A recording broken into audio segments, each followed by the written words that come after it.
Chapter 66 The Sword That Fell from the Sky.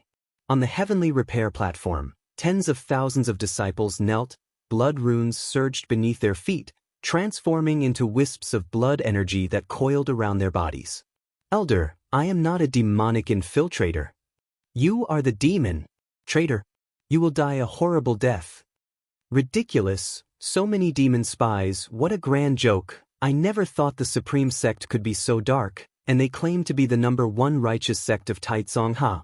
It won't be long before the Taizong dynasty is annihilated too. Chu Xian, even if I die, I won't let you go even as a ghost.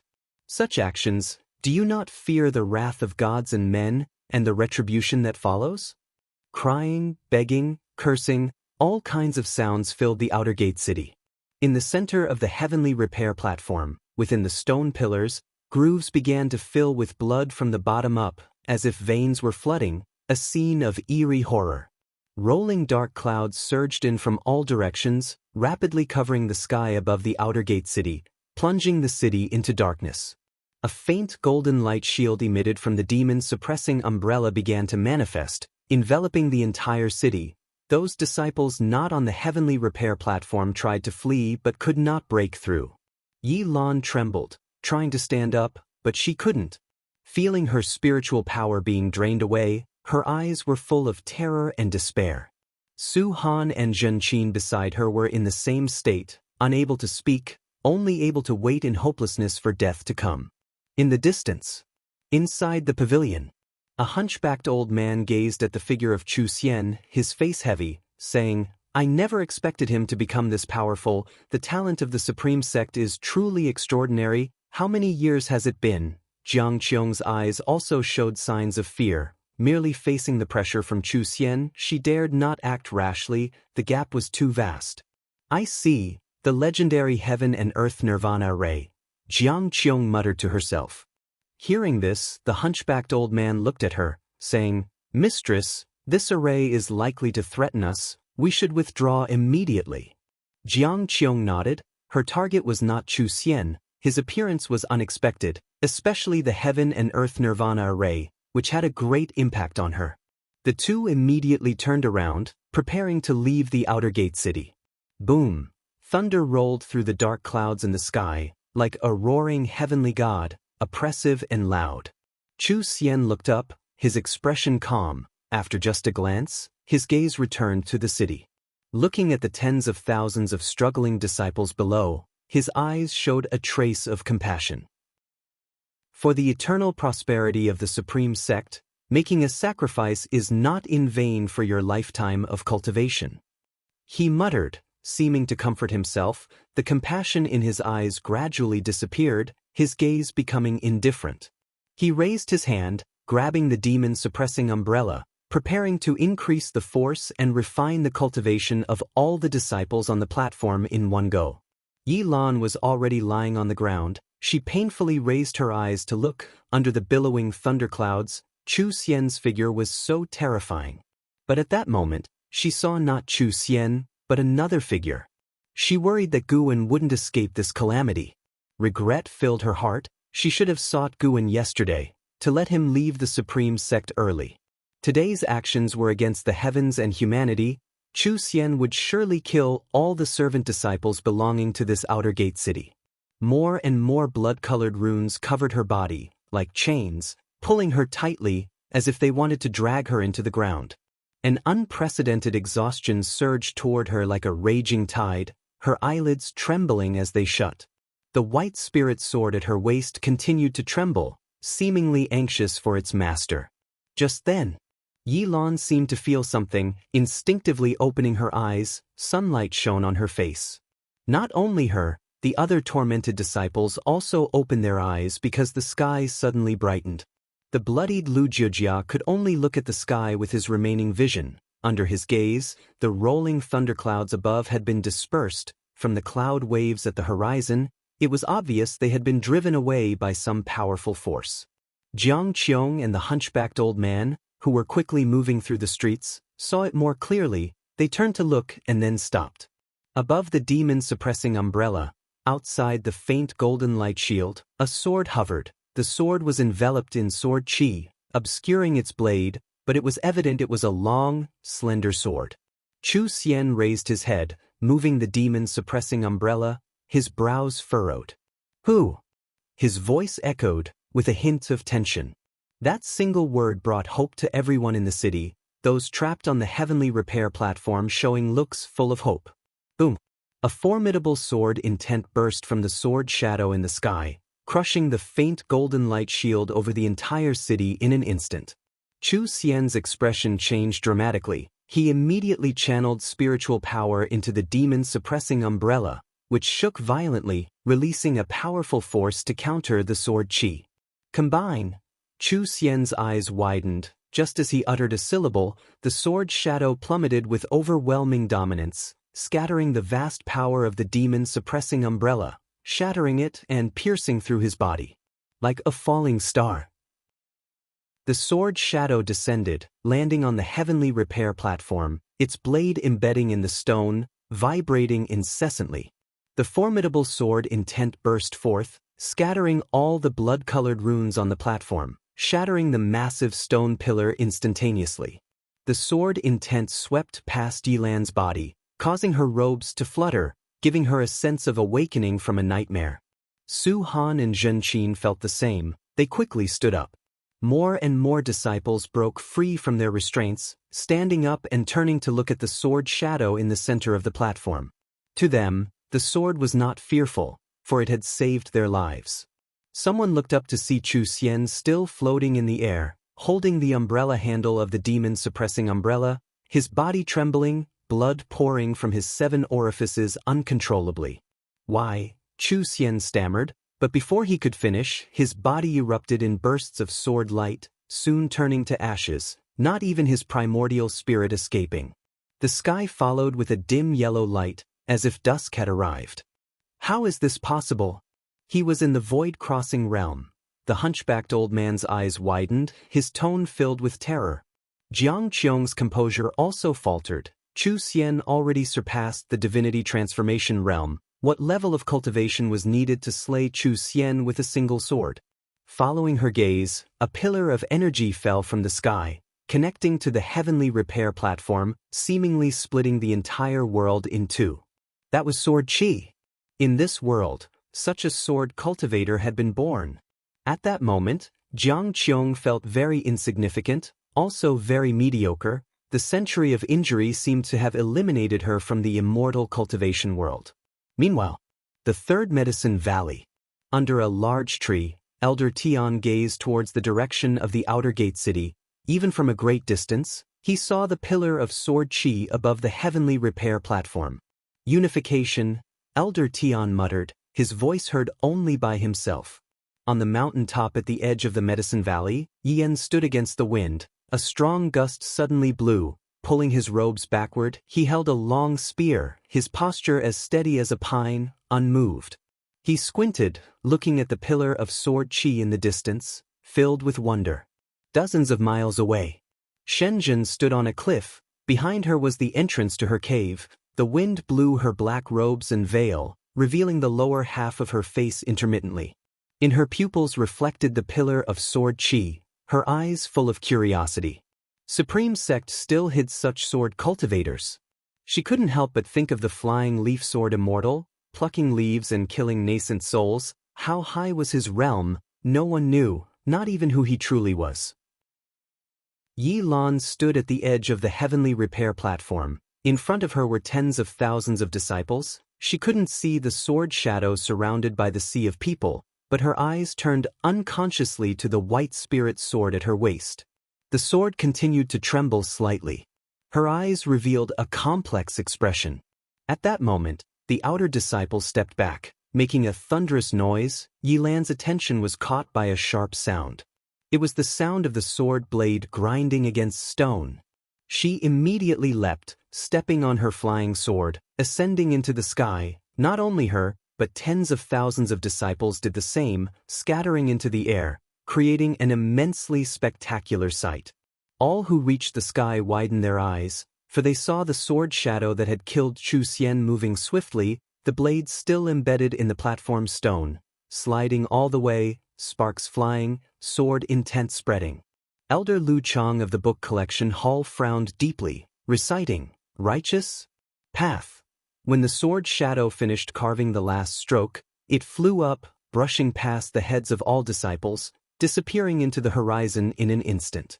Everyone turned their heads to look at the heavenly repair platform. At its center were two large characters engraved. "Righteous path." The strokes filled with vigor, exuding extreme sharpness and an aura of death. Jianghu and the hunchbacked old man also flew into the air. Seeing those two characters, the two demon cultivators from the Thousand Autumn Pavilion were also deeply shaken. Taitsong righteous path committing to demonic deeds, but ultimately stopped by a mysterious sword cultivator who left behind the two characters, righteous path. What did this signify? The supreme sect might have its dark sides, but it also had great cultivators with a heart for justice. Jianghu always sneered at the name of the righteous path of the supreme sect, thinking the supreme sect was just deceiving the world, but now she suddenly felt the supreme sect might not be so contemptible. Mystic Valley, within the pavilion. Guan sat at his desk, his brows slightly furrowed. Someone had locked onto his Qinghong sword, making it difficult for him to recall it directly. He was using sword intent to control the sword. That earlier strike was no ordinary attack, it was a move from the Taitsong Divine Shocking Sword. The Integration Realm Taitsong Divine Shocking Sword. Since you want to chase, fine, let them understand a sword hangs over their heads within the supreme sect. Guan thought silently, then picked up a brush, preparing to see if he could multitask. The Qinghong sword was already over 6,000 miles away from him, and the distance was rapidly increasing. Above the sea of clouds, the Qinghong sword wove rapidly, leaving a long trail of energy waves that extended to the edge of the sky. Suddenly, the Qinghong sword stopped, suspended above the clouds. In less than 3 breaths, a golden light shot from the horizon, quickly arriving in front of the Qinghong sword, within less than 100 meters. The golden light dispersed, revealing a man in a blue Taoist robe, holding a horsetail whisk, appearing immortal-like, only his expression was somewhat solemn. "Who are you exactly, a unification realm sword cultivator unheard of within the Taitsong dynasty?" The Taoist robed man asked, his tone grave. Chapter 67. The angry vice sect leader. The voice of the man in the Taoist robe echoed above the sea of clouds, his gaze constantly fixed on the Qinghong sword. He couldn't discern the true form of this sword because his divine sense couldn't penetrate the sword qi on its surface, which made him quite alarmed. This person's sword Dao accomplishment was absolutely the strongest he had ever encountered. However, he didn't get a response.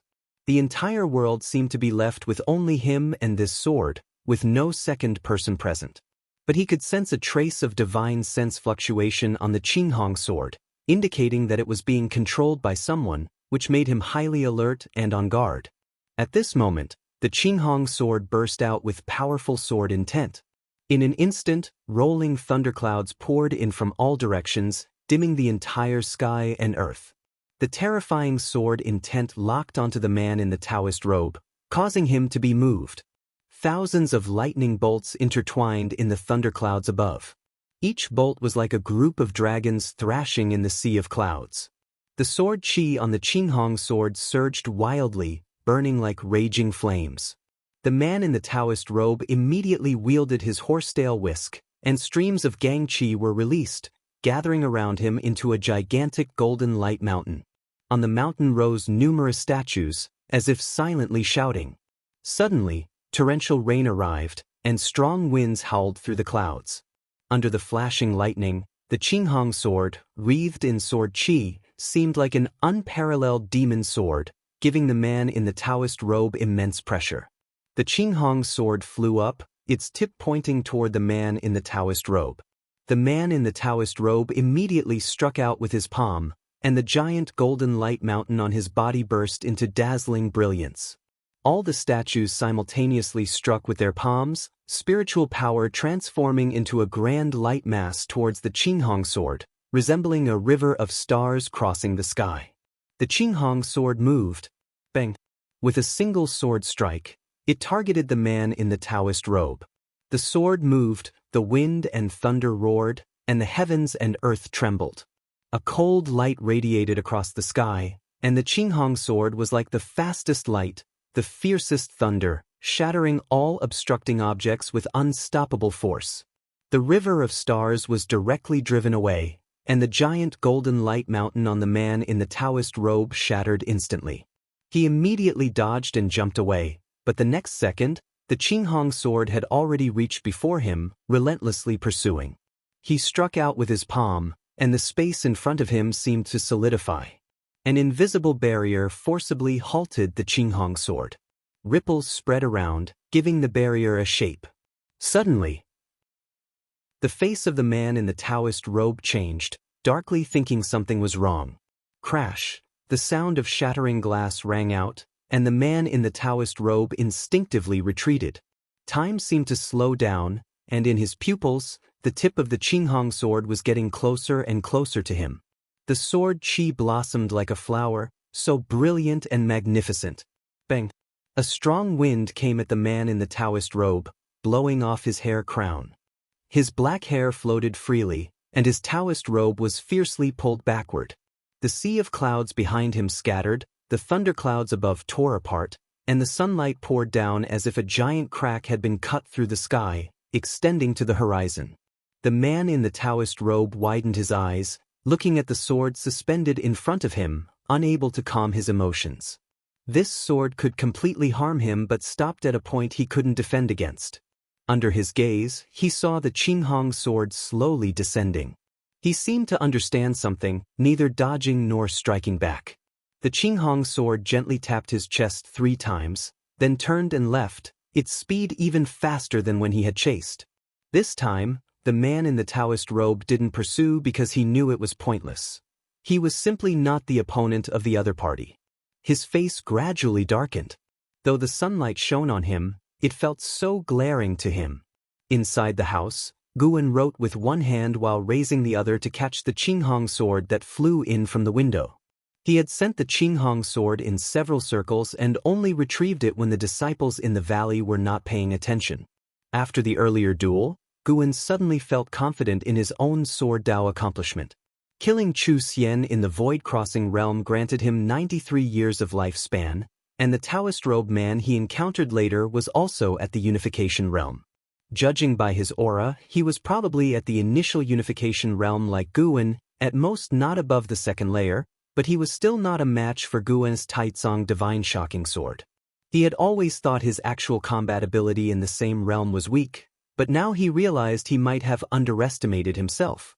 Even without much combat experience, his cultivation in spells and ultimate skills was solid and genuine, not mere fantasies. Not everyone could spend thousands of years cultivating spells, while the vast majority of cultivators dedicated most of their time to qi absorption cultivation.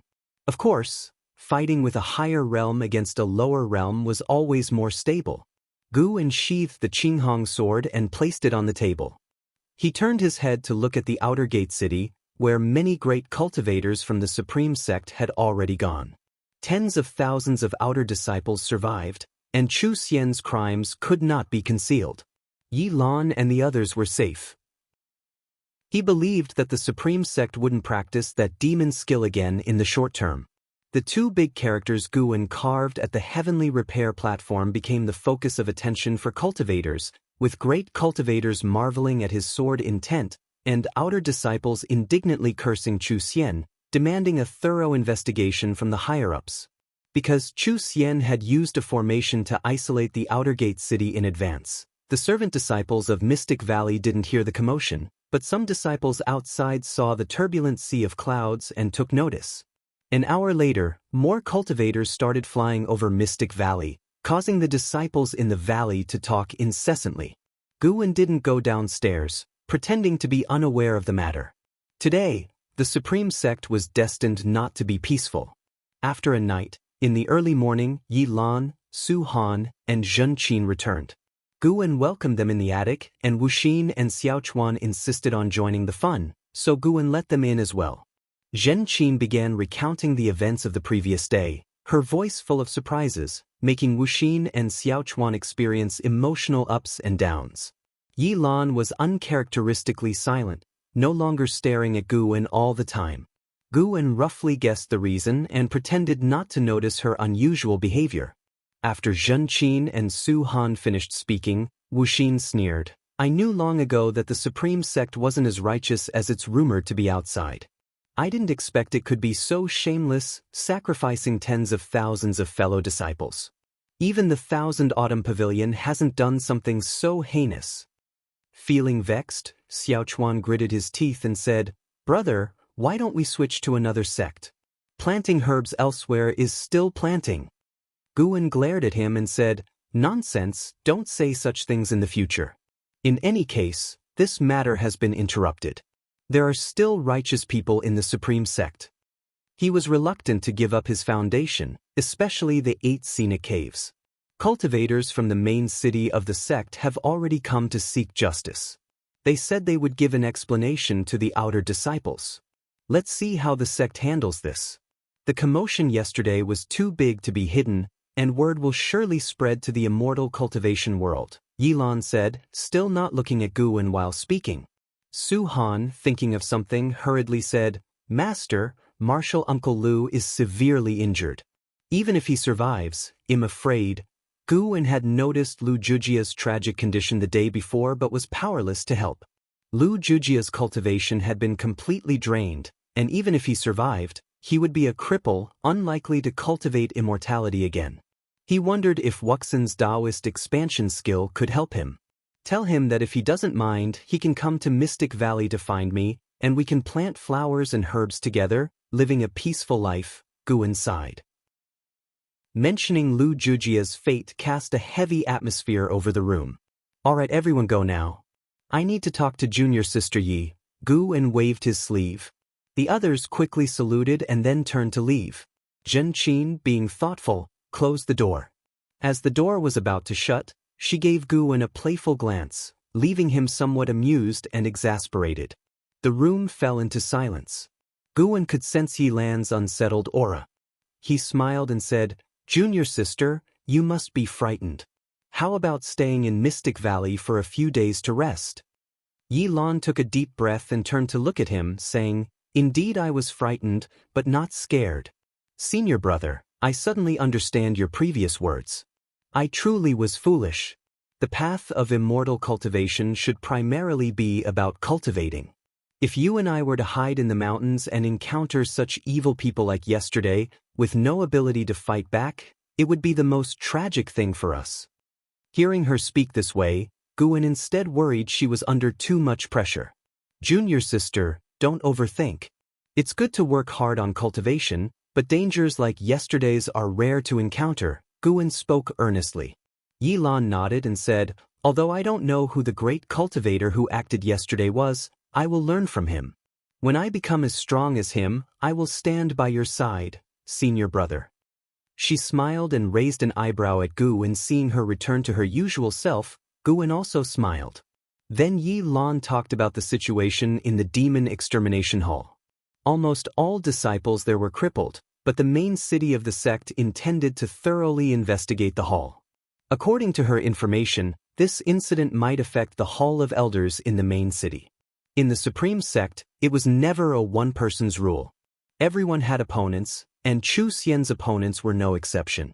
They would certainly seize this opportunity to act. Guwen also looked forward to changes in the Supreme Sect. If the situation remained this vile, he might one day grow tired and, once strong enough, let the Supreme Sect hear a different voice. 2 days later, in the Third Medicine Valley, Guwen was inspecting medicinal herbs when he suddenly sensed 2 auras. His brow furrowed slightly, but he didn't turn around. Soon, Gu Zong landed with someone. This person was none other than the man in the Taoist robe who had earlier battled the Qinghong sword. Guwen, come over, Gu Zong called out from afar. Guwen immediately turned and walked over, casting a life span detection on the man in the Taoist robe. Divine sense could detect a person, but life span detection had to be done through the naked eye. Ji Han Tian, Unification Realm First Layer 780/3300/3500. Indeed, it was the Unification Realm First Layer. And his surname was Ji.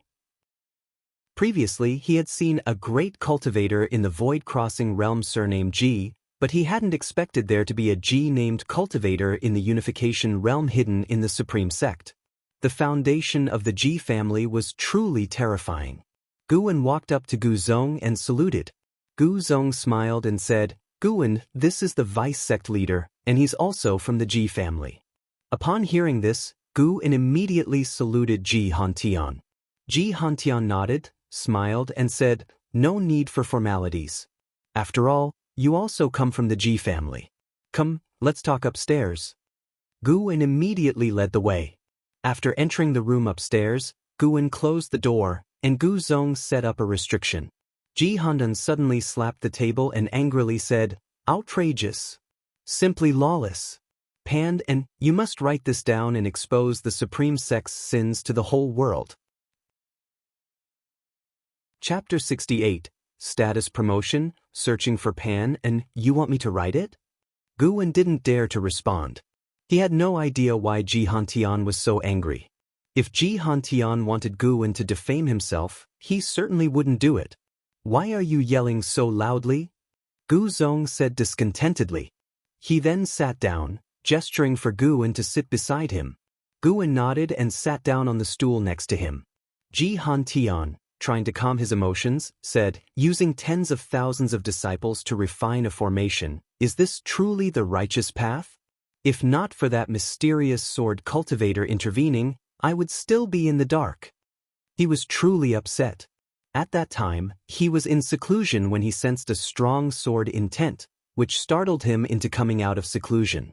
Traveling tens of thousands of miles, he arrived only to find that Chu Xian was beyond saving, but he heard the curses of the outer sect disciples, making him both angry and curious about the identity of that sword cultivator, so he pursued. He ended up being easily defeated by the other party. Ever since reaching the unification realm, Ji Hantian felt he could walk unchallenged in the Taizong dynasty, with few able to match him. Most who could were ancient monsters in long seclusion. He hadn't tasted defeat in a long time. The most crucial thing was, the other party not only defeated him but also helped him. If that person hadn't intervened when I came out of seclusion, wouldn't the hatred for the outer sect's destruction be pinned on the demonic sect? Ji Hantian asked Gu Zong, staring intently. Gu Zong smiled bitterly, not answering directly, but his answer was obvious. Ji Hantian then looked at Guwen and said, "You need to write down everything that happened 3 days ago. This includes the disgraceful activities of the Demon Extermination Hall and the Sword Cultivator who prevented the outer sect calamity. Since he acted, it shows he is also part of the Supreme Sect, just very low-key. Promoting his deeds can help maintain the Supreme Sect's image, so it won't instantly be seen as demonic." Hearing that he could flatter himself, Guwen felt relieved. However, he couldn't agree too easily. Guwen put on a difficult expression, hesitating to speak. Ji Hantian frowned and asked, "What? You don't want to do it?" Gu Zong said annoyedly, "Such a big matter, if he dares to write it, he will surely offend a lot of people. You just give him a huge problem with one word. How dare you?" Ji Hantian felt a bit embarrassed when he heard this. Guwen took a deep breath and said, "I'm willing to work for the Supreme Sect, but..." Gu Zong smiled and said, "What do you want? Just say it." Ji Hantian frowned but did not say more. "I want to expand my Medicine Valley, making it the 3rd Medicine Valley in the inner sect, controlling a 100-mile radius area for planting more medicinal herbs. I will still turn in herbs to the sect as usual and not take more." Guwen said seriously. Ji Hantian couldn't help but ask, "Just that? You could ask for more and higher requirements." He thought Guwen would make a big demand, but it turned out to be just this. Guwen nodded and said, "I only want this. My talent is mediocre, asking for treasures or cultivation techniques would only bring trouble. Growing medicinal herbs is my hobby, and it gives me more inspiration for writing, which also benefits the Supreme Sect." Ji Hantian couldn't help but look at Gu Zong. Gu Zong smiled and said, "Don't underestimate him. He's truly thinking this way. You may not know Pan An's reputation, but get to know him in these few days. As long as he speaks, the Hall of Elders will surely promote him to true disciple." "Oh, His books are really that amazing? Read The Investiture of the Gods. You'll absolutely like it. Alright then, I will make the decision. In that 100-mile area, you can grow whatever you want. Also, you will receive a set of the 6th grade Spirit Protection Array. Gu Zong, handle this matter. Ji Hantian said seriously. Gu Zong smiled and nodded. Gu En immediately bowed to thank Ji Hantian. Gu Zong started to inquire about the sect leader's view on the matter. Ji Hantian sarcastically said he would surely feign ignorance. The sect leader and the vice-sect leader did not get along. During this, Ji Hantian also mentioned LV Baden, namely Elder Tian, expressing his strong dissatisfaction with Elder Tian. It seemed that Elder Tian had altered his appearance and figure, making him unrecognizable and easily overlooked. Only after listening to the end did Gu Wen learn that Elder Tian indeed suffered from deviation. Elder Tian often stayed in seclusion and did not manage the Supreme Sect much, leading to many under his name causing chaos. After his deviation, they elected Elder Chu Tianqi as the sect leader. In Ji Hantian's words, Elder Tian was already seen as dead. This made Gu Wen have more conjectures about the relationship between Gu Zong and Ji Hantian. Only after half an hour did Ji Hantian and Gu Zong leave. Gu En stood on the grass, watching them go. Suddenly, Elder Tian came over curiously and asked, "Is something happening with the outer sect?" Gu En nodded and briefly explained the situation, making Elder Tian frown. "Elder Tian, what do you think? Do you believe the Supreme Sect is righteous or evil?" Gu En asked casually, squatting down to look at a medicinal herb ahead. Elder Tian responded, "The line between righteousness and evil isn't easy to define. It shouldn't be judged by the present, but by future generations." These words. No wonder the Supreme Sect is so crooked. Gu En stopped inquiring, not bothering with Elder Tian. He began planning how to fully utilize the 100-mile area, with Gu Zong promising that except for Shenzhen, he would move the nearby inner sect disciples' cave residences away to avoid future conflicts. Inner sect disciples were different from outer sect disciples, having both high talent and complex connections. To say the least, any random inner sect disciple would have a significant background. Through this incident, Gu En came to understand that the Taizong dynasty wasn't ruled by the emperor or the sects but by the aristocratic families. The Ji family alone could have a vice-sect leader in the Supreme Sect and place family members in every sect under the Taizong dynasty. Let alone the Gu family or Zhou family. Gu En believed Chu Jingfeng and sect leader Chu Tianqi also came from the same family, and the Chu family wasn't simple. However, it didn't matter to him. He wouldn't establish his own family and didn't want too many ties. Follow the path first, then act as desired. Gu Zong moved quickly. In less than 7 days, the procedures were completed, and the nearby inner sect disciples were relocated. He also brought a set of 6th grade Big Spirit Protection Array. The Spirit Protection Array was specifically used to enhance and contain spiritual energy. Though the world is vast, spiritual energy flows. Each great sect searches for spirit lineages to establish, then seals the spiritual energy, resulting in rich spiritual energy within the sect. This makes the spiritual energy in the secular world scarce. With the array and plenty of medicinal herb resources, he could reach the core formation realm, nascent soul realm, and even divinity transformation realm, while claiming he had poor talent and relied on resources. This way, others wouldn't see him as a threat. Additionally, Gu Zong allowed him to have 20 servant disciples in the 3rd Medicine Valley. Generally, servant disciples weren't allowed in the inner sect, and previously bringing 4 was an exception, given his relationship with Gu Zong. Gu En recruited 7 people from Mystic Valley, including Tang Yu. As for Xiaochuan and Wuxin, they still stayed in Mystic Valley, but Gu En now permitted them to visit the 3rd Medicine Valley at any time. Life was about to get a lot better. Time flew by. A month had passed since the outer sect calamity. On this day, Gu En came to the outer gate city. Without the demon extermination hall, the city had restored its former prosperity, with disciples moving around less tensely. Walking along, Gu En suddenly saw a person, Jiang Qiong. When dealing with Chu Xian, Gu En's divine sense noticed Jiang Qiong, but he pretended not to know. He thought she would have left after a month, but surprisingly she was still here. Jiang walked up to him and smiled. "Come with me." Guwen looked at the hunchbacked old man behind her and used a lifespan detection. Hu Mo, Divinity Transformation Realm, 9 layers 970/1300/1570. Guwen could sense the hidden demonic chi inside the old man. Jiang was truly bold, not only coming herself but also bringing a same realm companion, unafraid of being exposed. Seeing Guwen hesitate, Jiang raised her hand and revealed a token. Outer Sect Great Elder. Equivalent to the ruler of the Outer Sect. Guwen looked at her in astonishment, wondering how she managed it. Jiang smiled proudly and walked past him. He quickly followed her pace. Soon, Guwen entered Jiang's residence, where there were many servant disciples, none with demonic chi. Jiang led Guwen into a grand hall while Hu Mo stood at the entrance.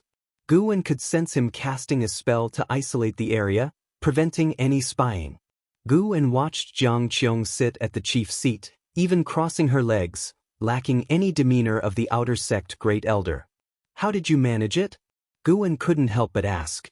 Jiang snorted, "Your martial master's divine skills are vast. Being a great elder of the Outer Gate City is nothing. One day I might become the sect leader." Guwen laughed and asked, "If you become the sect leader, will you favor the Thousand Autumn Pavilion or the Supreme Sect?"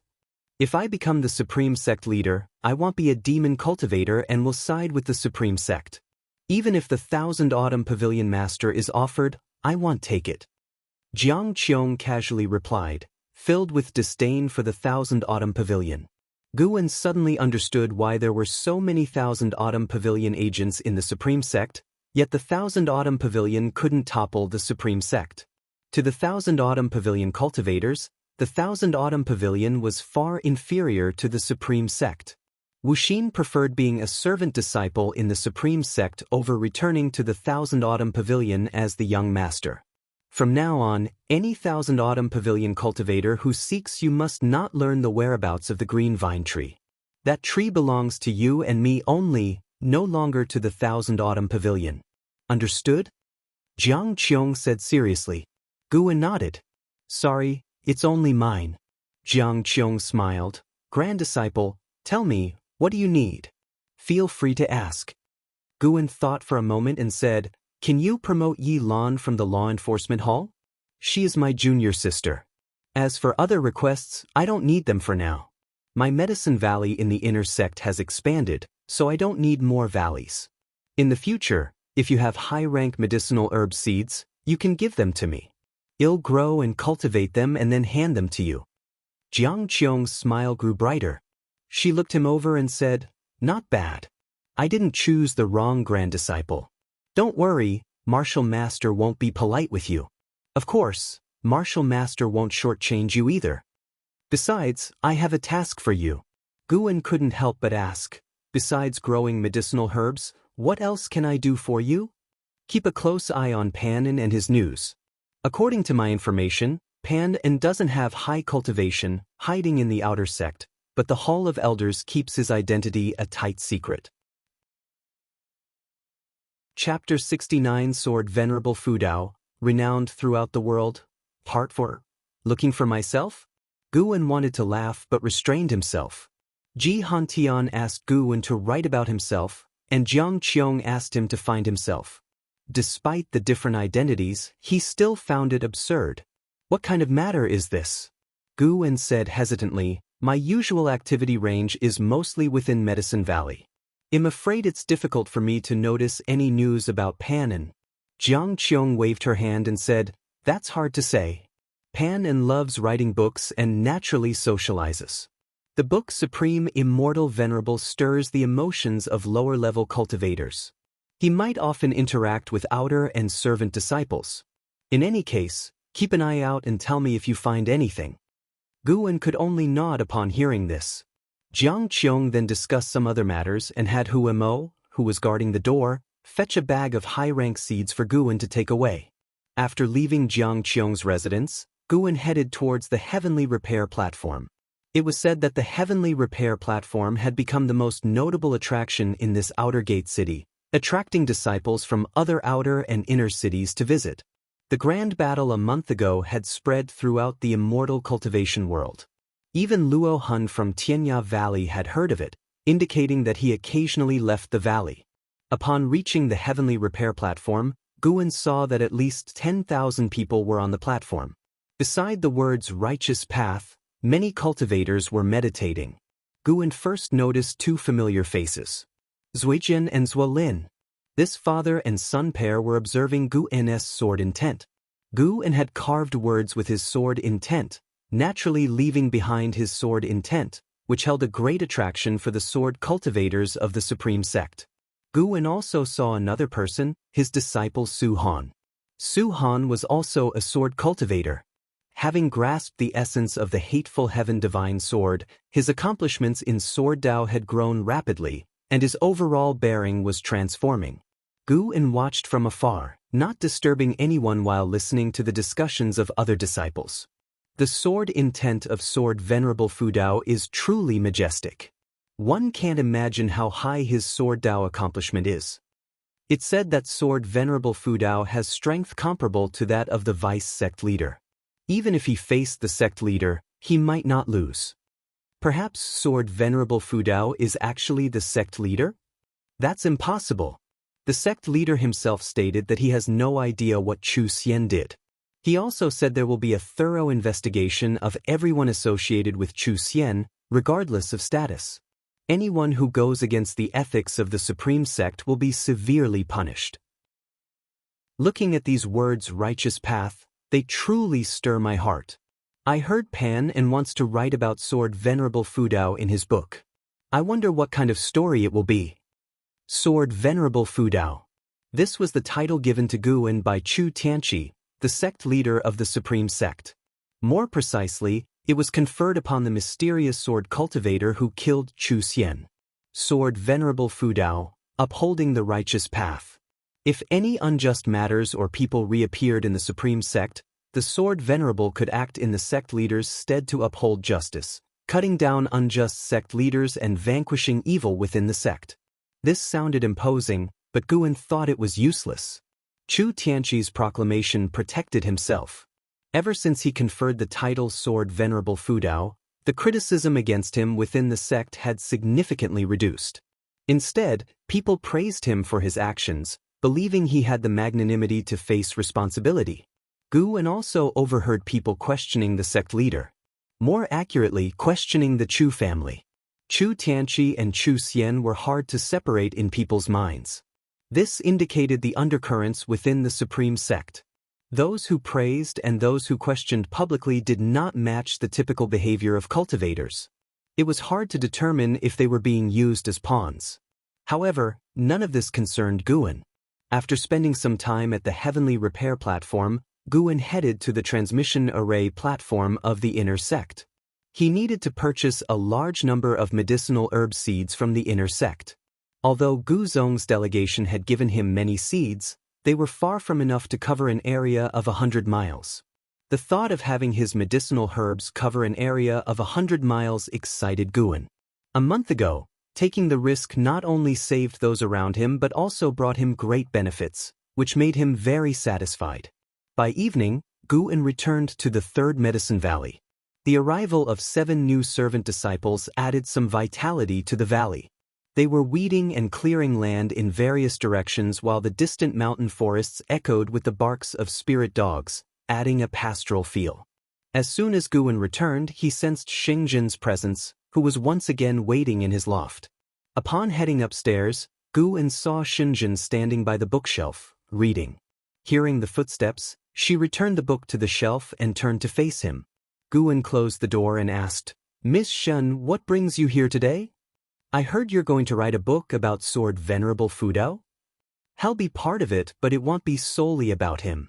Mainly, it will recount the events from a month ago in the outer sect. Then you must be careful. The reputation of Sword Venerable Fudao has spread beyond the Taizong dynasty. Just yesterday, I received a letter saying that sword cultivators from the Great Yu dynasty are preparing to challenge him. Many believe that since you're writing about Sword Venerable Fudao, you must have a connection with him. They think finding you is easier than finding him. Shenzhen laughed lightly as she spoke, her eyes gleaming with mirth. Guwen sighed helplessly. How could I possibly meet Sword Venerable Fudao? To write about him, I need to gather material from the outer sect. Don't worry. I haven't disclosed your identity to anyone. Even my father wanted to know about you, but I refused. As Shenzhen spoke, she took out a book from her storage bag and placed it on the table. Though I haven't told anyone, you should still be careful. The power of Sword Venerable Fudao makes many sects uneasy. They all want to gather information about him. Additionally, here is the book I wrote. Within a month, the book collection hall will start selling it nationwide. You can take a look first. With that, Shenzhen walked out, brushing past him. They were already familiar with each other, so Guwen did not see her off. Instead, he went to the desk and picked up the book Shenzhen had written. Supreme Secret Records. It sounded very serious. Guwen immediately started to read, but as he continued, his brows began to furrow. Really? He had thought Shenzhen's writing wouldn't surpass Green Hero Travelogue, especially regarding matters between men and women. To his surprise, she wrote in even greater detail. This person acted demure in front of him but wrote so uninhibitedly in private? This content shouldn't be published, right? Guwen hoped that the scrutiny of the book collection hall would do its job. Though he was displeased, he continued reading with great interest. This reading lasted the entire night. At dawn, Guwen gathered the disciples to begin their exercises. As the number of disciples in the Third Medicine Valley increased, he believed tradition should be maintained, even getting Elder Tian involved. After the exercises, Guwen began assigning tasks. He left 3 disciples to sow seeds while the others continued clearing the land. The dense forests around the Third Medicine Valley needed a significant amount of time and effort to transform into cultivable fields. Guwen, even without using spells, did not feel tired and even told his disciples that it was also a form of cultivation. In truth, the disciples did not feel tired either and were very motivated. The larger the Third Medicine Valley grew, the more benefits they would receive, as Guwen was generous in sharing the medicinal herbs, providing them with more elixirs. Life settled into a peaceful routine. Guwen spent most of his time in the Third Medicine Valley, busy with clearing land and sowing seeds. 5 days later, Shenzhen came looking for Guwen again, very angry because her book had been rejected by the book collection hall. Guwen almost laughed, but he held it in. Shenzhen was very adamant. The more the book collection hall refused to publish her book, the more determined she was to publish it. She decided to print it herself and secretly spread it in the inner sect. Guwen advised her to revise it, delete some content, and maybe it would pass, but she didn't listen. Either way, without the help of the book collection hall, Guwen believed her book couldn't become popular, easing much of his concern. Winter's snow gradually fell, blanketing the earth in white. At noon, Guwen arrived at Tianya Valley. To his surprise, there was an additional person inside the valley, and they had a formidable presence. Luo Hun, sensing Guwen's presence, leaped out of the forest like a flying swan, landing in front of him. You came just in time. Let me introduce you to someone. They were sent by His Majesty. From now on, let them take any medicinal herbs they need to help them break through as soon as possible. Luo Hun said, leading Gu into a distant area with lofts. Guwen never coveted the herbs in Tianya Valley. He only wanted to gather them. Afterward, it was up to Li Xiandao to distribute them, as they originally belonged to Li Xiandao. When they reached the loft, the door of a nearby house opened, and a white-robed man stepped out. Yi Luyan, Divinity Transformation Realm, 9 layers 466/1208/2850, Divinity Transformation Realm, 9 layers. His Majesty's forces were not weak either. Yi Luyan looked to be in his early 40s, with an elegant and refined demeanor. His white robe highlighted the charming and reserved temperament typical of a swordsman. From across the wall, Yi Luyan cupped his hands and said, I am Yi Luyan, a pleasure to meet you, Valley Master. Luo Hun introduced, Senior Yi is the first sword servant by His Majesty's side. His sword Dao accomplishment is among the best in the Taizong dynasty. Only a few in the world can compare in sword Dao, countable on one's fingers. Guwen raised his hand in greeting to Luyun. Luyun stared at Guwen and asked, "Valley Master, you are also a disciple of the Supreme Sect. Do you know anything about Sword Venerable Fudao? What exactly is his cultivation level?" Sword Venerable Fudao was famed throughout the land, but everyone only knew he had slain Chu Xian of the Void Crossing realm. Few were aware he had also fought Vice Sect leader Ji Hantian. Ji Hantian himself had not mentioned it, as if it had never occurred. "I am merely an outer disciple of the Supreme Sect with limited knowledge. However, there is a remnant of his sword intent on the heavenly repair platform in the outer sect. Senior could take a look." Guessing that this sword cultivator sought a challenge with Sword Venerable Fudao, Guwen suggested the platform to make him realize the gap between himself and the Sword Venerable. Indeed, upon learning of Sword Venerable Fudao's sword intent at the Supreme Sect, Luyun's eyes brightened, and he immediately leaped out of the valley, flying through the air. Guwen looked at Luo Hun and asked, "Can he go directly to the Supreme Sect?" Luo Hun nodded. He has the Emperor's Sword Servant Order, allowing him unrestricted access to all major sections. Upon hearing this, Guwen asked no further questions and headed toward a certain garden area to harvest the nearly ripe medicinal herbs. An ancient hour later, he left Tianya Valley. The new year arrived amid the winter cold. Right after the Lunar New Year, Guwen returned to the outer gate. He first requested another batch of high-rank medicinal herb seeds from Jianghu and then went to the heavenly repair platform to join in the excitement. Zuijian and his son were still sitting in meditation, seeking sword enlightenment. Guwen also saw Luyun. He, too, was meditating near the righteous path words, frowning in deep thought. Guwen's gaze shifted above the word path, and his brow furrowed slightly. Chapter 69 Sword Venerable Fudao, Renowned Throughout the World, Part 4. Looking for myself? Guwen wanted to laugh but restrained himself. Ji Hantian asked Guwen to write about himself, and Jiang Qiong asked him to find himself. Despite the different identities, he still found it absurd. "What kind of matter is this?" Guwen said hesitantly, "My usual activity range is mostly within Medicine Valley. I'm afraid it's difficult for me to notice any news about Panan." Jiang Qiong waved her hand and said, "That's hard to say. Panan loves writing books and naturally socializes. The book, Supreme Immortal Venerable, stirs the emotions of lower-level cultivators. He might often interact with outer and servant disciples. In any case, keep an eye out and tell me if you find anything." Guwen could only nod upon hearing this. Jiang Qiong then discussed some other matters and had Mo, who was guarding the door, fetch a bag of high-rank seeds for Guwen to take away. After leaving Jiang Qiong's residence, Guwen headed towards the heavenly repair platform. It was said that the heavenly repair platform had become the most notable attraction in this outer gate city, attracting disciples from other outer and inner cities to visit. The grand battle a month ago had spread throughout the Immortal Cultivation world. Even Luo Hun from Tianya Valley had heard of it, indicating that he occasionally left the valley. Upon reaching the heavenly repair platform, Guwen saw that at least 10,000 people were on the platform. Beside the words, "righteous path," many cultivators were meditating. Guwen first noticed two familiar faces. Zuijian and Zuolin. This father and son pair were observing Guwen's sword intent.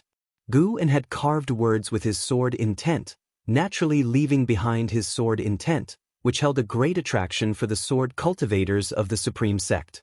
Guwen also saw another person, his disciple Su Han. Su Han was also a sword cultivator. Having grasped the essence of the hateful heaven divine sword, his accomplishments in sword Dao had grown rapidly, and his overall bearing was transforming. Guwen watched from afar, not disturbing anyone while listening to the discussions of other disciples. The sword intent of Sword Venerable Fudao is truly majestic. One can't imagine how high his sword Dao accomplishment is. It's said that Sword Venerable Fudao has strength comparable to that of the vice sect leader. Even if he faced the sect leader, he might not lose. Perhaps Sword Venerable Fudao is actually the sect leader? That's impossible. The sect leader himself stated that he has no idea what Chu Xian did. He also said there will be a thorough investigation of everyone associated with Chu Xian, regardless of status. Anyone who goes against the ethics of the Supreme Sect will be severely punished. Looking at these words, righteous path, they truly stir my heart.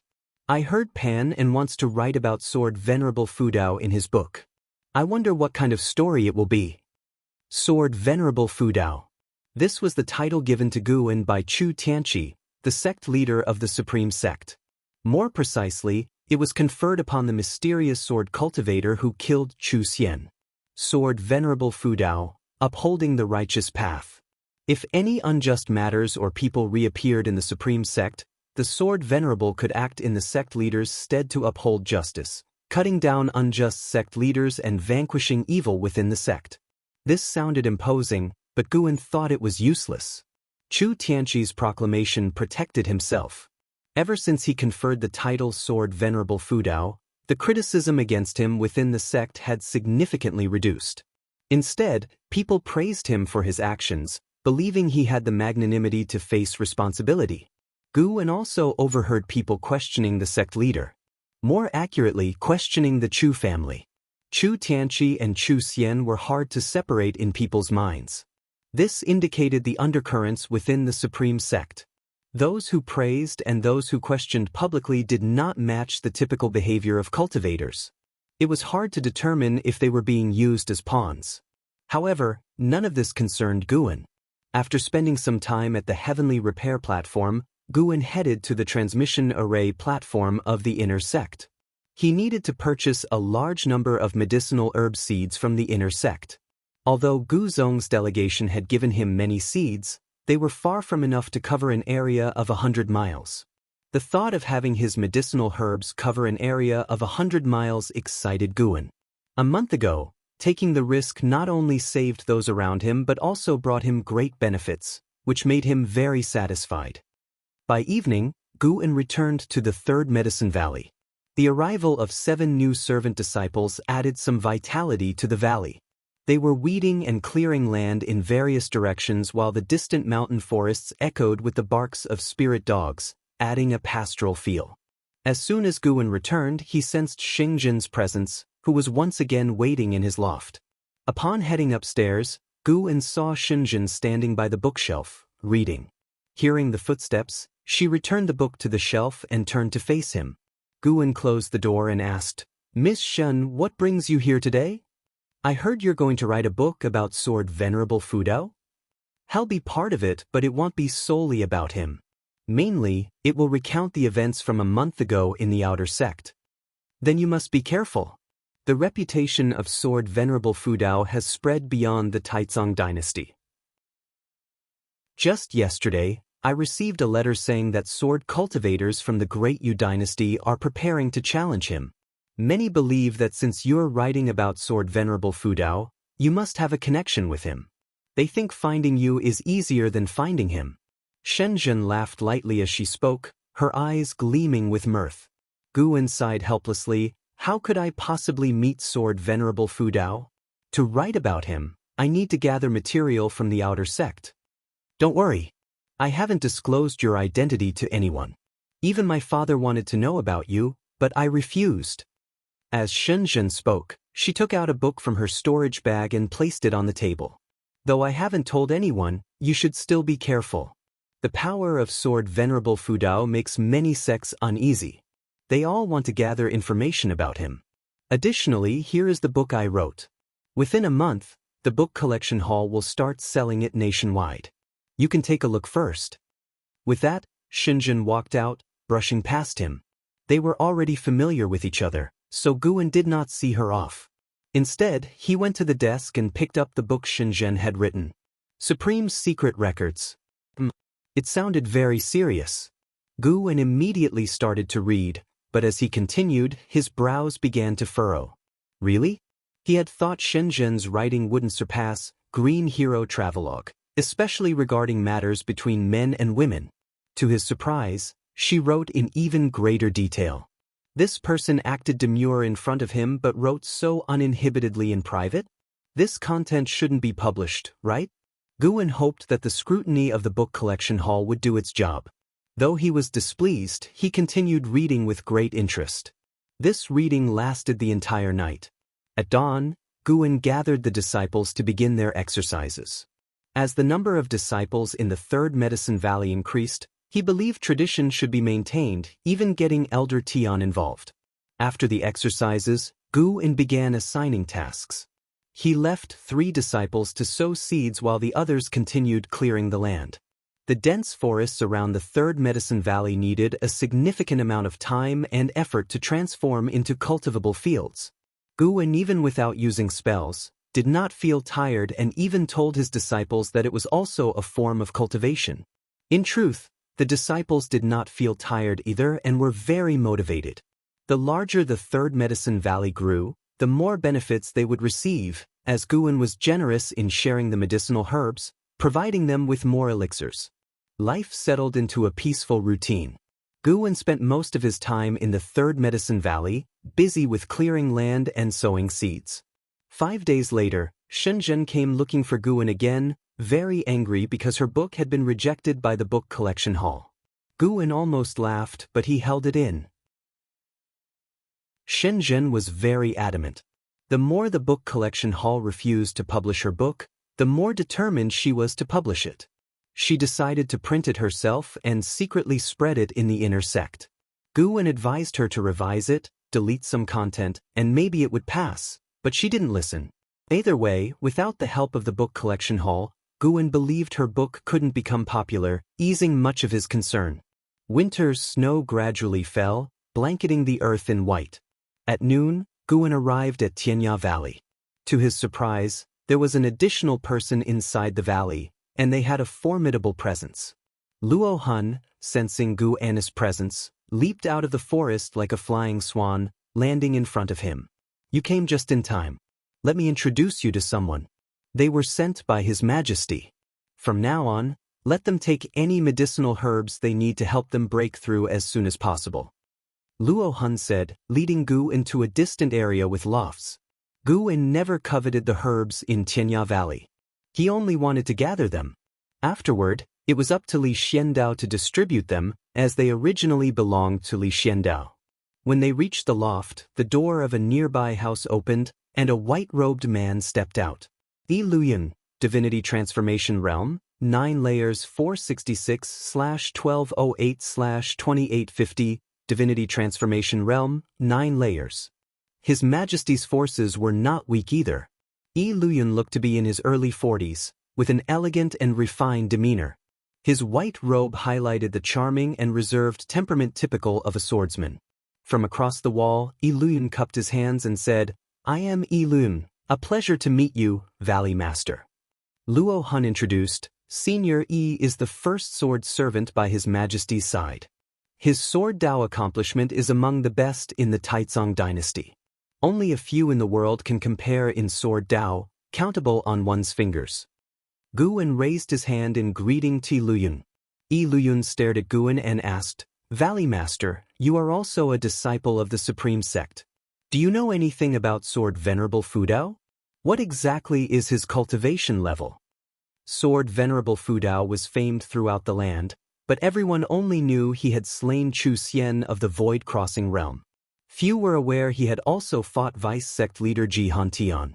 Ji Hantian himself had not mentioned it, as if it had never occurred. "I am merely an outer disciple of the Supreme Sect with limited knowledge.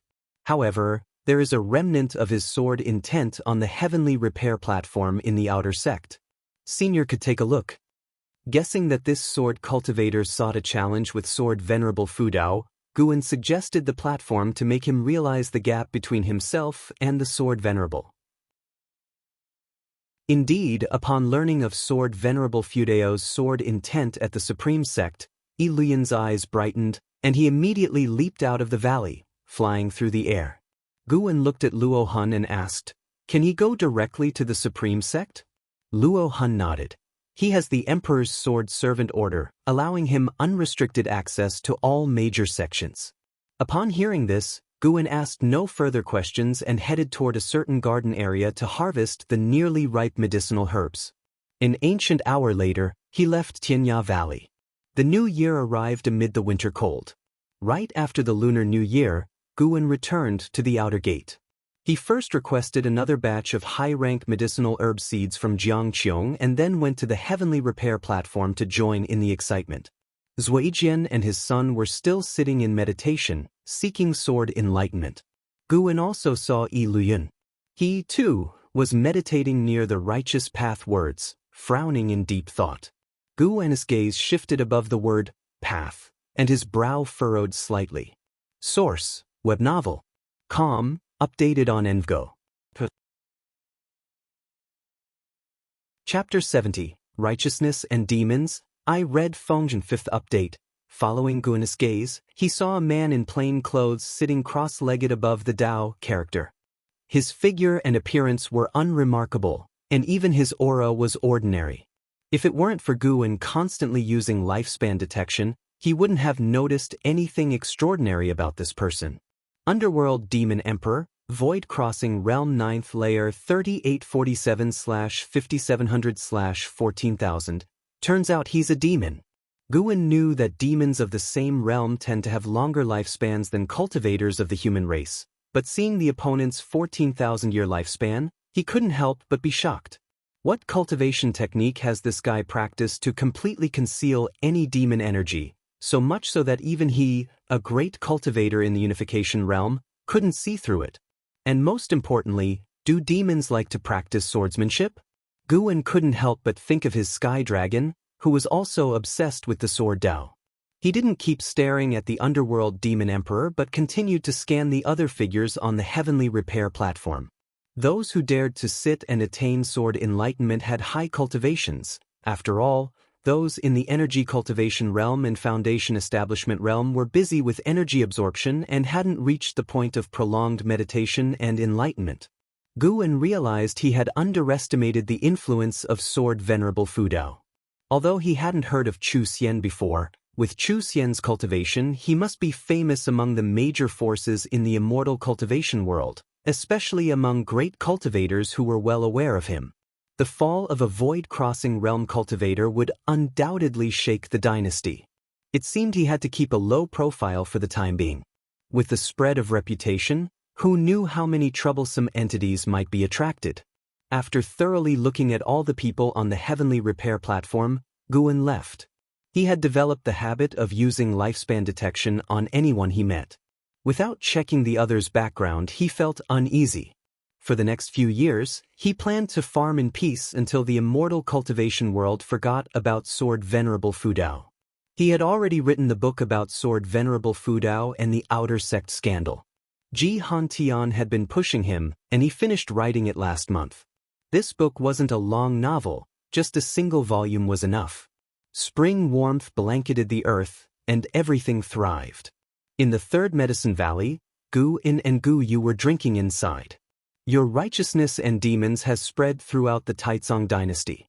Now, no one discusses the Supreme Immortal Venerable, they're all talking about the Supreme Sect and Sword Venerable Fudao, Gu-yu remarked jealously. Guwen laughed. After all, the Supreme Sect is the #1 righteous sect.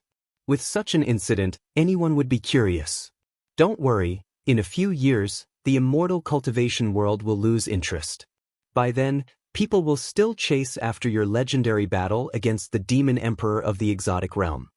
Hearing this, Gu Ye's expression brightened instantly, and he started praising how well Guwen had written it while eagerly asking about the next part of the plot. Guwen wouldn't reveal anything, making Gu Yu itch with curiosity. By the way, I've recently gotten hold of a book, and the protagonist is named Guwen. It's quite interesting, Gu Yu suddenly said, taking a book out of his storage bag. The Supreme Secret Records. Seeing the title, Guwen's heart skipped a beat. Darn it! It actually made its way out. My reputation is ruined. Gu Yu shook the Supreme Secret Records in his hand, snickering. Brother Gu, have you read this book? Guwen curiously asked, What's this book about? It's a good book. Be honest, did you write it? Gu Yu asked with a smile. How could that be possible? Let me take a look, is it really that good? Guwen snatched the Supreme Secret Records from his hand and began flipping through it. Gu Yu raised an eyebrow and asked, "Are you sure you didn't write it? Or did someone close to you write it?" After reading the first page, Guwen frowned as if he was genuinely seeing it for the first time. Seeing him frown, Gu Yu refrained from teasing him and instead poured himself a drink. As Gu An's expression grew increasingly unpleasant, Gu Yu thought for a while and said, "This book started circulating in the inner sect. You don't seem to know many inner sect disciples, so it must be a coincidence. After all, the name Guwen isn't uncommon." Guwen closed the Supreme Secret Records, took a deep breath and asked, "Does the book collection hall allow such a book to circulate?" "This book didn't go through the book collection hall. It's being passed around privately by the disciples," Gu Yu replied helplessly. Guwen remained silent. Seeing the atmosphere turn awkward, Gu Yu got up to leave, consoling Guwen a few more times before departing. After he left, Guwen began to ponder the Supreme Secret Records. He had to admit that Shenzhen had indeed studied the Green Hero Travelogue thoroughly. At least this book, in his opinion, surpassed the original. Although some content was unsightly, the character of Guwen in the book was full of a chivalrous spirit, with a carefree and unfettered personality, which was quite endearing and did not tarnish his name. After reading for an hour, Guwen finally closed the Supreme Secret Records and then stepped out of the pavilion to continue his work. His goal was to plant medicinal herbs over an area of 100 miles as soon as possible. Today, he planned to fence off the area to prevent inner sect disciples from trespassing. Inner sect city, Ji Mansion. Ji Xiaoyu sat upright at the table, holding a book. Across from her sat Ji Hantian. "How is it? How is this righteousness and demons written?" Ji Hantian asked, putting down his teacup. Ji Xiaoyu flipped through the pages as she replied, "It's quite good. The narration is immersive and doesn't cover up the Supreme Sect's sins, depicting Chu Xian's hideous face in great detail. But the outer sect disciples' unity is also very moving. At least, after reading it, I don't think the Supreme Sect is utterly rotten. I can still feel the foundation and spirit of Taikang's #1 orthodox sect." Ji Hantian's lips curled into a smile. "Do you know who Panin is?" Ji Xiaoyu remained silent. "It's the house servant under your command, Guwen. Unexpected, isn't it?" Ji Hantian asked with a smile. Ji Xiaoyu said quietly, "Actually, I already knew, but I didn't expect you to know as well. Grandfather, you didn't make him write this book, did you? It will cause him a lot of trouble." Ji Hantian feigned a cough and said, "No worries, I will protect him. Thanks to this book, my influence in the Hall of Elders has increased. Overturning Chu Tianqi might not be impossible in the future." Ji Xiaoyu turned her attention back to the book in her hand, absent-mindedly saying, "I actually think the Ji family shouldn't covet the position of sect leader. Things are quite good as they are, dispersed among various sects, not becoming a target. That's because you don't understand how hard it was for me under LV Baishan's pressure before. Otherwise, why would I let you join the Supreme Sect? It's to use your talent to gain face for me," Ji Hantian grumbled, getting agitated at the mention of LV Baishan. "You've caused Guwen so much trouble. Do you have any compensation for him?" "Of course I do. I've expanded his medicine valley to 100 miles. Also, you can bring Ji family's high-rank medicinal herbs to him for planting. I've investigated. This kid indeed has a knack for managing the valley. Moreover, if you get closer to him, he might beautify the Ji family in the future. I've read The Investiture of the Gods. His portrayal of Ji shows he holds the Ji family in his heart." Ji Hantian spoke earnestly, causing Ji Xiaoyu to frown. Ji Xiaoyu showed a look of dissatisfaction and said, "Grandfather, dealing with people and matters shouldn't be overly calculative." "Silly child, this isn't being calculative, it's a win-win situation. Why not?" Ji Xiaoyu lowered her head, continuing to read, which made Ji Hantian shake his head. Ji Hantian stood up and said, "The 100 Tribes Conference is approaching. You should prepare to secure the top spot on the Hidden Dragon list." After saying that, he took a step and disappeared into thin air within the room.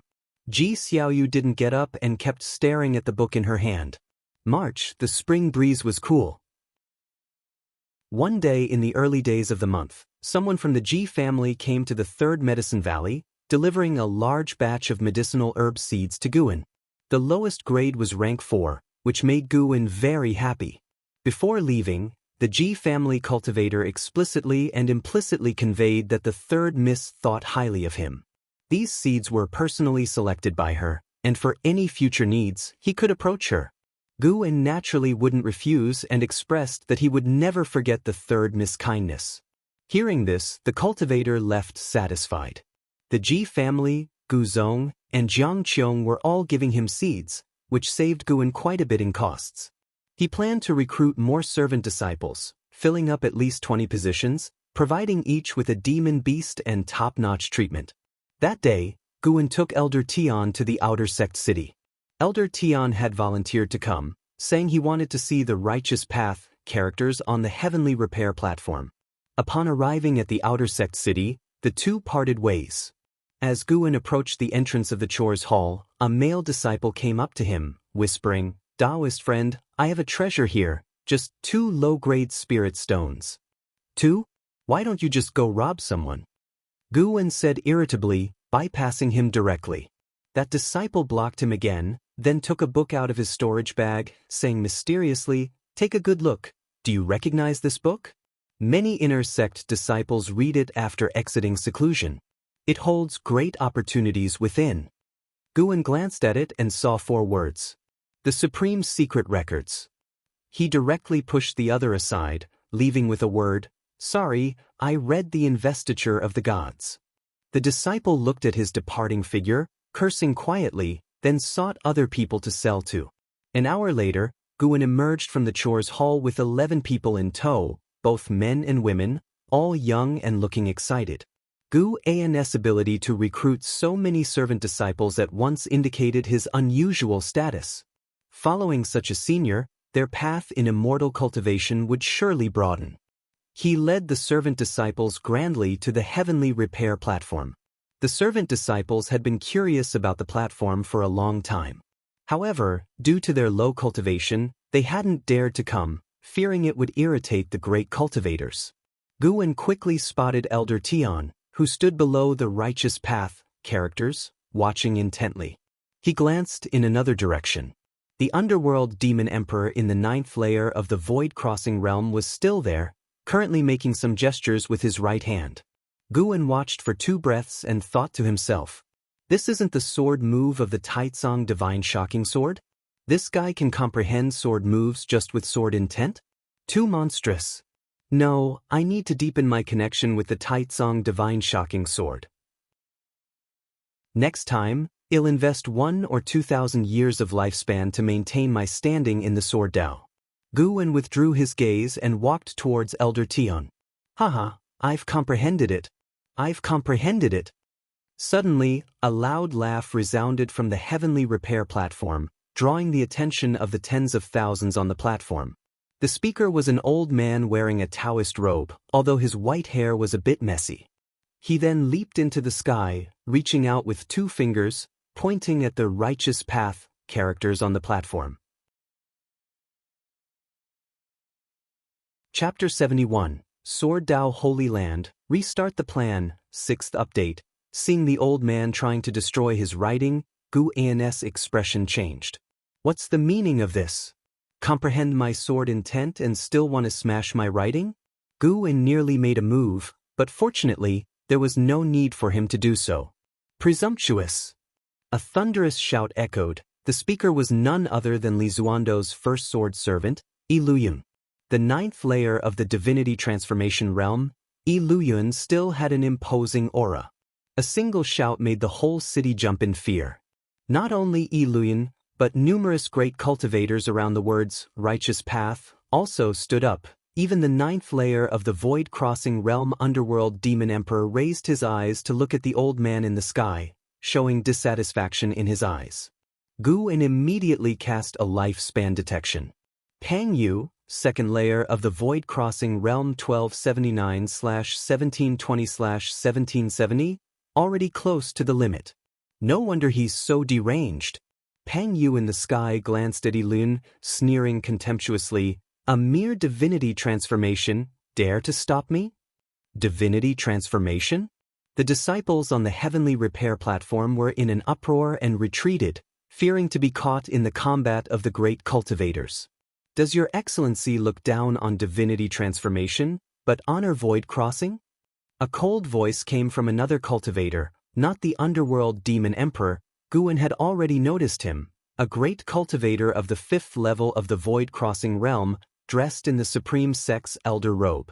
Pang Ye's face changed slightly as he pulled back his hand, flicked his sleeve, and snorted, "Fine, you supreme sect have many people and great forces, truly remarkable. Believe." Saying this, he turned and flew out of the city gates in the blink of an eye. "Trying to destroy my supreme sect's path enlightenment place? You think you can just leave?" A cold snort sounded. The voice was familiar to Guan. It came from Gu Zong. Guan sensed Gu Zong swiftly moving through the sky to chase Pang Yu. The great cultivator of the 5th level of the void crossing realm also disappeared from the spot. The tense atmosphere of the heavenly repair platform eased. Cultivators on the platform started discussing the recent person and marveling at the strength of the supreme sect. Guan felt that this outer gate city owed him a great debt. In the past, there were never so many great cultivators here. Now there were always 2 void-crossing realm great cultivators watching over the city, giving an immense sense of security. All thanks to the 2 words, righteous path, he left behind.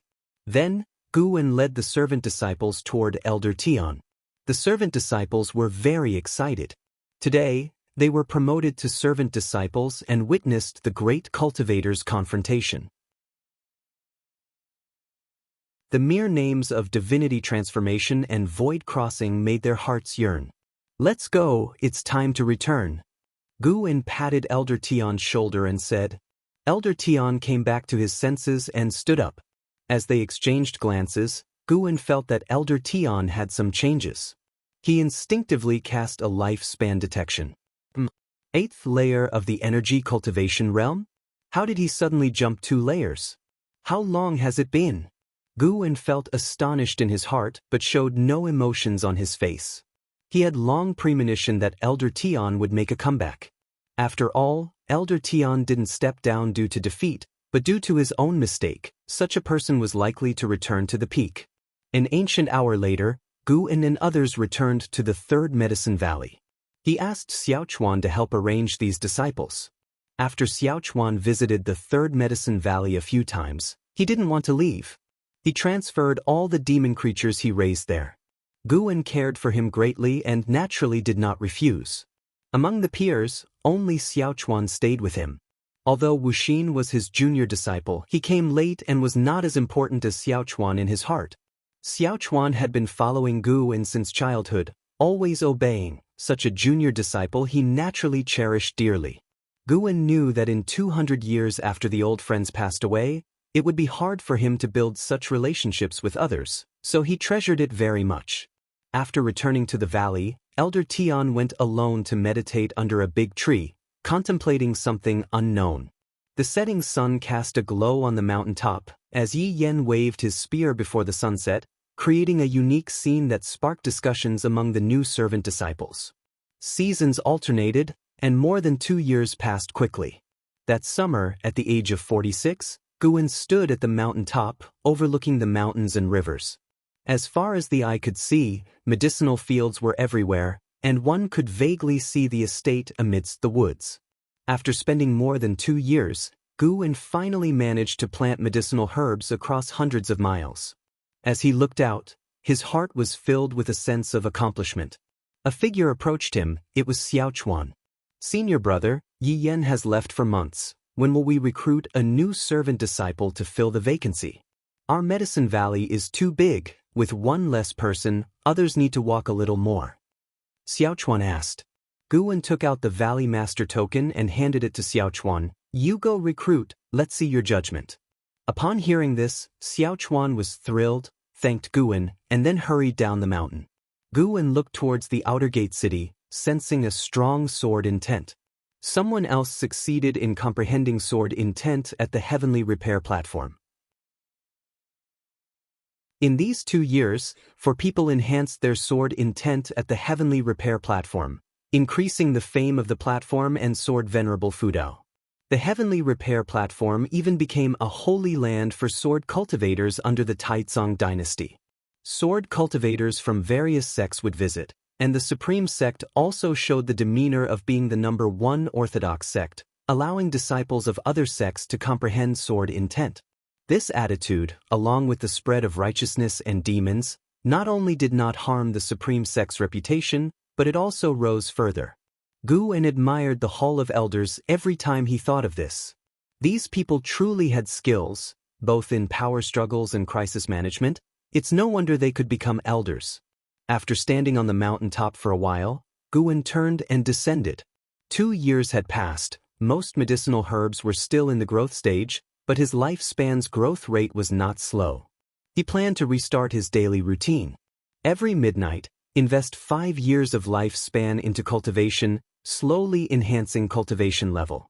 The first layer of the unification realm felt somewhat insecure, with more great cultivators at the heavenly repair platform. Who knows when an old monster of the unification realm might appear?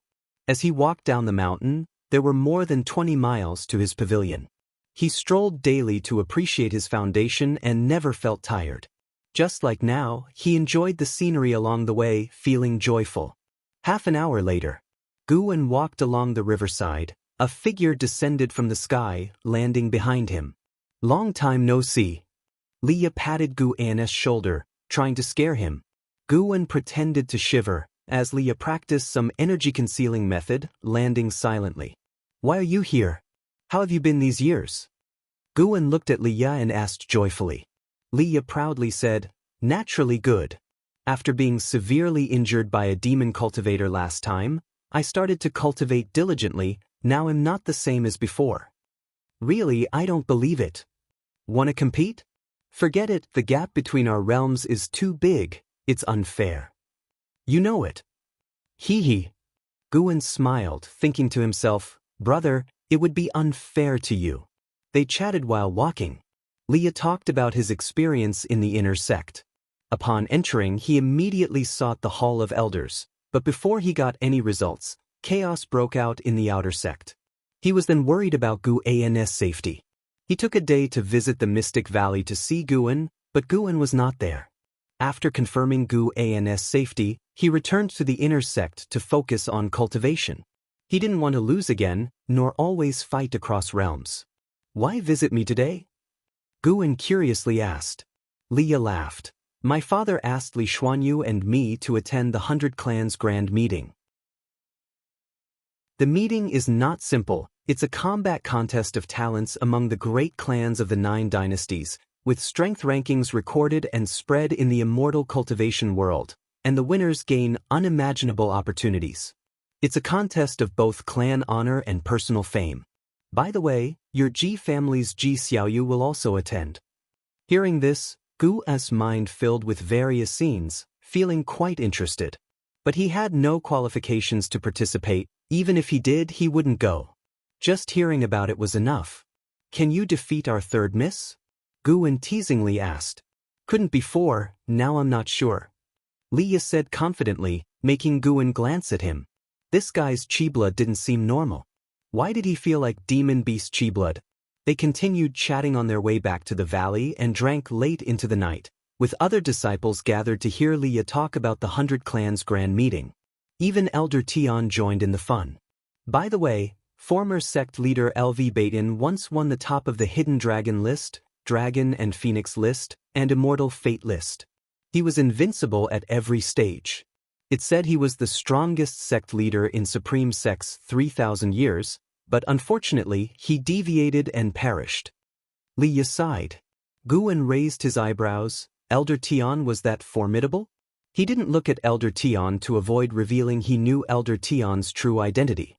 Tang Yu couldn't help asking, Martial Uncle Leah, can Zhou Tongyu win this Hidden Dragon list top position? The Hidden Dragon list ranked talents under 100 years old among various clans. Zhou Tongyu was already the number 1 of the younger generation. The book Supreme Immortal Venerable boosted his reputation. Many felt the Zhou Tongyu in the book was him. He had also visited Supreme Sect, sweeping the younger generation before leaving proudly. Leah glared at him, saying, What are you talking about? that top position is naturally your martial uncle's. What, Zhou Tongyu? Watch, this time your martial uncle will make him taste defeat. Upon hearing this, all the disciples admired Li Ye. Such confidence was inspiring. Elder Tian chuckled. Actually, Zhou Tongyu isn't your biggest opponent. Supreme Sect hides someone stronger, with greater talent, but remains in seclusion. Li Ye asked, who? LV Xian, who formed his core at 30. What? Li Ye's expression changed, others were also shocked. Most present were over 30, they couldn't imagine forming a core at 30. Gu An's expression became peculiar. In these 2 years, Tianya Valley had a newcomer, LV Xian. He hadn't linked LV Xian to LV Baiyan before, now it seemed, were they blood-related? Li Xiandao was truly capable, even digging out Supreme Sect's hidden genius, quite outrageous. Chapter 72, Reincarnation of the Great Power, the name of Guan, 7th update. Elder Tian mentioned LV Xian, prompting the disciples to ask questions, wanting to know what kind of person this top genius was. Li Ye secretly noted down the name, determined to defeat LV Xian in the upcoming competition and prove his own talent. That night, the Third Medicine Valley was lively, even Elder Tian became talkative, laughing frequently. At dawn, Li Ye bid farewell to Guan. I'm leaving, wait for me to become famous. Watching Li Ye's departing figure, Guan suddenly felt a bit envious.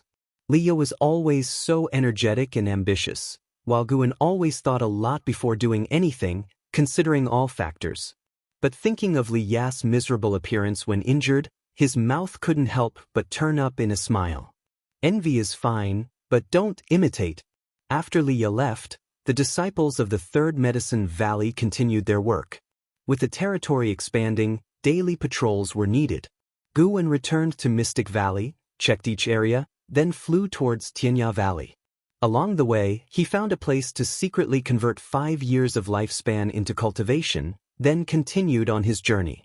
Arriving at Tianya Valley, Guan walked in from the valley entrance. As he climbed the hillside, he saw Yi Luyun and LV Xian sparring in a magical duel. LV Xian wore a red robe, his long hair flowing. At first glance, one might mistake him for a woman. He held a gourd-shaped fan and effortlessly countered Yi Luyun's sword strikes. The two of them moved back and forth in the air, evenly matched.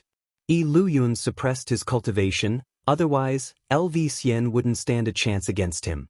Guan couldn't resist performing a lifespan detection on LV Xian again.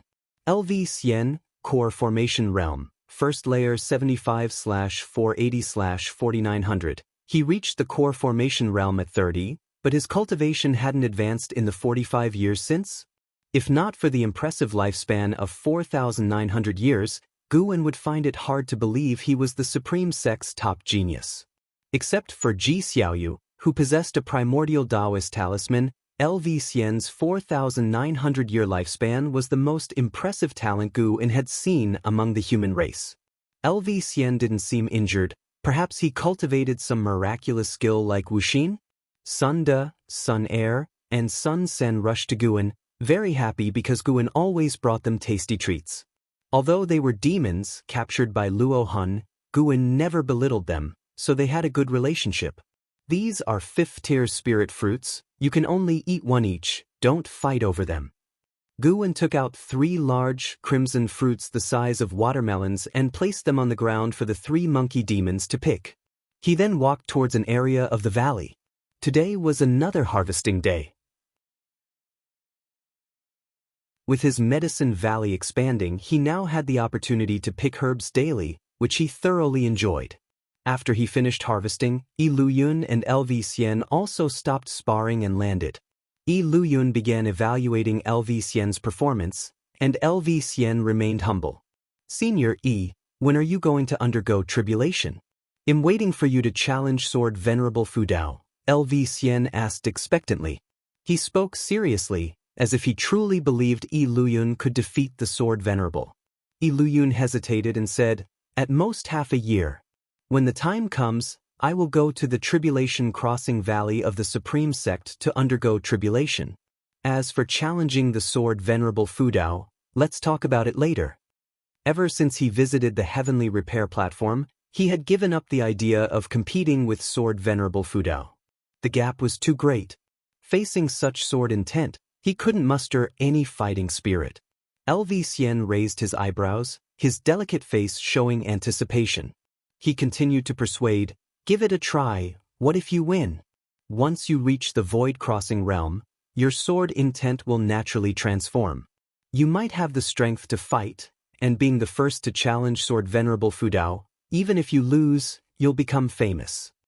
Passing by, Guwen wanted to retort. LV Xian really had a problem. Ever since he came to Tianya Valley, he had been persuading Luo Hun to challenge the Supreme Sect's top gun, and urging the 3 monkey demons to challenge the nearby third-tier great demon. It wasn't occasionally. Whenever he encountered someone, he would persuade them. If this guy truly loved fighting, Leah would have heard of him long ago.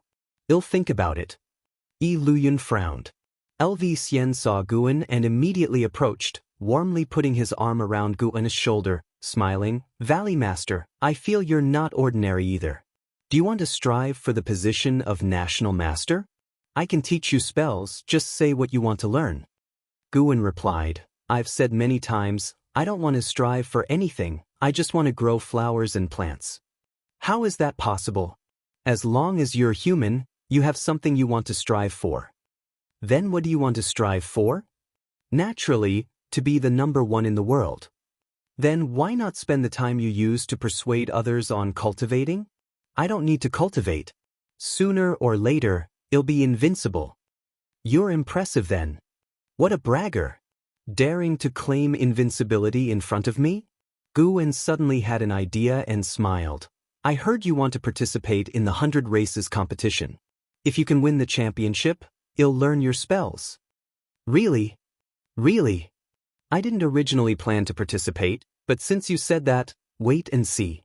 I'll leave tomorrow." LV Xian finished speaking and walked towards his house. Guwen watched his back, finding him hard to figure out. Yi Luyun walked over and transmitted his voice. "Don't provoke him. Ever since he formed his core, he easily falls into dreams during cultivation. Sometimes he dreams of being an emperor, sometimes a sword emperor rampaging the mortal world, and even sometimes a demon emperor. According to him, he can reach the peak of the mortal world in every lifetime. What's wrong with him? Could he be a reincarnated great power?" Guwen immediately stopped underestimating LV Xian. Better safe than sorry. This person might indeed have a remarkable background. The next morning, before Guwen left, LV Xian had already departed, making Guwen more eager for the 100 races competition. The Hidden Dragon List was a competition for geniuses under 100 years old. Who would be the top among Zhou Tongyu, Ji Xiaoyu, Leah, and LV Xian? Before LV Xian returned, Guwen decided to elevate his cultivation level to the 9th layer of the unification realm, secretly competing with these geniuses' growth speed. By the time Guwen returned to Mystic Valley, it was already noon. He sensed a familiar aura waiting in his loft. Along the way, he greeted Wuxin and then went upstairs. Entering the house, Guwen saw Yilan sitting at his desk, holding a book. "Oh no." Guwen closed the door and walked to the desk to take the book from her hand. He said seriously, "How can a lady read this kind of book?" Ever since the outer sex disaster, Yilan rarely visited him, spending most of her time training outside. Now, she had been promoted to a deacon in the law enforcement hall, holding a certain position and power. Yilan looked at Guwen and smiled. "I heard from Zhenqin that you usually love reading this Green Hero travelogue, so I wanted to see what kind of book you like." "I don't know about that Supreme Secret Records. But don't listen to Zhenqin's nonsense. It's a slander. The Green Hero travelogue was left by my master. I haven't read it nor destroyed it, just kept it as a memento." "Really? When has your senior brother ever lied to you?" "Humph." Yilan took out a book from her storage bag and threw it on the table. Guwen glanced at it and his eyelid twitched wildly. "Supreme Secret Records. Oh no, how did this book become so popular?" Yilan looked at Guwen and said softly, "Senior brother, I used to think it was a coincidence when I saw the protagonist named Guwen. But now, after flipping through the Green Hero travelogue, I feel it's not a coincidence. Tell me honestly, did you write the Supreme Secret Records? How is that possible? I don't write books. I only love growing flowers and plants. Heh, do you think I'll believe you now? Senior brother, it's not that I'm telling you off, but if you want to read, couldn't you read something like Investiture of the Gods or Supreme Immortal Venerable? They're better than these kinds of books that disturb your Taoist heart. I really didn't write it. Guwen felt so wronged, it was all Shenzhen's fault. Yilan suddenly stood up, scaring him into taking a step back. She circled around the table, approached him, and raised her right hand. Going to hit me? Guwen felt a headache. Luckily, Yilan didn't intend to hit him but to straighten his robe. She slightly lowered her head and said softly, Senior brother, if you do like this kind of thing, I can find the dual cultivation method and accompany you. Guwen saw her ears turning red. He quickly stepped back and shook off her hand, saying seriously, Junior sister, don't joke around. If you keep joking, Yilan looked up at him, burst out laughing and covered her mouth. Look at you acting like I'm a flood or beast. All right, no more joking. I came because of another matter, concerning your disciple, Su Han. Yilan said seriously, her smile fading. Guwen frowned and asked, What's wrong with him? Do you know his ancestral swordsmanship called Hateful Heaven Divine Sword? I'm somewhat familiar. Is there a problem with this swordsmanship? Yes, it's not his ancestral swordsmanship but a forbidden swordsmanship of the sword sect of the Great Yu dynasty, not to be passed on. Su Han frequently used the Hateful Heaven Divine Sword to kill enemies during his training outside. Eventually, someone recognized this swordsmanship, causing quite a stir. It's said that the sword sect is preparing to capture Su Han. That bad? Guwen was shocked. Could Su Han, with his talent, cause such a commotion like a novel's protagonist? Yilan nodded and said, I've hidden Su Han in the law enforcement hall, but if the sword sect comes, the law enforcement hall won't be able to protect him. After all, they are also a great sect, and the supreme sect won't defend the sword sect for an outer disciple. Guwen thought for a moment and said, They'll try to come up with something. Yilan comforted him, saying, If you're afraid of trouble, just ignore him. You can't protect him forever. I'm telling you because I don't know his significance to you and fear you might regret it later. Guwen nodded and praised Yilan for being considerate. Yilan didn't stay long. After she left, Guwen transported himself to the Third Medicine Valley and went to visit Shenzhen. Since Shenzhen ruined his reputation, she had to help. Shenzhen had invited him to her cave before, so he knew how to find her. A stick of incense time later, Guwen entered Shenzhen's cave. What a rare guest, it's not often you come to me voluntarily, Shenzhen smiled. In her cave, she wasn't wearing a veil, revealing a stunningly beautiful face, sweet and charming. She was holding a brush dipped in ink, and when Guwen looked up, he saw the walls covered with paper sheets. This woman, was she drawing? Guwen quickly looked away and said, My disciple has encountered a problem involving the sword sect of the Great Yu dynasty. Can you help? Sword sect? No problem, they must give face to our doubt on sect. Shenzhen said boldly. Guwen then recounted the situation in detail. Shenzhen frowned and hesitated, saying, It seems there's a bit of an issue. Chapter 73 Perhaps you are a genius. Mad swordsman wants to pass on magic, is there a problem? Guwen couldn't help but roll his eyes and said helplessly, Next time, wait until I finish speaking before making a decision. Aren't you giving me hope only to extinguish it with your own hands? Shenzhen shook her head and said, The problem doesn't come from the sword sect, but from the Dao Tian sect. The Hateful Heaven Divine Sword is not just a forbidden swordsmanship of the sword sect, it is a forbidden technique throughout the Great Yu dynasty. Every time the Hateful Heaven Divine Sword appears, there will be a bloody storm. 100 years ago, someone mastered the Hateful Heaven Divine Sword and killed tens of thousands of people. He was severely injured by our sect's elders and eventually fled the Great Yu dynasty. The Hateful Heaven Divine Sword is a swordsmanship that can break through heavenly destiny. The stronger the hatred, the stronger the sword intent. Even someone with mediocre talent can break through the limitations of their spirit roots as long as their hatred is intense enough. However, as the realm gets higher and the hatred deepens, it is easy to deviate and become a demon that only knows killing. Hence, the sword sect forbids anyone from practicing it.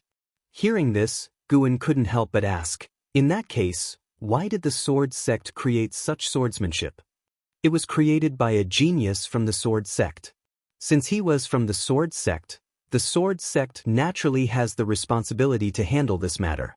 They have destroyed all the sword manuals, but the hateful heaven divine sword keeps appearing. Perhaps that person scattered the sword manuals throughout the immortal cultivation world before he died, Xinzhen answered. Guan frowned.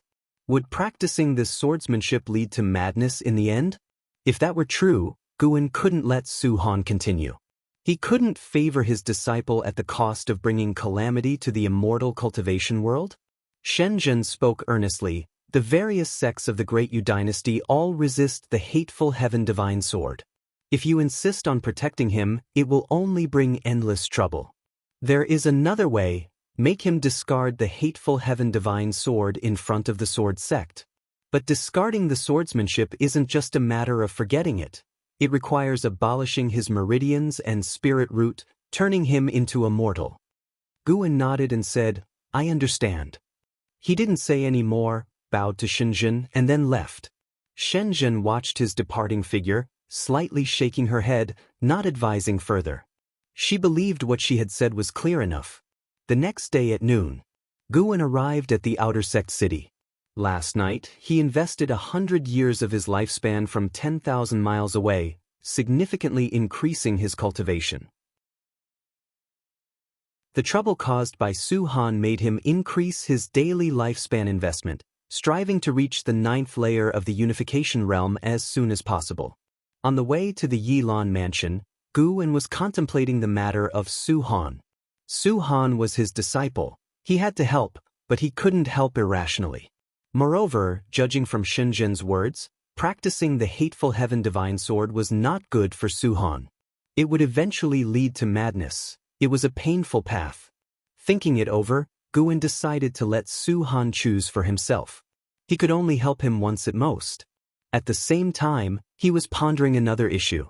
If he invested 10,000 years of his lifespan in the hateful heaven divine sword, could he research a way to improve it so that it no longer led to deviation?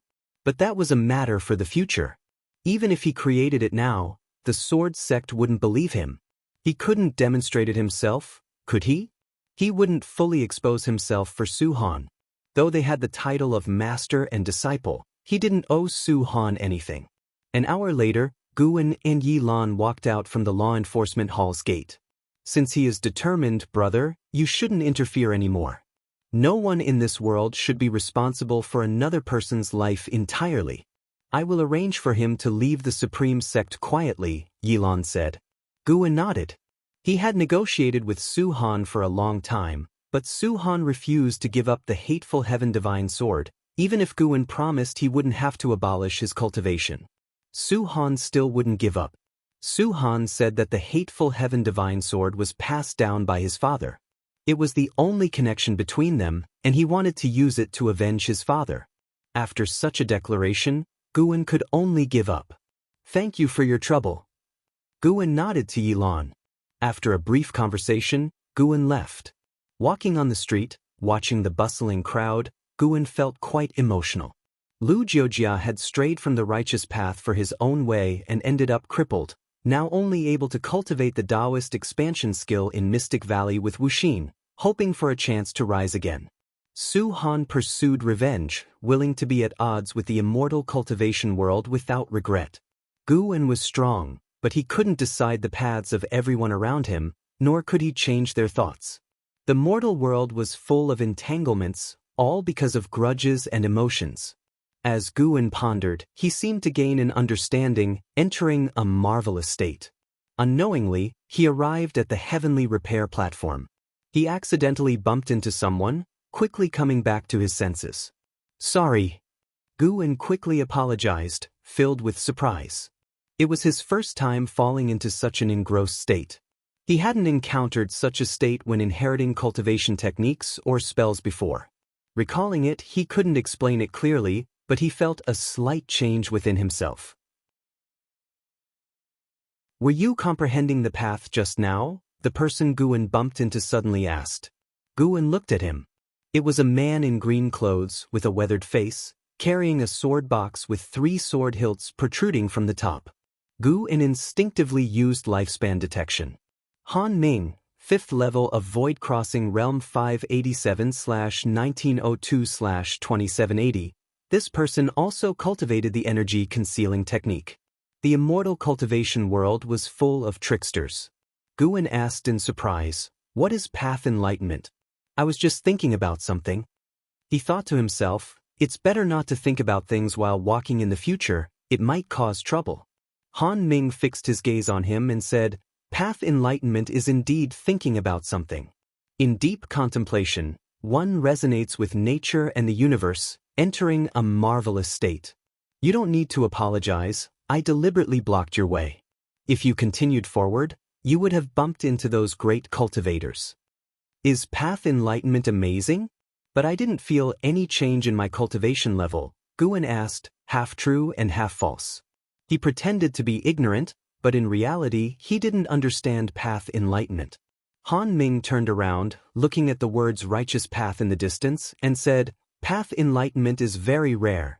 It cannot be taught or predicted, relying entirely on one's comprehension and blessing. Some break through realms through path enlightenment, some create astonishing ultimate skills through it.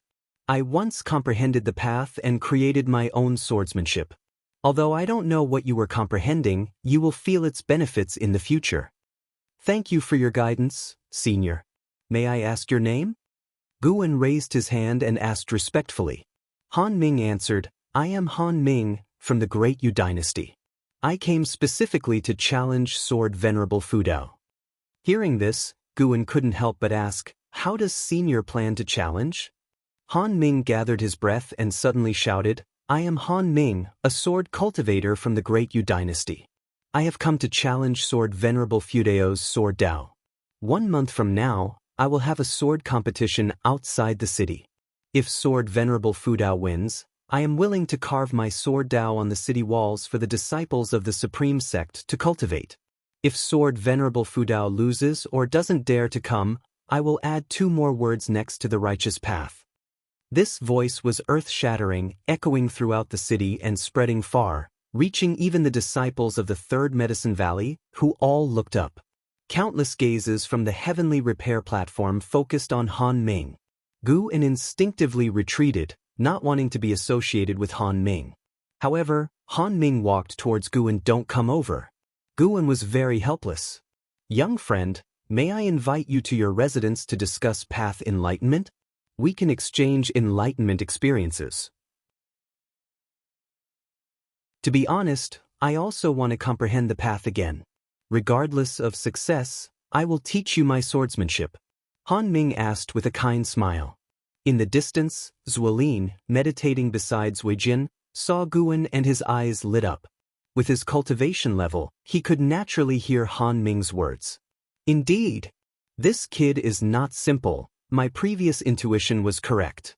Zuolin wanted to get up but was held back by Weijin. "Don't go looking for trouble. That Han Ming is not simple. He once killed a great cultivator in the divinity transformation realm with the cultivation of the nascent soul realm, shaking the world, and is known as the Mad Swordsman," Weijin said in a deep voice, staring at Han Ming with sharp eyes. Zuolin was stunned upon hearing this. Under the gazes of many, Guan could hardly refuse and nodded, then quickly left, followed closely by Han Ming. The cultivators on the heavenly repair platform started discussing Han Ming's name, and many had heard of him. His deeds began to spread quickly. The elders in the Void Crossing realm on the platform just glanced at Han Ming without stopping him. Guan thought for a moment and decided to take Han Ming to the Third Medicine Valley. Curious to see what would happen when Han Ming met Elder Tian. In silence, Han Ming followed Guan, not knowing what he was thinking. When they reached the Third Medicine Valley, Han Ming couldn't help but ask, "Does this 100-mile area belong to you?" "Yes, why?" Guan asked back. Han Ming was silent for a moment, then said emotionally, I wanted to take you as my disciple, but seeing such a vast medicine garden means the supreme sect values you highly. I can't help but feel a bit disappointed. You just challenged me and now want to take me as a disciple? Guwen complained in his heart but smiled and said, Thank you for your kindness, senior. I don't like fighting and killing or pursuing high cultivation levels, so I won't be your disciple. As they landed, attracting the attention of many disciples. In the distance, Elder Tian, napping under a tree, opened his eyes. Seeing Han Ming, his expression changed slightly, clearly recognizing him. Han Ming, however, didn't recognize him. They went upstairs and sat down. Han Ming began to talk about his path enlightenment process, and Guwen listened attentively. Han Ming comprehended the path at the age of 200. At that time, he couldn't break through to the 9th layer of the core formation realm and thought his life would end there. He sat under a waterfall in a low mood for 7 days and nights, then he enlightened the path. After one night, his sword heart enlightened, and his sword intent transformed. Listening to his words, Guwen thought about the extreme lifespan concept. He wondered if path enlightenment could change the extreme lifespan. So far, Guwen hadn't seen anyone break through the extreme lifespan, although current lifespan often changed. Cultivators of different realms had their current lifespan increase with higher realms, but each major realm didn't have a standard lifespan limit, since lifespan was related to state, cultivation techniques, natural treasures, and so on. Like Li Xiandao, clearly in the divinity transformation realm, but some in the nascent soul realm had similar lifespans as him. Or Ji Xiaoyu, who had over 800 years of lifespan in the 9th layer of foundation establishment, comparable to Li Xiandao in the 8th layer of the divinity transformation realm. If a person was seriously injured, their lifespan would change accordingly, like Elder Tian and Lu Jiujia. People weren't just data, their values weren't fixed. He could only observe more. After Han Ming finished, he asked Guwen to talk about his path enlightenment experience. This time, Guwen didn't hide anything and honestly shared his worries, only leaving out the hateful heaven divine sword. When he finished, Han Ming pondered and said, worrying about your disciples' safety, realizing you can't control others' destinies, that's your path enlightenment. You might be a genius. In a month, I will compete in a sword contest with Sword Venerable Fudao, and I might die. How about I teach you all my sword Dao within this month? What do you think?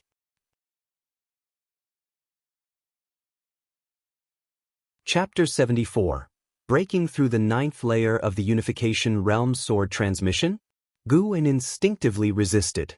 He had already mastered the Taitsong Divine Shocking Sword, Wood Spirit Sword technique, and even the Hateful Heaven Divine Sword existed on his panel. There was no need to waste time and lifespan practicing other swordsmanship.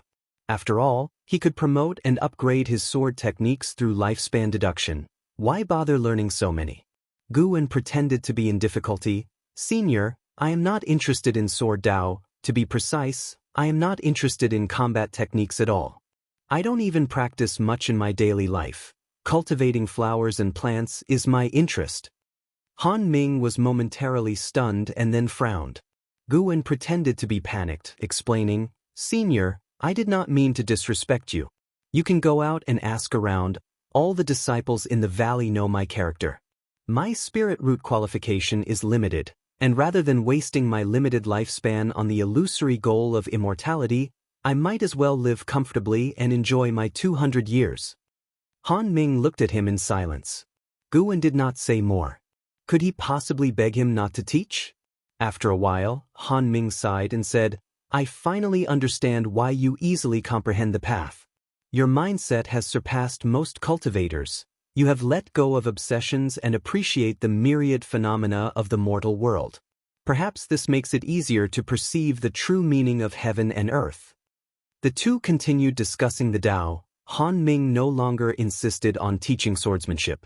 They talked for a full day and night before Han Ming left. He planned to wander in the Supreme Sect to find a suitable inheritor. Guwen then recommended someone, Zuolin.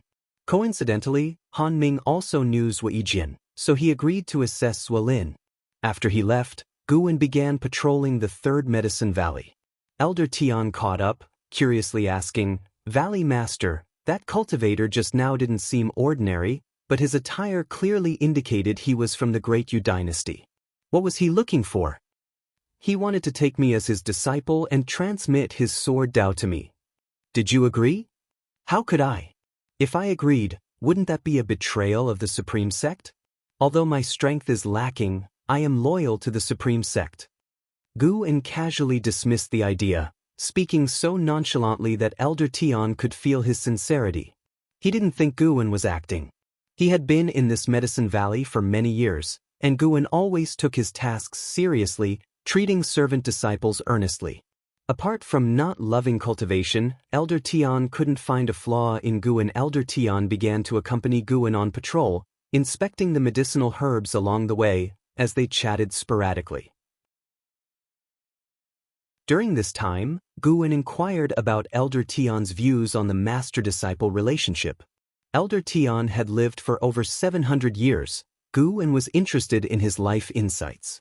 Though he might not necessarily follow them, listening was always beneficial. Meanwhile, the news of Han Ming, the mad swordsman of Great Yu, challenging sword Venerable Fudao spread quickly through the Supreme Sect cities, sparking anticipation among everyone who heard it. Han Ming was a renowned sword cultivator, while sword Venerable Fudao was the most famous cultivator of the Supreme Sect at present. Who wouldn't want to watch their sword competition? Most importantly, the disciples of the Supreme Sect also wanted to witness the true appearance and grace of sword Venerable Fudao. Half a month later, when Guan arrived at Tianya Valley, he heard Luo Hun and Di Luyun discussing this matter. This made Guan start to hesitate. Originally, he did not intend to participate. After all, the Supreme Sect had plenty of experts, and they would never allow Han Ming to destroy the heavenly repair platform. But now that the matter had escalated so much, if he did not go, wouldn't it tarnish his own reputation? No way. He needed to speed up his path to strength. Han Ming was a genius who killed enemies across realms. With his cultivation level at the first level of the unification realm and his ability to control a sword from afar, what if things went wrong? He had to reach the 9th level of the unification realm in advance. Seeing that Han Ming seemed like a decent person, Guan decided to give him a thorough defeat. Maybe Han Ming would have another epiphany after losing. In the dead of night, Guan kept flashing through the forest, covering 100 miles with each step. He was quickly distancing himself from the Supreme Sect, using the infinite traceless mystic heaven step. He felt guilty about constantly drawing on the Supreme Sect's spiritual energy. This time, he decided to break through in a place rarely visited by people. He aimed to break through to the 9th level of the unification realm in one go. Alas, the world was unpredictable. There were always interruptions to his plans and his pace of becoming stronger. After traveling nearly 20,000 miles, Guan finally stopped. Here, deep in the mountains, the forest was filled with dense demon energy and ghost energy. Guan sat down to meditate under a tree, immediately activating the lifespan barrier. He couldn't walk any further. Who knew where he might end up? Guan began investing 1,000 years of lifespan into his cultivation, successfully reaching the 2nd level of the unification realm, with Earth's spirit energy pouring into him. After that, he continued to invest another 1,000 years of lifespan. 1,000 years after another. By the time he reached the 9th level of the unification realm, he had invested a total of 18,000 years of lifespan. After reaching the 5th level, each level required 3,000 years of lifespan to break through, which was related to the spiritual energy in his environment. It was acceptable to him, considering that advancing from the 9th level of the Void Crossing realm to the 1st level of the Unification realm had cost him over 12,000 years. Seeing that he still had over 200,000 years of lifespan left, Guan felt joyful and began to enjoy the elevation of his realm. The forest trembled, and strong winds blew from all directions. Green waves of chi arose from the ground beneath him. A deafening roar resounded from afar. It was a demon beast howling. Guan was secretly alarmed. The aura of this demon beast was no weaker than the divinity transformation realm. Such a terrifying demon creature was hidden in this area. Fortunately, he hadn't come this far for his previous breakthroughs. lest he be eaten by a demon monster, which would have been extremely unfortunate. Soon, more demon beasts began to howl, one after another, their voices growing in number. The combined roars seemed to be capable of overturning the night sky. The night sky was filled with swirling dark clouds, obscuring the stars and the moon, making it unclear whether it was clouds or demon energy. At that moment, Guwen felt as if he were in a demon domain or a magic realm. The howls and cries of demons and monsters surrounded him from all sides, chilling and horrifying. The forest ahead shook violently, as if it might uproot at any moment. In the darkness behind the mountains, a colossal mountain began to move. With his sharp vision, Guwen could see it was a giant demon, at least 300 feet high, resembling a turtle carrying a mountain on its back. As it moved forward, dust flew everywhere. Guwen saw numerous wandering ghosts circling around the mountain, like a following army. No wonder the Taizong dynasty couldn't eradicate all the demons and ghosts in the world despite having cultivators. Along the way, Guwen's divine sense had picked up the sounds of villagers in the mountains, confirming he hadn't yet left the Taizong dynasty. The Taizong dynasty was vast, seemingly even larger than Earth in his previous life. With such expansive territory, it was teeming with countless demons and ghostly creatures. The other 8 dynasties were probably not much smaller than the Taizong dynasty, but as Shenzhen said, the lands of the 9 dynasties together only occupied a small corner of this continent. This world was indeed immeasurably vast. Inexhaustible earth spirit energy flowed into Guwen's body, continuously enhancing his cultivation. No wonder advancing from the 1st to the 9th level of the unification realm had consumed 18,000 years of lifespan. The amount of spiritual energy required for this process was enormous. Guwen suspected that this disturbance would affect an area of tens of thousands of miles, possibly even impacting the Supreme Sect. The 9th level of the unification realm was already like this. If he aimed for higher realms, would he alarm the entire dynasty? The main issue was compressing the spiritual energy absorbed over 18,000 years into a short time span, drawing an immense amount of spiritual energy. Once the spiritual energy in this area was depleted, he would have to draw from other places, as heaven and earth also needed time to replenish it. Whatever. He thought he would break through first and talk later. Nobody could stop him from becoming stronger. Guwen closed his eyes, ignoring the disturbances around him. In a spacious cave, the firelight flickered violently, casting the shadow of a large cauldron on the walls. It was a large iron cauldron, over a yard in diameter, with a blazing fire underneath. The soup inside was boiling, with white bones bobbing up and down. 2 human children were tied up against the cave wall. They appeared to be about 12 or 13 years old, a boy and a girl. The boy was rubbing the hemp rope on his wrists against a protruding rock, his wrists bleeding profusely, but he didn't frown. His actions only became faster, barely showing the white bones of his joints. The girl knelt on the ground beside him, nervously watching the cave entrance, as if terrified of something. The cave shook violently, and a horrifying demon wind blew in from outside, as if numerous demons were crying out, making their scalps tingle. The extreme terror turned their lips white, and their bodies trembled uncontrollably. Finally, the boy managed to break the rope binding his wrists. He quickly removed the ropes from his body and then turned to untie the girl. However, the girl's ropes were tied too tightly, and with his lack of strength, he couldn't loosen them. Ugh! A deep, resonant breathing sound came from outside the cave, resembling the croaking of a toad. The boy's movements stopped abruptly, a look of despair in his eyes. He looked toward the curved path ahead and saw a huge, bloated shadow appearing on the cave wall. The 2 children's faces turned pale at once. Suddenly, the bloated shadow seemed to be pulled away by something and disappeared in an instant. Soon after, the sound of crisp, loud chewing came from outside the cave. The boy leaned against the wall, quickly covering his mouth, afraid to make even the slightest noise. The bound girl closed her eyes tighter, not daring to look at the cave entrance.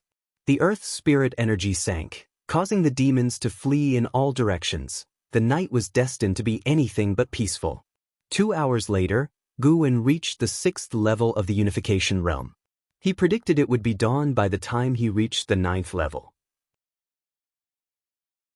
Compared to his previous breakthroughs, the speed at which he absorbed spiritual energy had increased several times, yet the breakthrough time had still lengthened. Normal cultivators in the unification realm never made such a large commotion while breaking through because they accumulated energy slowly and did not devour the spiritual energy required for future centuries and millenniums in a short time. Guwen waited patiently. Time passed quickly. As dawn broke, the first ray of sunlight pierced the sky. The sky was full of demon clouds, and the forest was shrouded in demon energy, like a dense fog. Guwen sat beneath the tree in meditation and suddenly opened his eyes. The 9th level of the unification realm, complete. Reaching this level, he clearly felt a significant enhancement in his divine sense and senses, even feeling his heart condensing spiritual power, as though something was about to grow. The rate at which he devoured Earth's spirit energy began to slow down. Guwen felt 100 times stronger compared to before. The 9th level of the unification realm was not something the 1st level could compare to. Guwen didn't believe any cultivator at the 1st level of the unification realm could kill him across realms. At that thought, he broke into a cold sweat. Almost ruined his Taoist heart. He couldn't think this way. Those who were killed across realms probably had this kind of mindset. He couldn't underestimate anyone and had to be mentally prepared for the possibility of being ambushed. Only then could he give it his all.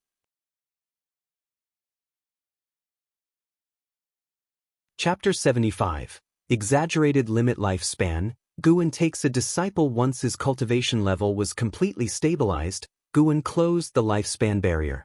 This time, the lifespan barrier consumed over 8,000 years. At this rate, activating the lifespan barrier would sooner or later become a huge expenditure. He still needed to work hard to earn more lifespan. Although he appeared wealthy now, if he wanted to make a comprehensive improvement, the lifespan would not be enough. Guwen stood up, stretched lazily, and then touched his chest. The unification realm seemed like a transition, unlike the previous stages that had phases, but this transition was a great test of his cultivation accumulation. Guwen could feel that the next realm was related to the heart, and the thing condensing on his heart was a sign. It was just that he couldn't determine what it specifically would be for now. He began to move forward. It was still the infinite traceless mystic heaven step, and he moved continuously, covering hundreds of miles with each step. Meanwhile, he spread out his divine sense, carefully feeling the differences in the 9 layers of the unification realm. Suddenly, Guwen stopped walking, his eyes turned in one direction, and his brows furrowed slightly. He hesitated for a moment, but still moved towards that direction. By a small river in the mountains, a boy covered in blood and mud stood in front of a mountain wall. He held a large stone in his hand, and behind him stood a girl in a similar state of disarray, looking at the front in terror. On the opposite side of the river, a 2-zhang-tall wolf demon emerged from the forest. It walked upright, its deep black fur glistening. Despite the morning light, its eyes shone with a terrifying gleam. The wolf demon opened its mouth, exhaling a thick breath while staring fixedly at the two in front. The boy trembled in fear but still bravely took a step forward. Neither of them noticed a figure appearing on the mountain top behind them. It was Guwen. Guwen had temporarily changed into a white robe and wore a specially made mask. This was something he crafted in his spare time, containing restrictions to isolate divine sense probing. The breeze blew Guwen's robe as he looked at the two people below, casting a lifespan detection upon them. Gooden, non-ranked 12/99/9999.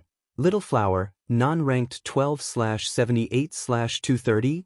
A lifespan limit of 9,999 years? Guwen doubted his eyes. This broke Ji Xiaoyu's record among the human race. Could it be that this boy also had a primordial Taoist talisman within him? At that moment, the wolf demon suddenly pounced on the boy named Gooden. Guwen waved his hand, and a beam of sword chi fell between the wolf demon and Gooden. Stones flew and water splashed, terrifying the wolf demon into immediate retreat, turning around and fleeing. Dust blew in their faces, causing Gooden to shut his eyes and cough. When the dust settled, he opened his eyes wide to see a half-zhang wide, 100 zhang long crack by the riverbank as if slashed by a giant sword. Footsteps came from the side, frightening Guden into a shudder. He turned around quickly and saw Guen. Although Guen appeared human, the mask he wore led Guden to retain his grip on the stone. "Are you a human or a demon?" Guden cautiously asked, his voice weak and still trembling. Guen spoke, "Naturally human, otherwise why would I save you?" He changed his voice to sound old and weary, as if in his 40s or 50s. Upon hearing this, Guden let out a sigh of relief but did not put down the stone, making Guen's eyes flash with admiration. "Where is your home? I will take you back." Guen continued. Guden fell silent immediately upon hearing this. At this moment, Little Flower behind him suddenly burst into tears. "My parents were eaten by the demon," she said intermittently, sobbing. Her emotional outburst made Guden's eyes turn red as well. Then, Guden recounted their experiences. A group of demons attacked their village, devouring all the adults and taking the children to this area. They saw their companions turned into soup every day. Last night, it was supposed to be their turn, but the mountain suddenly shook, and the demon guards ran out. At dawn, they escaped the cave but found no trace of the demons and started fleeing. Not long after, they were targeted by the wolf demon on its way. Guen listened in silence. It was his first true encounter with the hardships of the mortal world. He was born in the Ji family, never experiencing the threat of demons, and later went to the Supreme Sect, smoothly advancing by seizing lifespan. Compared to him, these two children had it incredibly tough. Guen felt a sense of compassion, but Guden's exaggerated lifespan prevented him from taking them back. Such an extreme lifespan, if they pursued immortal cultivation, would definitely bring endless troubles. Guen even suspected that Guden possessed a great fortune. Thus, his entire family perished, except for him. Just as he was about to be eaten, Guen broke through this area. Just as the wolf demon was about to catch him, Guen saved him. All these coincidences coming together meant it was no coincidence. A child of fate? Seeing that these two were already orphans with no kin to rely on, Guen couldn't bear it. After thinking it over, Guen decided to first take them to a safe place. He appeared behind Guden in a single step, picked him up, then went to Little Flower and lifted her as well, moving quickly. Frightened by his movement technique, they stopped crying and stiffened. After 10 breaths of time. In a forest, Guen stopped and gently placed them on the ground. He took out a bottle of elixir from his storage bag and poured half into each of their mouths. The sudden feeding made them choke, but as the elixir went down their throats, they felt a warm flow spreading through their meridians, which was a wonderful sensation. They opened their eyes wide in disbelief. Guen then sat down cross-legged before them and asked, "Do you want to cultivate immortality?" He dared not take Guden back directly but could teach them the cultivation method and let them someday join the Supreme Sect on their own, keeping it unrelated to him. He intended to send the Supreme Sect a top-tier genius, compensating for multiple offenses of drawing spiritual energy over the years. "Are you an immortal?" Guden exclaimed, his face full of excitement. "I am not. I am merely striving to be an immortal. Since you have nowhere to go now, I shall teach you the cultivation method. In the future, you can join the Supreme Sect, finding a home there." Guen replied, still using the altered voice to avoid being recognized later at the Supreme Sect. Guden nodded eagerly, even kowtowing to Guen, calling him master. He turned to the dazed Little Flower, pressing her head downward, "Call him master."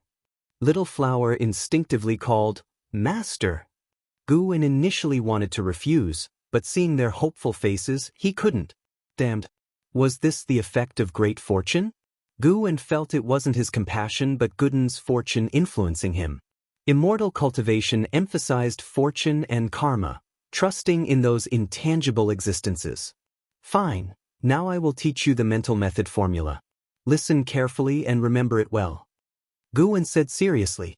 The two immediately sat upright, focused on him, fearing he would get angry.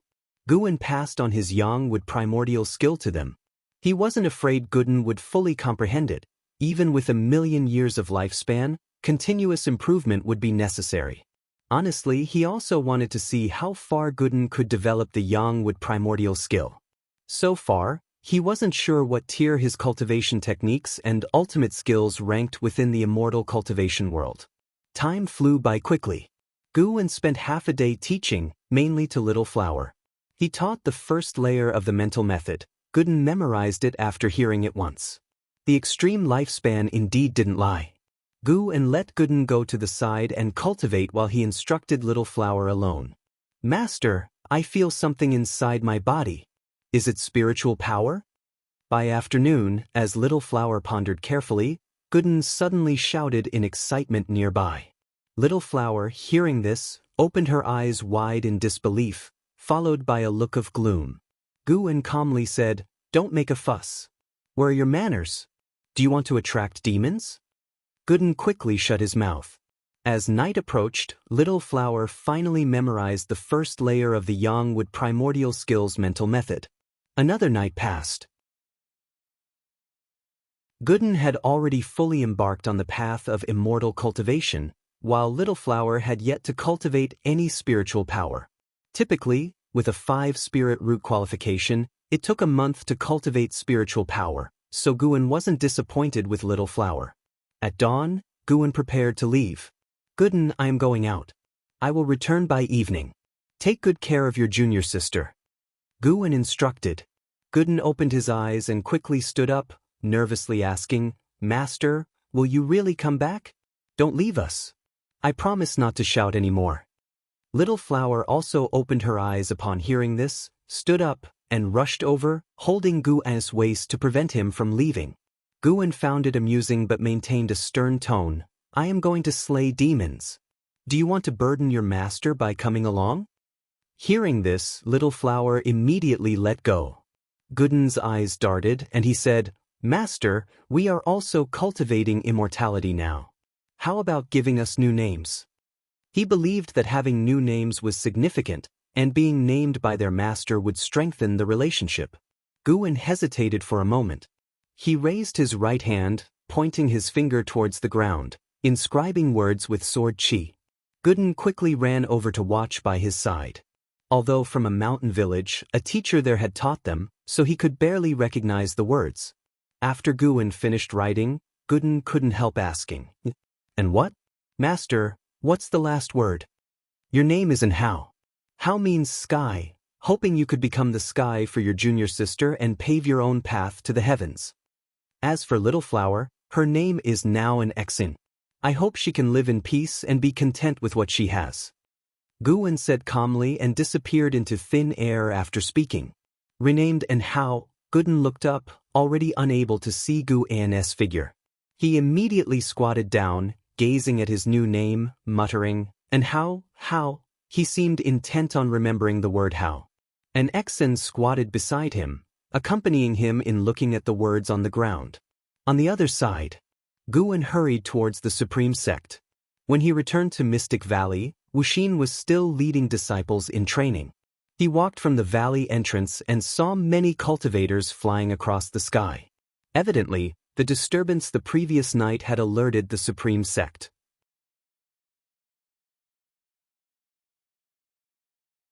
Chapter 76. The World Watches. What is a sword cultivator? Seeing Guden walk towards the valley entrance, Wuxia quickly ran over. Lu Jiojia was also practicing with the servant disciples. Now, he was Wuxian's right-hand man. He merely looked at Guden from a distance without approaching. Even though it had been several years since his return, Lu Jiojia still did not dare face Guden. Whenever he could avoid seeing him, he would, because he felt he had let Guden down. Guden had given him so many elixirs, yet he had strayed onto the wrong path and ultimately became a cripple. Every time he thought about it now, he felt regret. He even felt that he deserved his fate. After all, he had indeed committed many wrongdoings in the Demon Extermination Hall and deserved the punishment. Guden did not specifically try to guide Lu Jiojia. This allowed the young man to reflect and contemplate. "Senior brother, last night there was another incident of spiritual energy descending. Although it wasn't as severe as the previous times, you still need to be careful when you go out." Wuxia came up to Guden and reminded him. Guden nodded and said, I felt it too, which is why I came back. How's the situation in the Medicine Valley? It wasn't affected. By the way, senior brother, are you going to watch the duel between the Mad Swordsman of Great Yu and Sword Venerable Fudao? Has Sword Venerable Fudao agreed to participate? No, but the rumors are rampant, and Sword Venerable Fudao should show up. As they chatted, they walked towards the pavilion. Currently, the Mystic Valley had recruited another batch of servant disciples. These disciples frequently looked at Guwen as they practiced. They were very curious about the true master of the valley. It was said that every few years, an outer disciple would emerge from this Medicine Valley. How could they not look forward to it? After chatting with Wuxia for a few moments, Guwen went upstairs. He planned to make some new clothes for an Hao and an Exing. An hour later, he went to the third Medicine Valley to inspect his valley. The third Medicine Valley was vast, and he had to personally check it to avoid any oversights. Even losing one medicinal herb would cost him his lifespan. The disciples in the third Medicine Valley were also discussing the incident of spiritual energy descending last night. Various speculations were made, and Guwen chatted with them briefly. It wasn't until dusk that Guwen finally left. The sky was crimson, and the forest was dark. And Hao stood on a tree branch, gazing into the distance, hoping to spot Guwen below the tree, and Xian asked nervously, "Will Master not come back?" "He will definitely come back. Master said he would, and he always keeps his word." And Hao said firmly, his tone resolute. In truth, he was unsure himself but tried to appear confident. The thought of Master possibly not returning made him feel wronged and brought him to the verge of tears. But with an Xian below, he absolutely couldn't cry. His father had once told him that boys could cry, but never in front of girls. Suddenly, a hand fell on Nzin's head, startling her into a scream as she instinctively jumped back. And Hao heard it and quickly turned around, only to see the figure he had been waiting for all day. He immediately shouted excitedly, "Master!" He jumped down and rushed towards Guwen, hugging his waist just like an Exan had done that morning. Seeing that it was Guwen, an Exan also became very excited and rushed over to hug him. Even though they've only known each other for 2 days, Guwen had already become irreplaceable in their hearts. Guwen placed a hand on each of their heads, gently pushing them away. He softly said, "Train diligently. If you don't train hard, I will leave you behind. If we excel in our training, will you stay?" And Hao asked. Guwen took out 2 sets of clothes from his storage bag and said, "Didn't I tell you before? You will eventually go to the Supreme Sect. I won't be with you forever. Once you can protect yourselves, I will leave." Upon hearing this, and Hao's face fell immediately. An Exan bit her lip, her eyes turning red. Ignoring their emotions, Guwen handed them the clothes and led them toward the river in the forest. An hour later, an Hao and an Exan had changed into their new clothes and tidied their hair. These two looked like a perfect pair of golden children in their new outfits, which was probably why that demon kept them for last, being reluctant to eat them. Guwen decided to spend every night with them from then on, returning to the Supreme Sect during the day. The area within 1,000 miles had no presence of strong demons, only numerous villages and towns, so it was very safe for them to train here. And so, the days went by. A month passed in a flash.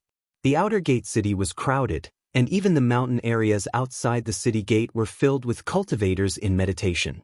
Many disciples from the other 7 outer gate cities, 4 inner gate cities, and the main city of the sect came to watch the battle, as well as disciples from other factions. The Supreme Sect did not prevent this from happening, causing the entire Immortal cultivation world of the Taizong dynasty to discuss the event. In front of the South City Gate, Han Ming stood proudly. He had his eyes closed, his sword box placed in front of him, and his hands resting on the top of the box, while the warm end-of-summer wind blew through his robes. Many cultivators stood on the city walls, watching him and discussing. "I wonder if Sword Venerable Fudao will show up. I think it's better if he doesn't. If he does, his true identity will be exposed, causing endless trouble in the future. He will surely come. He is so powerful that even if his true identity is revealed, who could defeat him?" It's said that Sword Venerable Fudao is actually the sect leader. He remains hidden to build another powerful force comparable to the sect leader within the supreme sect. I heard the mad swordsman of Great Yu has been surpassing the divinity transformation realm for years. If this fight truly takes place, it will be legendary. Zhuo Lin and his father, Zhuo Yijin, also stood on the city walls, looking down at Han Ming. Zhuo Lin's face was full of worry. He had already taken Han Ming as his master, so he naturally worried about his master's safety. Jiang Qiong and Hu Emo, who had a cultivation level of 9 layers of the divinity transformation realm, stood on top of a huge gourd, also discussing the upcoming battle. Yi Lan stood on the top of a tall building, gazing into the distance towards the south city gate. The sky was blue, not a cloud in sight, while the mountains outside the city were rugged. There was no sight of sword Venerable Fudao. Standing beside her were more than a dozen disciples of the law enforcement hall, all her subordinates, including Zhen Qin. They were all very excited. 5 miles away, Shenzhen, wearing a black veil, stood on the top of a treasure pagoda, also watching the south city gate, his eyes filled with anticipation. This duel between sword cultivators, which had been brewing for a month, had captured the attention of the entire supreme sect and even the immortal cultivation world. Amidst the anticipation of everyone, Han Ming remained patient, keeping his eyes closed. Meanwhile, 15,000 miles away, in a vast forest, Gu En was instructing in Hao in sword practice. And Hao had reached the second layer of the energy cultivation realm in just 3 days of energy absorption and was now at the third layer. Today, Gu En started teaching him the techniques of the Taizong Divine Shocking Sword so that he could have combat skills. Meanwhile, An Xen was still cultivating, concentrating on gathering her first wisp of spiritual power. The difference in their talent was like a chasm. Gu En only needed to demonstrate the moves once for and how to remember them, making teaching him very easy. So this is what it's like to mentor a genius? No wonder the great cultivators favored geniuses. He was starting to favor An Hao, too. While practicing the sword, An Hao asked curiously, "Master, what is the name of this sword technique?" He wielded a wooden sword, but even so, his sword strokes already produced a sharp wind. Taizong Divine Shocking Sword.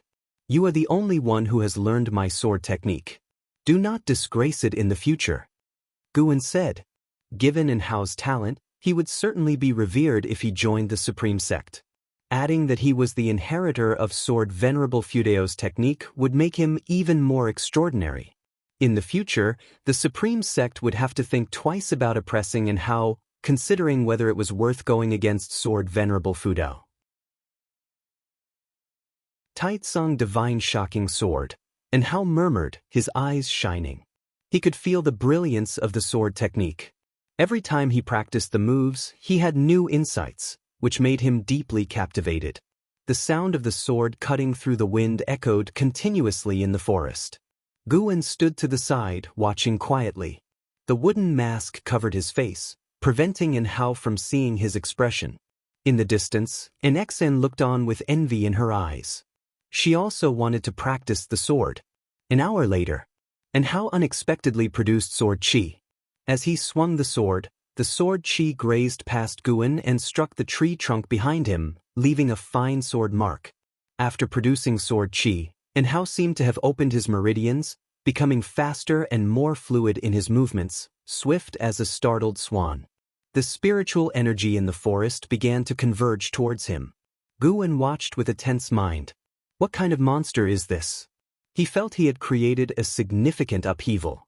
If he hadn't saved An Hao would have been devoured by that demon, and the world would be without such a prodigious talent. He started to feel sorry for the likes of Li Ye, Ji Xiaoyu, LV Xian, Zhou Tongyu, and other peerless talents. Sorry, the position of the world's #1 now belongs to my disciple. Gu En himself wasn't interested in being the world's #1. Once attaining invincibility in the world, one might face enemies from heaven. He pursued the end of the immortal cultivation path, believing that there were more realms beyond this one. At noon, Gu En said, "Stop now." An Hao immediately withdrew his sword upon hearing this. He was drenched in sweat and panting heavily, but his face was glowing with vitality, and his eyes were bright as torches. "Master, how did I do?" And Hao asked with a proud smile. At 12 years old, he was beginning to show confidence. Guwen said, "You focus too much on the sword in your hand. Remember, the sword is not in your hand but in your heart. Whatever your mind envisions, anything can become a sword. Go pick a leaf." Upon hearing this, Hao scratched his head, then walked over to a tree. Guwen motioned for an Exen to come over. Seeing this, an Exen smiled and quickly got up and ran over. "Shiner, you also pick a leaf," Guwen said softly. An Exen immediately complied. A few seconds later, the two stood before Guwen, curious about what he intended to do. Guwen took the leaf from Hao's hand first and said, "A true sword cultivator can demonstrate the power of a divine sword even with an ordinary leaf." He held the leaf between two fingers of his right hand and lightly swiped it toward the distance.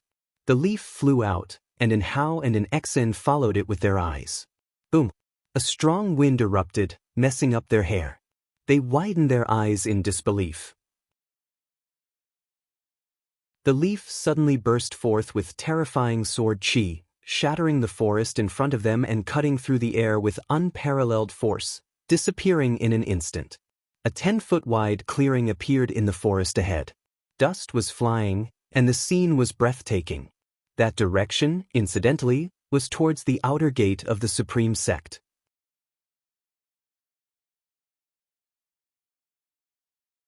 Chapter 77. 2 Leaves decide the outcome. Outside the Supreme Sect, in front of the South City Gate.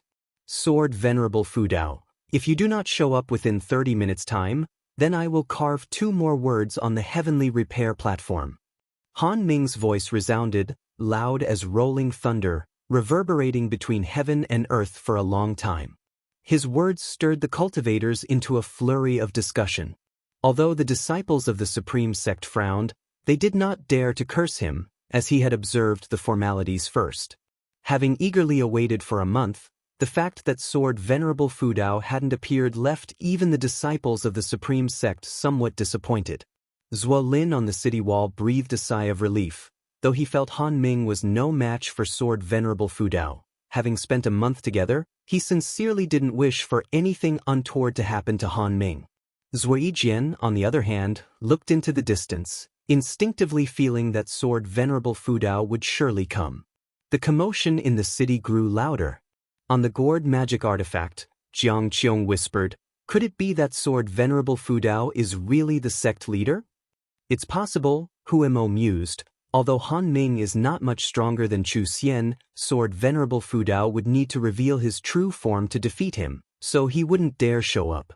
If Sword Venerable Fudao truly is the sect leader, it's going to be interesting, and it will be seen as a self-directed play. His expression was mocking, his tone laced with disdain.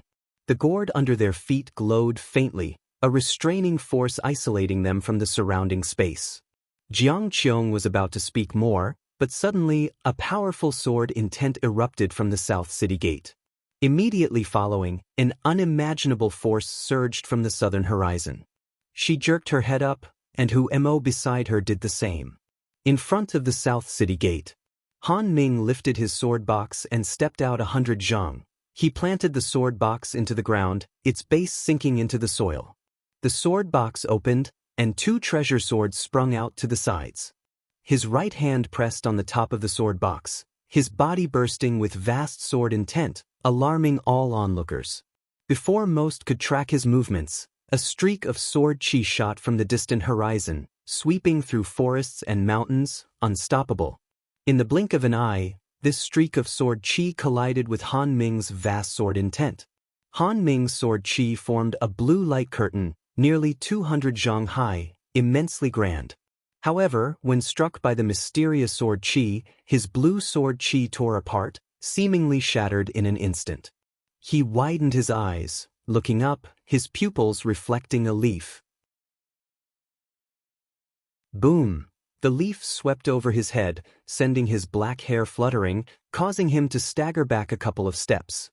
Every cultivator on the city wall paled, Zhuo Yijian instinctively raising his arm to protect his son, barely discerning what lay within the sword chi. Another loud rumble, and the city wall shuddered, but did not break. When the violent sword chi dispersed like a gale, a leaf was embedded in the wall, surrounded by spiderweb cracks. Han Ming steadied himself, advancing again, drawing 2 treasure swords from the sword box, looking up into the distance. The flying leaf passed, the gale roaring from the horizon as if to uproot everything in its path. Han Ming stood firm, his robes flapping backward, accentuating his robust physique. He fixed his gaze on the horizon, poised for battle. Cultivators from all directions, as well as those within the supreme sect, held their breath in anticipation. Sword Venerable Fudao had arrived. "Wow, Master, you're amazing. What swordsmanship is that? I want to learn." And Hao, after a brief moment of daze, jumped up in excitement. Guwen picked up the leaf from Enzin's hand, startling her into looking up at him. "This is the swordsmanship I taught you earlier. Once you've mastered it, you too can be like me. However, true mastery of the sword path is about returning to simplicity, achieving overwhelming power without grand displays." Guwen said softly, then tossed Enzin's leaf away. And Hao and Enzin's eyes followed the leaf as it floated 10 steps away, then suddenly accelerated like a streak of lightning. This time, the leaf didn't create the deafening display from earlier, appearing rather unremarkable, only its speed was fast. And Hao chuckled, "I like it when it's dramatic, it looks more impressive." Guwen placed his hands on their shoulders, and they vanished into thin air. 15,000 miles away, in front of the South City Gate of the Supreme Sect's outer sect, Han Ming, holding 2 swords, stood in readiness. Silence reigns over the world. Everyone awaited the next move of Sword Venerable Fudao. Suddenly, Han Ming's pupils contracted sharply, immediately releasing his swords and casting a spell. The remaining sword in the sword box unsheathed, and 3 swords circled around him. With a gesture of his right hand forward, the 3 treasure swords rose and charged forth. The 3 swords interwove and swirled, releasing terrible sword chi that transformed into 3 dragons of sword chi racing forward, uprooting trees along the way, raising dust, and shaking the earth and mountains. The cultivators in the sky were flung away by the spectacle. A glimmering light streaked from the horizon. It was a leaf shrouded in sword chi. It had come. Han Ming sharply focused on the leaf, which, though less oppressive than the previous one, felt even more dangerous to him. The leaf suddenly accelerated.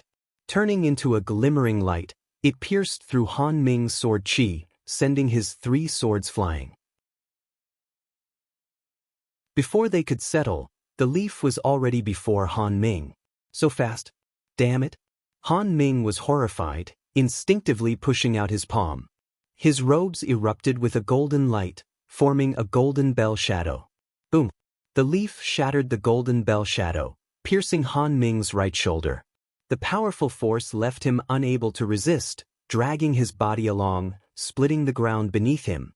Han Ming crashed into the city wall, shattering the wall behind him but not bringing it down.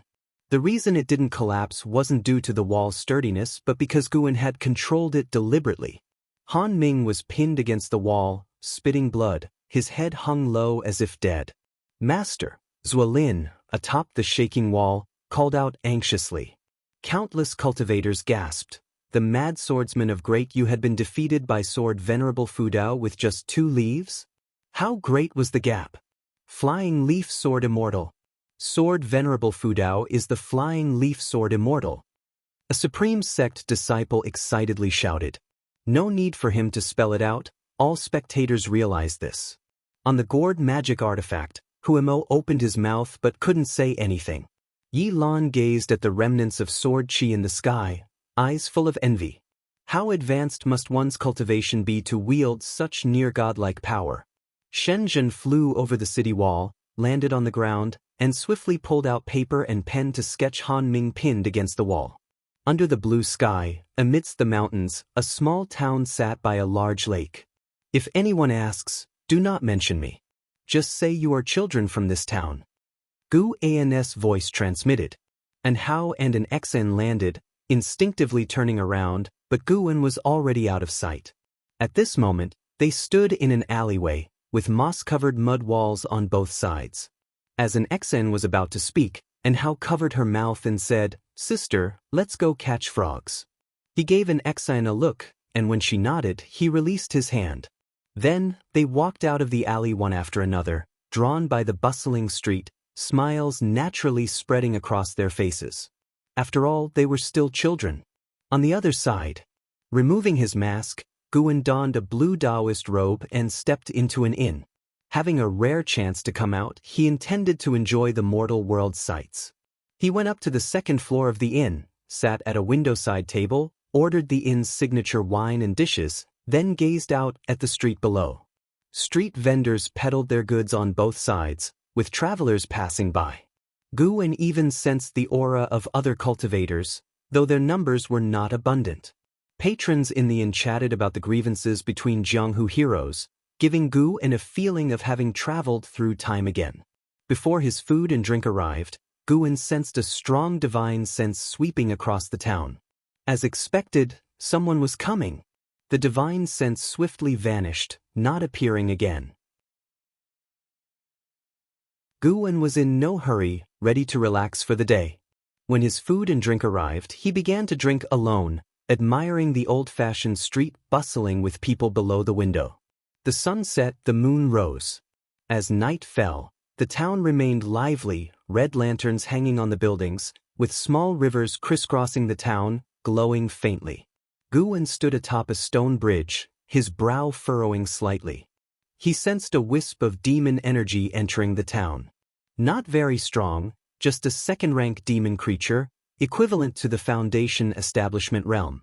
Guan initially planned to return to the Supreme Sect the next morning to enjoy victory's accolades, so he wasn't in a rush, curious to see what the demon creature intended. Though no cultivators openly resided in this town, the second-rank demon creature was still cautious, suggesting a particular reason. Guan slowly walked toward the direction of the demon energy. As he passed by a courtyard, a voice called out to him, "Junior brother Gu." The voice was old, tinged with surprise and hesitation. Guan turned his head, seeing an old man watching him from a courtyard.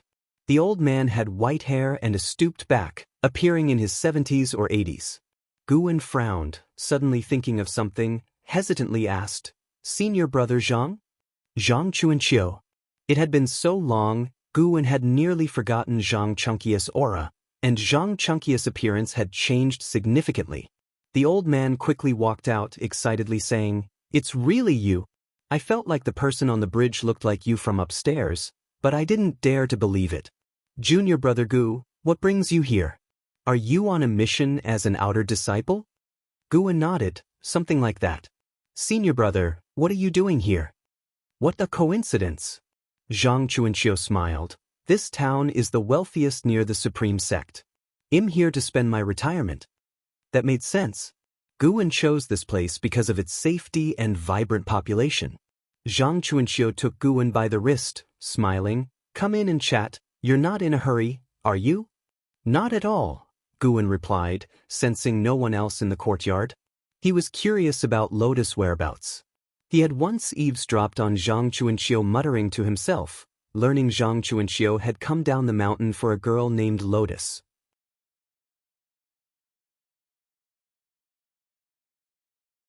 Chapter 78 Demon Guan, renowned throughout the world. The end of summer moon was very round, but the clouds were too many, and the bright moon was quickly obscured.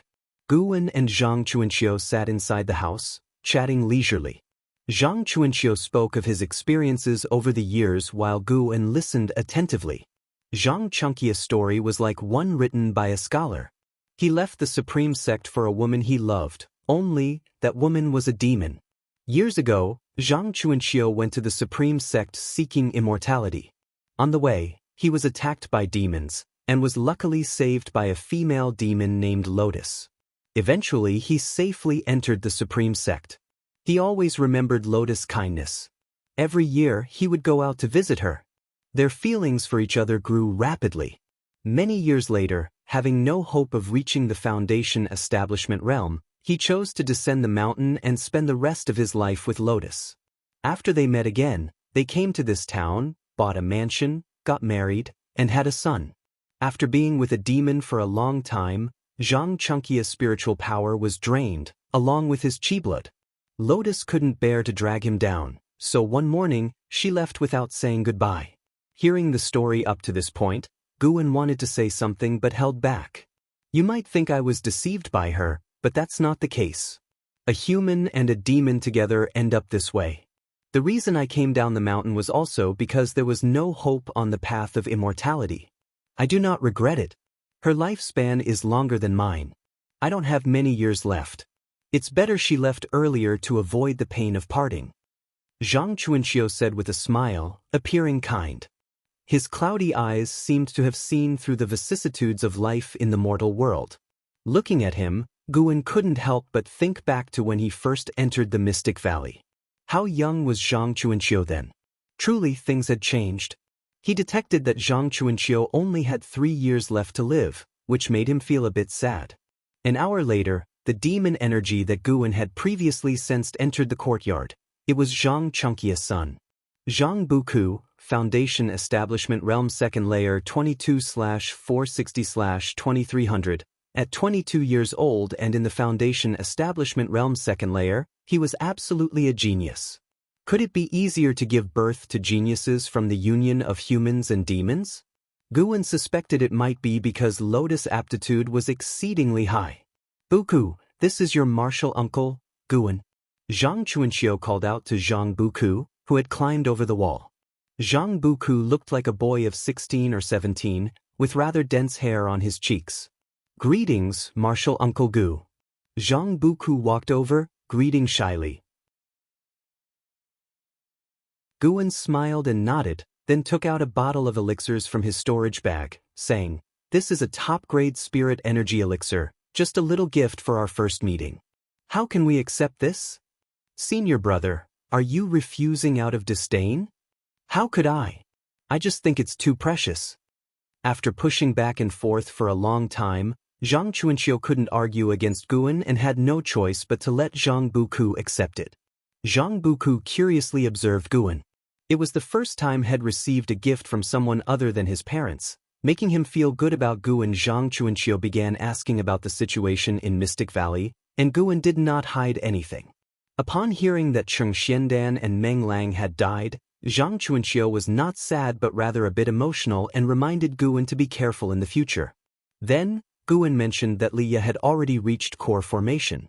Zhang Chuanxiu exclaimed in wonder, saying he had always seen that Liya would soar to great heights. The two chatted for a long time. Until Zhang Chuanxiu could no longer hold on, Guan finally said his goodbyes.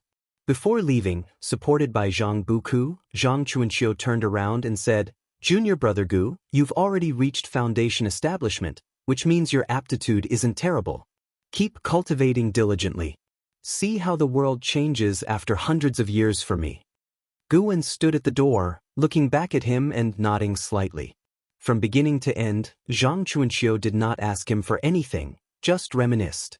As Guan walked out of the courtyard, he couldn't help but look back. He could hear Zhang Chuanxiu whispering to his son, asking where he had been causing trouble today, while Zhang Buku said he encountered a young boy and they fought. The boy he met was Hao. Earlier when they fought, Guan felt it. Although there was a gap in cultivation level, Zhang Buku did not have the intention to kill. After several exchanges, he left. This could be considered fate. Zhang Buku had the potential for a lifespan of 2,300 years, likely becoming a famous great demon among the demon clan. As for Hao, there was no need to mention that he had the potential to be the best in the world. Many years later, when they meet again, will they recall their childhood battle in this small town? Guan smiled, then disappeared into the night. At dawn, in the wilderness, at the edge of a cliff, Hao and an Exen sat in meditation on either side of Guan, facing the rising sun and practicing together. The sunshine poured down on them, making a harmonious picture. 3 blood marks on Hao's left cheek were left by Zhang Buku. He had been searching for Zhang Buku all night but couldn't find him. Even after leaving the town and arriving at this desolate place thousands of miles away, he was still indignant. Guan couldn't sit still anymore. He stood up and said, "I have to go out for a while. I'll be back by evening." "Hao, take care of your junior sister. With that, he disappeared from the cliff. And Hao and an Exine opened their eyes, looked back, and saw that their master was gone. Do you think our master is really who he says he is? Why does he only accompany us at night? An Exine asked curiously.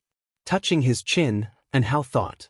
Remember the storyteller who came to our village 2 years ago and mentioned the tales of the martial world? I think our master is one of the top demon lords in the world. However, his reputation as a demon lord should be misunderstood. Otherwise, why would he save us? It's because of this that he doesn't want us to be implicated by his reputation. And Xin's eyes widened and she asked, if Master really is a demon lord, then what is he going to do now? I don't know. But no matter what, he is our master. Anyway, he treats us very well, and we must remember his kindness. Guwen, who was referred to as the great demon lord by his disciples, returned to Mystic Valley and directly used the teleportation array to travel to the third Medicine Valley. Sure enough, after the big battle ended, someone came looking for him. Guwen walked into his loft and saw Xinjin drawing at the desk. I say, holy daughter Xin, have you made my place your home? Coming and going as you please, aren't you afraid of offending me? Guwen said helplessly. Without lifting her eyes, Xinjin said, come quickly and see.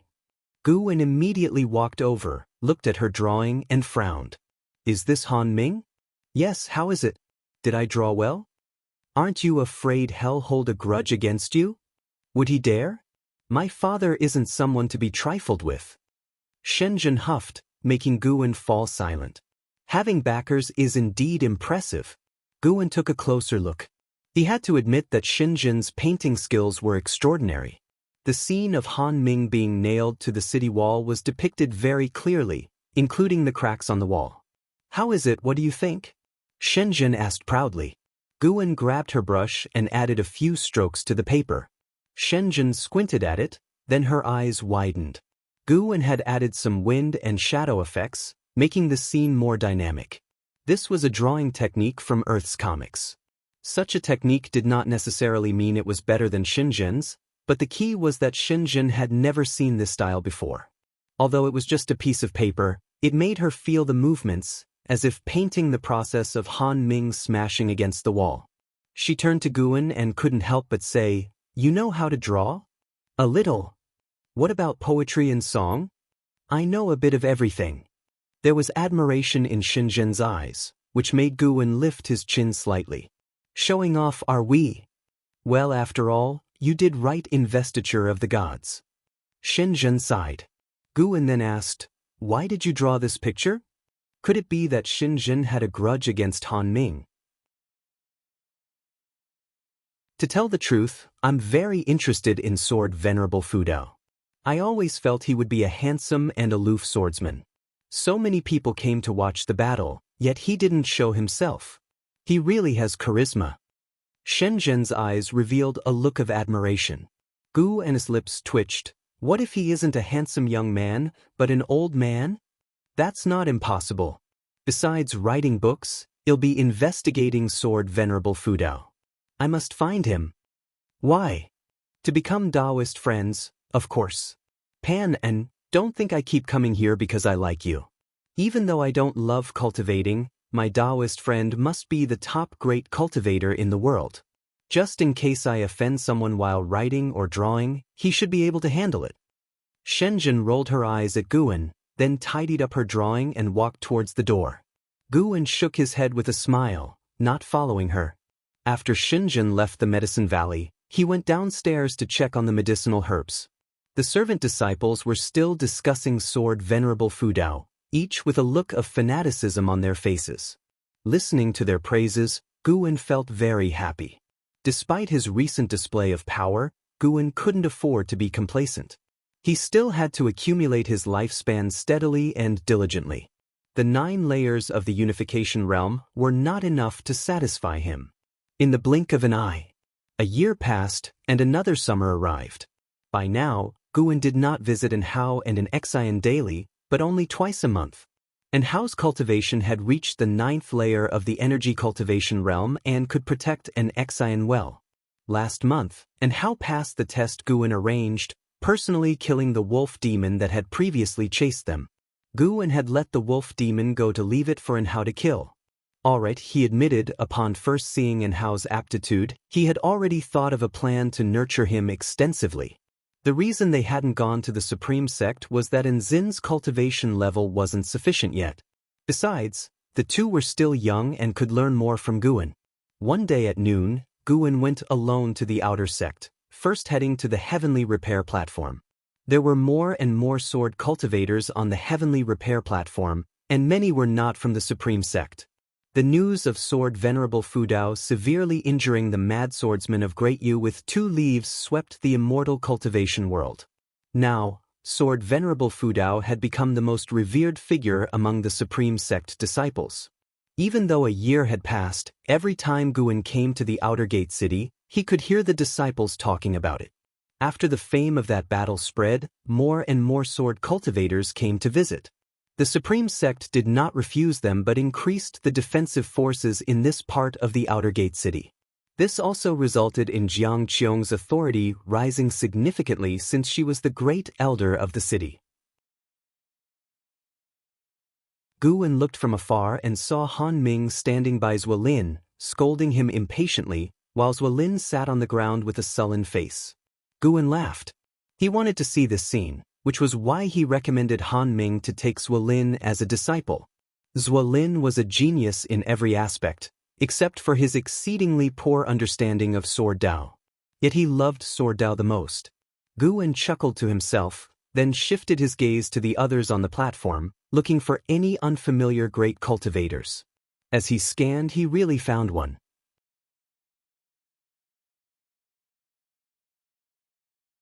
Chapter 79.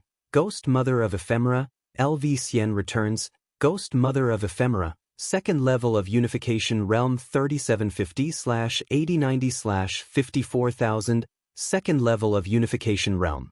This exaggerated lifespan. First the Underworld Demon Emperor, now the Ghost Mother of Ephemera. Why do they all seem like characters from the underworld? Guwen lamented silently. Even ghosts have lifespans, which means that even if they die, they can't exist forever. After thinking about it carefully, it made sense. If ghosts could exist forever, wouldn't this world be ruled by ghosts? Only tales of 1,000-year-old evil ghosts are heard, never of million-year-old ghost emperors. Of course, it could also be that Guwen's level wasn't high enough to encounter such beings, but at least this mortal world was still dominated by the human race. Perhaps there was a force in the dark that suppressed the existence of ghosts, maintaining balance in all things.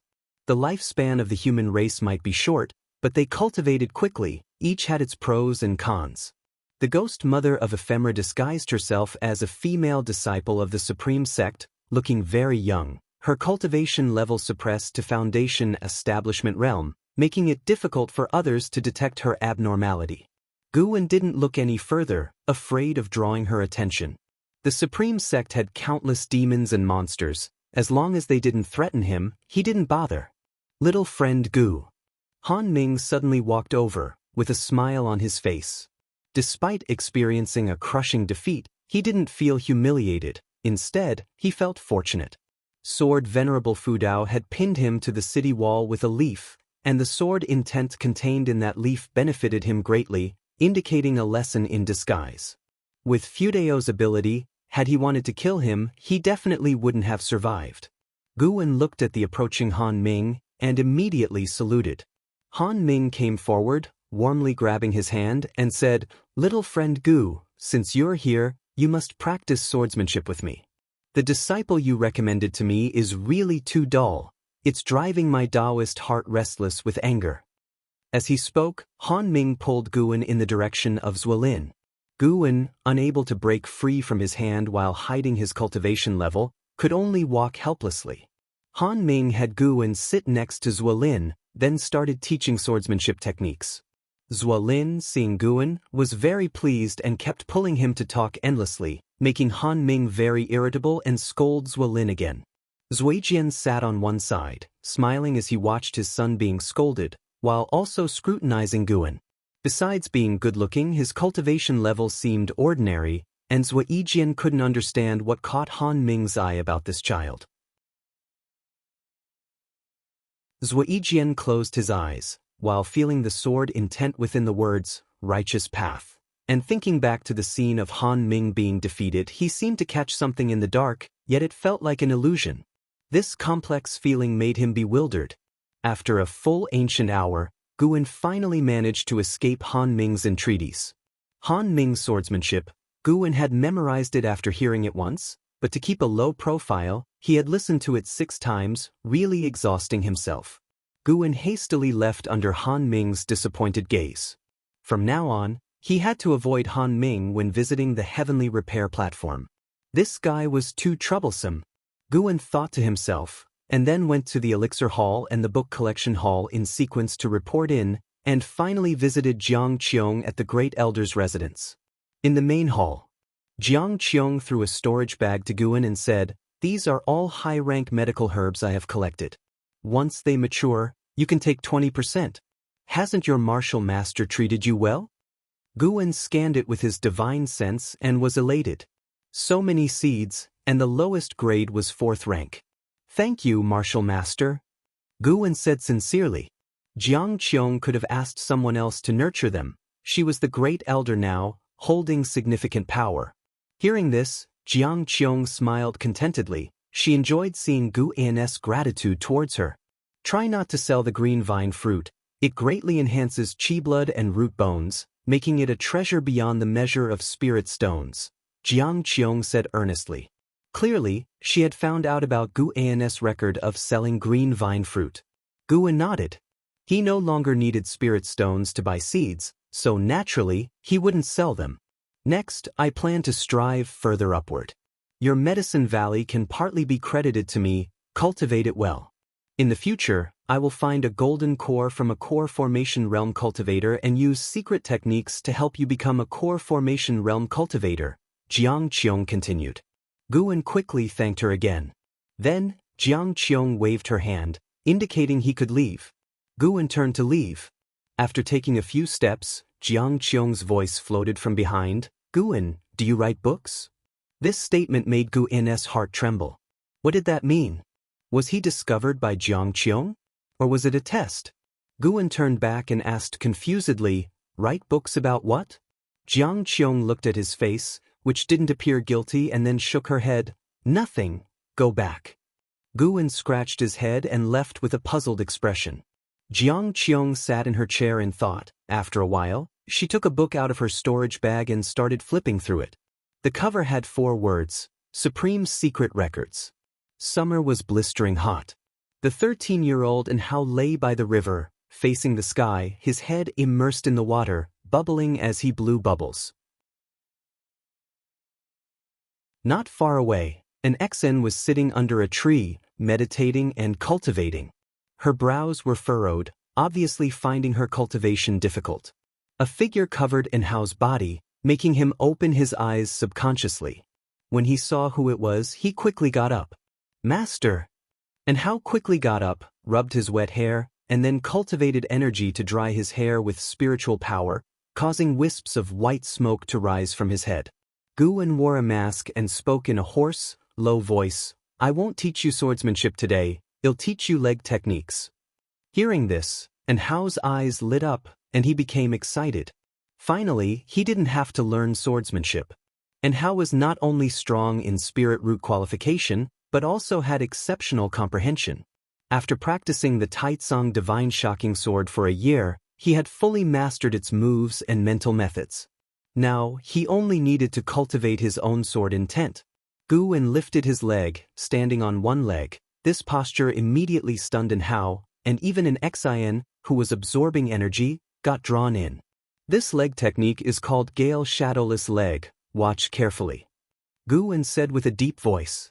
Currently, only Yi Lan inherited this move, while others practiced the residual wind leg. Although the residual wind leg was the basic leg technique of the Gale Shadowless Leg, it was hard to see their close connection when put together. He was not afraid that Yi Lan and Hao would recognize each other's leg techniques in the future. If they could recognize it, it meant they were fighting, just in time for Hao to show mercy. After spending more than a year together, Guan had already treated Hao like his own child. And Hao was not inherently bad and even had a chivalrous spirit deep down, only a bit carefree in personality. Gu's leg shot out, and in an instant, countless leg shadows burst forth, a gale arose, splashing water, and the trees in front of him toppled. The mountain wall 100 feet away cracked, with dense footprints appearing, very spectacular. Even the clouds in the sky were torn apart. And Hao was dumbfounded and trembling all over, while an Exen was also watching with wide eyes. What a domineering leg technique. I want to learn. I want to learn. It feels more impressive than the Taitsong Divine Shocking Sword. And Hao shouted excitedly and even kicked a few times in place. Guwen said, the Taitsong Divine Shocking Sword is stronger than the Gale Shadowless Leg. I just didn't show you its full power. Hee, I get it. I won't forget to practice the Taitsong Divine Shocking Sword in the future. And Hao quickly promised. Guwen started teaching him the moves. As always, and Hao memorized the moves after seeing them once and then began practicing on his own. Again and again he became more proficient. Guwen suddenly felt it was time to arrange for and Hao to go to the Supreme Sect. This child's talent was terrifyingly high. If he could join the Supreme Sect earlier, he might establish a better foundation since Guwen could only teach him cultivation techniques and ultimate skills. However, Guwen thought of an Exen. Her qualification was too mediocre. Never mind, let them go. Qualification wasn't something he could change for now, so why worry for her? Guwen decided to wait another 6 months before sending the two children to the Supreme Sect. In 10 years, and Hao might become renowned.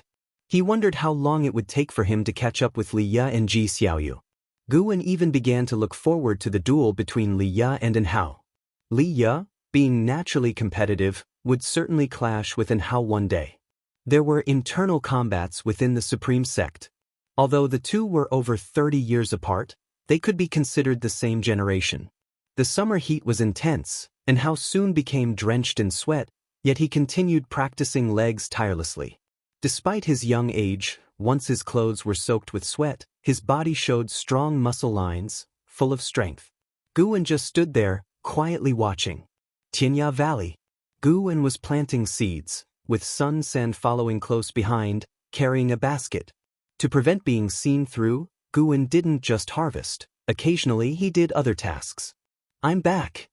A voice came from the valley entrance. Guwen didn't have to look to know it was LV Xian. LV Xian walked in from the valley entrance, wearing a blue robe and holding a folding fan, looking more masculine compared to his previous red attire. How did it go? Smoothly? Sitting on the mountaintop, Iluyun asked, his voice echoing through Tianya Valley. Luo Hun appeared in front of the pavilion with a long spear, welcoming LV Xian's return. Guwen also had to show his respect. Compared to LV Xian, Guwen was more concerned about Li Ye's situation in the 100 Races Assembly. LV Xian wore a faint smile and said, naturally smooth, although there were some twists in the middle, I took the first place without any surprises. Hearing this, both Luo Hun and Yi Luyun smiled. They all served Li Xiandao and would experience life and death together in the future. The stronger LV Xian was, the happier they would be. Yi Luyun asked again across the Medicine Valley, did the talents from the Ji family, Gu family, and Zhou family pose any threat to you? LV Xian replied, a woman named Ji Xiaoyu from the Ji family gave me some trouble. Unfortunately, she withdrew halfway, and without defeating her head-on, I felt some regret. Other than that, there were less than 5 opponents who could contend with me. Was there anyone among His Majesty's children who satisfied you? Luo Hun asked, with some expectation in his tone. LV Xian shook his head and said disdainfully, although I greatly admire His Majesty, his children are really not up to par, not even close to him. By the way, there was a prince named Li Ye who showed surprising ferocity. To win, I had to break his limbs. He'll probably need a year or 2 to recover. This statement caused Luo Hun's face to change dramatically. Guwen couldn't help but frown as well.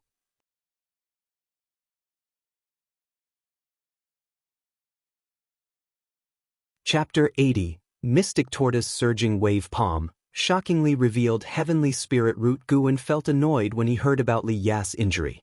This guy was too harsh with his moves, and now he was belittling Li Ya. Previously, Guan thought that even if LV Xian defeated Li Ya, he would show some mercy for Li Zuando's sake, but he hadn't expected such arrogance, with a tone that showed no regard for Li Xiandao. Yi Luyun appeared out of nowhere in front of LV Xian and frowned as he asked, "Why did you injure His Highness? Couldn't you just knock him out?" Clearly, Li Xiandao frequently mentioned Li Ya in front of him. "What's the matter? He can't be injured? He's not the crown prince, and compared to the crown prince, he's far inferior." LV Xian frowned and retorted, his tone filled with dissatisfaction. "Even if he's not the crown prince, he's still a prince that His Majesty cares about." Yi Luyun's tone was somewhat heavy. Luo Hun remained silent, but from his expression, it was clear he was also displeased. LV Xian snorted, "Is it forbidden? Then you beat me up and break my hands and feet." At this moment, he saw Guan approaching, immediately became excited, and walked up to him. "Valley Master, I've already won the championship of the 100 Clans tournament. How about training with me?" LV Xian said, taking a golden token from his storage bag with the words Hidden Dragon List Champion inscribed on it. Guan nodded, "Then let's learn." Upon hearing this, LV Xian immediately pulled him aside. Yi Luyun looked at Luo Hun and asked, "Do we need to inform His Majesty about this?" Luo Hun thought for a moment and said, "No need, His Majesty surely has people watching over His Highness Li Ya." Yi Luyun sighed, shook his head, and then disappeared from the spot. Guan followed LV Xian to an open space, with 3 monkey demons following and watching curiously from the side. "What kind of spell do you like?" LV Xian asked, rubbing his hands, eager to teach. "Anything but swordsmanship." Guan replied. This had been agreed upon earlier, he didn't want to break his word. However, the matter of LV Xian injuring Li Ya couldn't be overlooked. "Then I'll teach you the hand technique, all right? I have a powerful hand technique, the very one I used to break Li Ya's hands and feet." LV Xian said with a proud smile, glancing at the distant Yi Luyun, clearly meant for him to hear. Guan nodded, "Then teach it. Let's see how powerful it is." LV Xian immediately began teaching the hand technique, demonstrating the moves while explaining the mental method. Mystic Tortoise Surging Wave Palm. The name alone sounded domineering. Guan watched intently. He was ready to thoroughly torment LV Xian. The sun shone brightly and gradually set in the west. By the time evening fell, LV Xian, looking frustrated, asked, "Are you really that forgetful, or are you deliberately messing with me?" His loud voice startled Luo Hun and Yi Luyun, who hurriedly flew over, fearing he might get violent. Guan sighed, "I already said my aptitude and comprehension are very poor, but you didn't believe me and insisted on teaching me. Now you're getting impatient." No one could be this dumb, right? LV Xian couldn't understand, yet Guan didn't seem to be faking it. Yi Luyun said, "The Valley Master's cultivation was all piled up with elixirs, understandable. I've told you before, don't always try to persuade others, everyone's situation is different." Luo Hun reminded, what His Majesty values is his cultivation ability. He emphasized the phrase, values. LV Xian took a deep breath and said, "I don't believe it. I must teach him." Guan hastily said, "Next time. I need to go back." "You can't leave." Hearing this, Guan turned to leave, and Yi Luyun and Luo Hun quickly stopped LV Xian. "Damn it, Valley Master, you must come back. Once you master the Mystic Tortoise Surging Wave Palm, you'll have the power to protect yourself, and you might even compete for heavenly destiny, reaching higher levels." LV Xian watched Guan's retreating figure and shouted loudly. Guan didn't understand him. Cruel to opponents, yet he enjoyed teaching people to cultivate? Was he having split dreams? Guan thought as he flew away on his sword, quickly disappearing into the twilight. In the days that followed, every time Guan visited, LV Xian would try to teach him spells. No matter how he taught, Guan couldn't learn, but LV Xian never gave up. If he couldn't teach one spell, he'd move on to another. Time flew by. The end of the year arrived. Heavy snow covered miles of mountains and forests. Guan, dressed in white and wearing a mask, walked out of the forest, with an Hao and an Exen following behind him. The usually lively and Hao was now silent as well. Guan stopped and looked at the snowy mountains ahead, then said, "A few hundred miles ahead, you'll reach the outer sect of the Supreme Sect. Once there, unleash your spiritual power, and they will bring you into the city to test your spirit roots." And Xin's eyes were red as she couldn't help but ask, "Master, when will we see you again? I saved you because I happened to pass by. This is a fate that shouldn't have been. We will not meet again, and you must not mention me to anyone." Guan said, turning his back to them. He had taught an Hao and an Exen to cultivate without any ulterior motive. It was just a whim. He didn't need them to repay him and hoped their relationship would end here. And Hao suddenly knelt down, and an Exen followed, kowtowing to Guan. This time, Guan didn't stop them and accepted their 3 kowtows. And Hao's forehead was directly broken, blood and flesh mingling, but he felt no pain, staring firmly at his master's back. He could never forget the terrifying experience in the demon cave and the despair when facing the wolf demon. "Master, no matter who you are, I will always remember your kindness. I will strive to cultivate, make a name for myself, and become the greatest person under the heavens. When you hear my name and need anything, disciple would die 1,000 deaths without hesitation." And Hao said solemnly. Though he had just turned 14, there was a determination in his eyes fiercer than that of an adult man. Guan waved his sleeve, and the wind and snow swept in from the horizon, causing an Hao and an Exien to instinctively raise their arms to shield their faces. "If you want to help me, live for 1,000 years first." Guan's voice drifted away in the wind. When the snow passed, the two raised their eyes, and he was already gone. An Exien couldn't help but look at an Hao, waiting for his decision. He stood up, looked toward the horizon, and said softly, "An exit, we must not disappoint Master." An Exien nodded firmly. The siblings stepped forward into the flying snow that seemed ready to swallow them. Guan returned to Mystic Valley. He first inspected the medicinal herbs in Mystic Valley and then returned to his loft, keeping his divine sense focused on an Hao and an Exen the entire time. Although they were less than 300 miles from the Supreme Sect, he still worried as the Supreme Sect was now a mix of fish and dragons. For the next few days, no matter where he went or what he did, he kept part of his divine sense watching over an Hao and an Exien until they safely reached the outer sect of the Supreme Sect. When the young an Hao revealed his Qi Cultivation Realm 9 layers cultivation level, it immediately shocked the elder of the Outer Gate City, who personally attended to them. The reason he chose the nearby Outer Gate City was mainly because there were many great cultivators in the city, and an Hao wouldn't be easily plotted against or possessed. As the new year arrived, during the Spring Festival, Mystic Valley, Guan, Yilan, Zhenqin, Wuxin, Xiaochuan, Tangyu, and others sat around a long table celebrating. Other servant disciples sat at another table, clinking glasses together. "Have you heard? Recently, the outer sect recruited a disciple with heavenly spirit root. Even the elders of the sect's main city were alerted. His name isn't Hao, and he's only 14 years old, almost at foundation establishment. It's unbelievable. Compared to him, I feel like my cultivation has turned me into a pig." Zhenqin marveled while holding a wine bowl. Heavenly spirit root. Everyone was intrigued, and Wuxin couldn't help but ask, "Is that true? The Taitsong dynasty hasn't had a heavenly spirit root for hundreds of years." "It's true. Our law enforcement hall even guarded him for a few days until the sect leader took him away." Yilan nodded, much calmer than Zhenqin.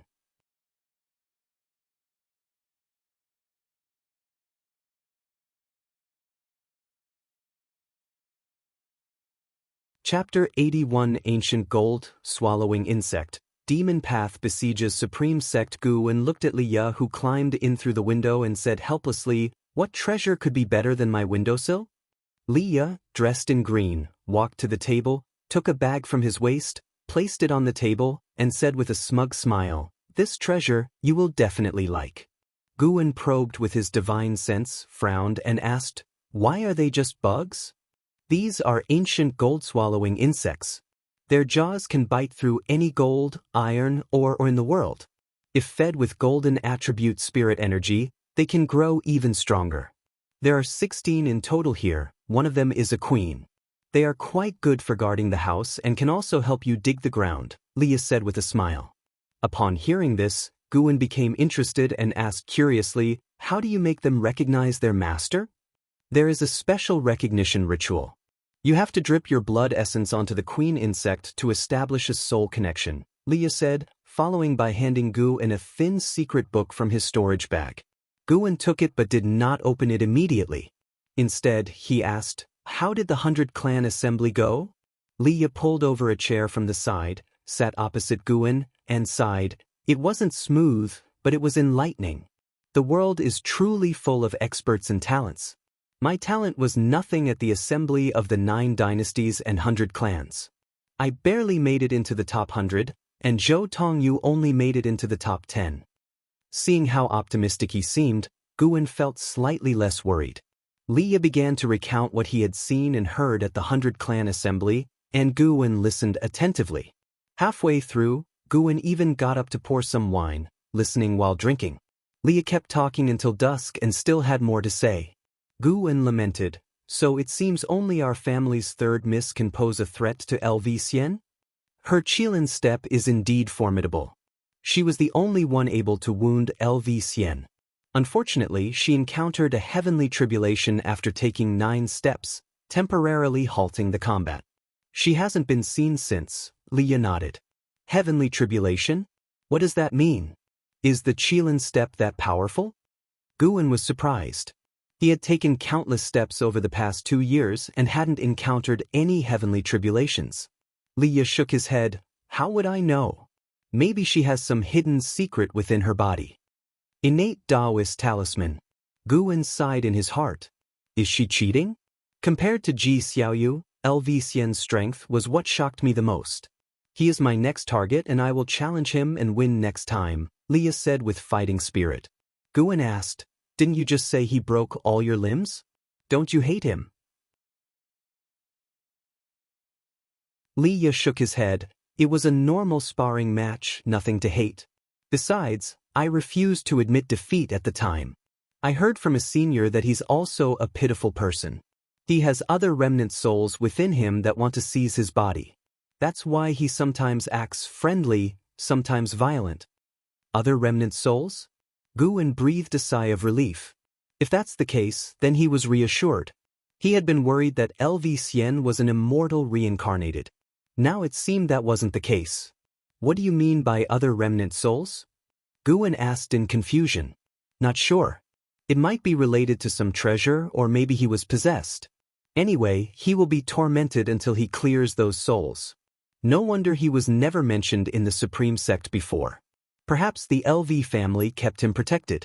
By the way, his father was the previous sect leader, LV Baitin.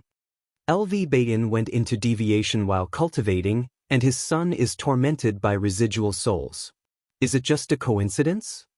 Leah frowned as he spoke, then sighed and said, if LV Xian were not affected by the residual souls, he might have already formed his nascent soul. His power would be unimaginable. Guwen laughed, amused that he was starting to sympathize with LV Xian. By the way, who was that senior you mentioned? He sounds amazing, Guwen asked, feigning curiosity. An unnamed senior. Sorry, I can't reveal more, Leah replied. Heh, must be the old master inside you. Guwen could sense the growing presence of a soul within Leah. He suddenly thought of something. Before reaching the unification realm, he could sense the soul within Leah. Those great cultivators in the void-crossing realm should be able to detect it too. Judging by Leah's words, it seemed no one had discovered this. Was it because Guwen's cultivation technique was too strong, or was there another reason? Even though it was getting late, Leah showed no sign of leaving. He kept chatting with Guwen, describing the landscapes he saw during his travels. They talked until the next morning when Leah finally left. After he left, Guwen picked up the secret book left by Leah and began studying how to make the ancient gold-swallowing insects recognize him as their master. Under a clear sky, in the Third Medicine Valley, Guwen stood in front of Elder Tian, raising his right hand. On the back of his hand was a golden insect resembling a beetle but with larger mandibles. Ancient gold-swallowing insect, this creature is very rare, hard to find even within the Taizong dynasty, Elder Tian praised. This was a gift from my senior brother, Liya. He placed in the top 100 at the 100 Clan Assembly and brought this insect back for me. It can help patrol the Medicine Valley in the future, Guwen said with a smile. He had mentioned Liya to Elder Tian several times. If Elder Tian ever regained his position as sect leader, hopefully he would remember Liya and cultivate him with care. Elder Tian nodded. It seems this Liya is indeed talented and devoted. A single ancient gold-swallowing insect is invaluable, let alone 16. Guwen opened the insect bag at his waist, and the ancient gold-swallowing insects flew out. One of them, twice the size of the others, landed on his shoulder while the rest hovered around him. Passing by, Xiaochuan couldn't help but come over and Guwen began showing off the insects. By the evening, all the servant disciples in the Third Medicine Valley had witnessed the ancient gold-swallowing insects. Guwen wasn't just showing off, he wanted to prevent the servants from attacking the patrolling insects in the future. Seasons passed, and 3 years went by quickly. Guwen crossed the 50-year mark. These 3 years had been peaceful and fulfilling. His lifespan had exceeded 300,000 years and continued to increase annually. One day, Xiaochuan arrived at the transmission array platform with Yilan. Guwen was playing with a white spirit rat as big as a dog. When he saw Yilan coming, he immediately got up to greet her. Yilan's face looked troubled. Facing Guwen, she said, "Senior brother, let's talk inside." Guwen nodded and led Yilan upstairs. Xiaochuan went towards the white spirit rat, but it turned and ran away. Angry, Xiaochuan picked up a stone to throw at it but missed. Meanwhile, Guwen closed the door after entering the room. He had just turned around when Yilan spoke. "Senior brother, Wuxin is a spy from the Thousand Autumn Pavilion." Upon hearing this, Gu An's expression changed slightly.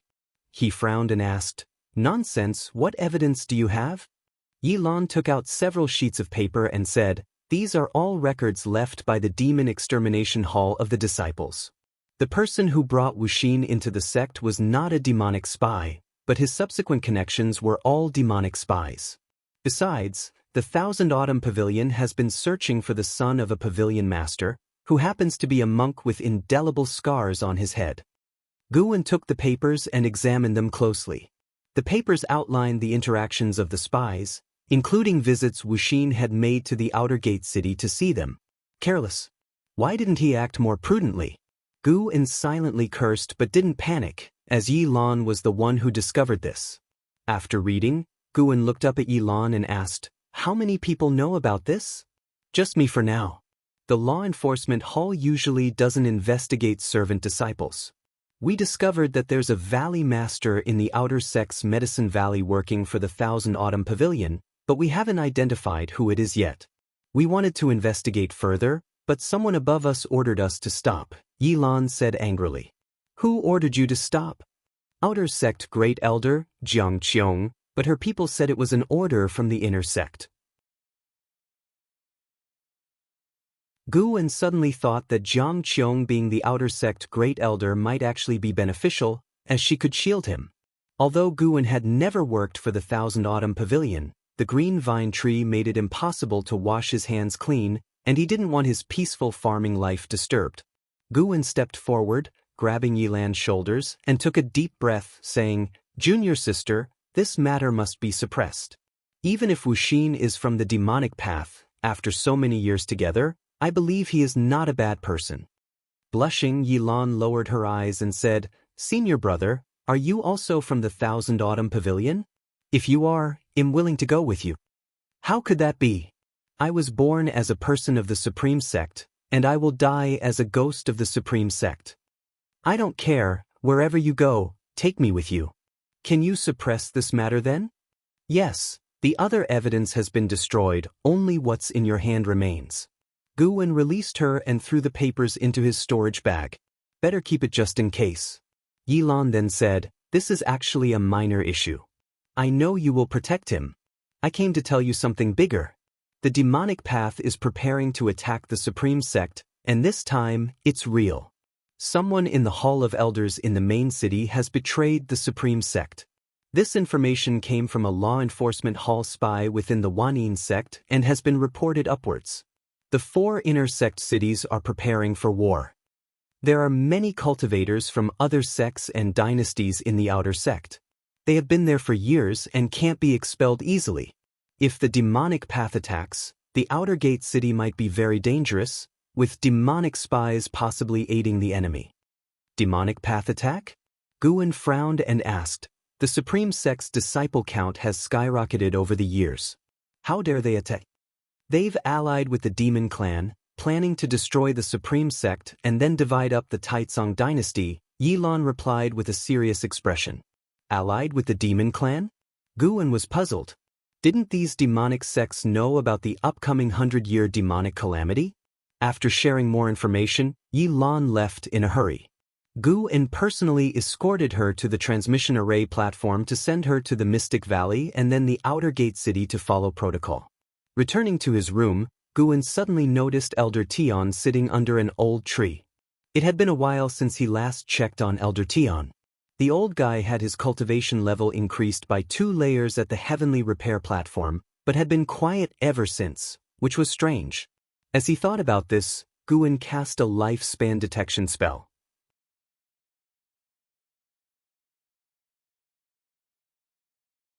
Chapter 82 The Battle Between Good and Evil, Protecting Medicine Valley, LV Bayin, Core Formation Realm 3rd Layer 754/1050/3200, Core Formation Realm 3rd Layer? Seeing Elder Tian's cultivation level rising so high, Guan was secretly alarmed. He had better keep an eye on Elder Tian frequently. What if one day he surpassed him and he didn't even know? Guan realized that the higher the realm, the more cultivators practiced the energy-concealing sorcery. It was very difficult to judge an opponent's cultivation level based solely on sensory perception. In other words, the immortal cultivation world was all about who could conceal themselves better. Fortunately, he concealed himself deeply enough. He was confident he could continue to do so. Elder Tian seemed to sense Guan's gaze. He opened his eyes and looked at him. Guan gave a slight nod, then returned to his room. The demon path was about to attack, but he did not panic at all.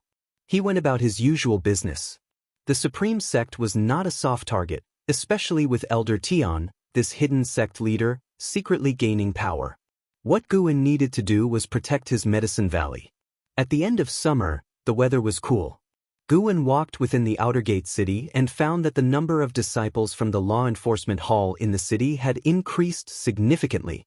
There were also many divinity transformation realm auras on the city walls in all directions. The whole city exuded a tense and murderous atmosphere. The demon path was really coming. As usual, he first went to the heavenly repair platform to take a look. The underworld demon emperor and the ghost mother of ephemera were still there. The two seemed like ascetics, sitting alone in meditation, with no other hidden demons around. Guan always felt that the underworld demon emperor might be related to the demon path, but he was reluctant to report it for fear of being dragged into the whirlpool. His goal was longevity.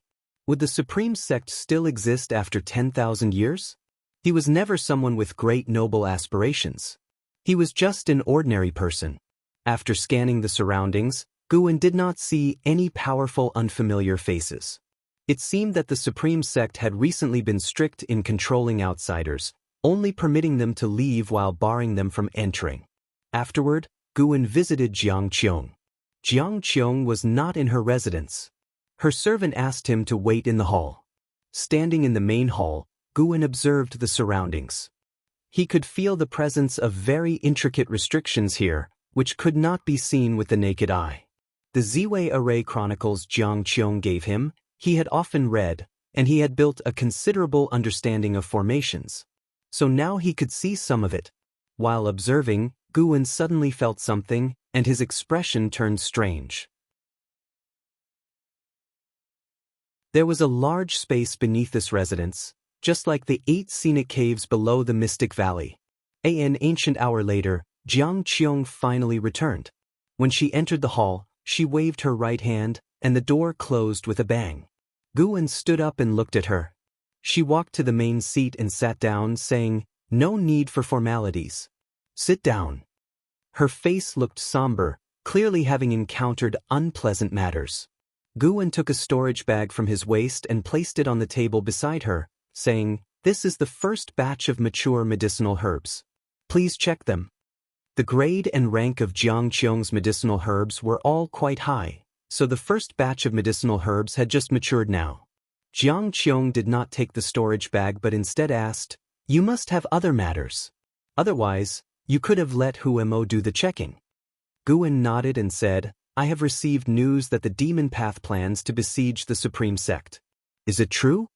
This was something best to ask the demon path about. Jianghu nodded and said, "That's correct.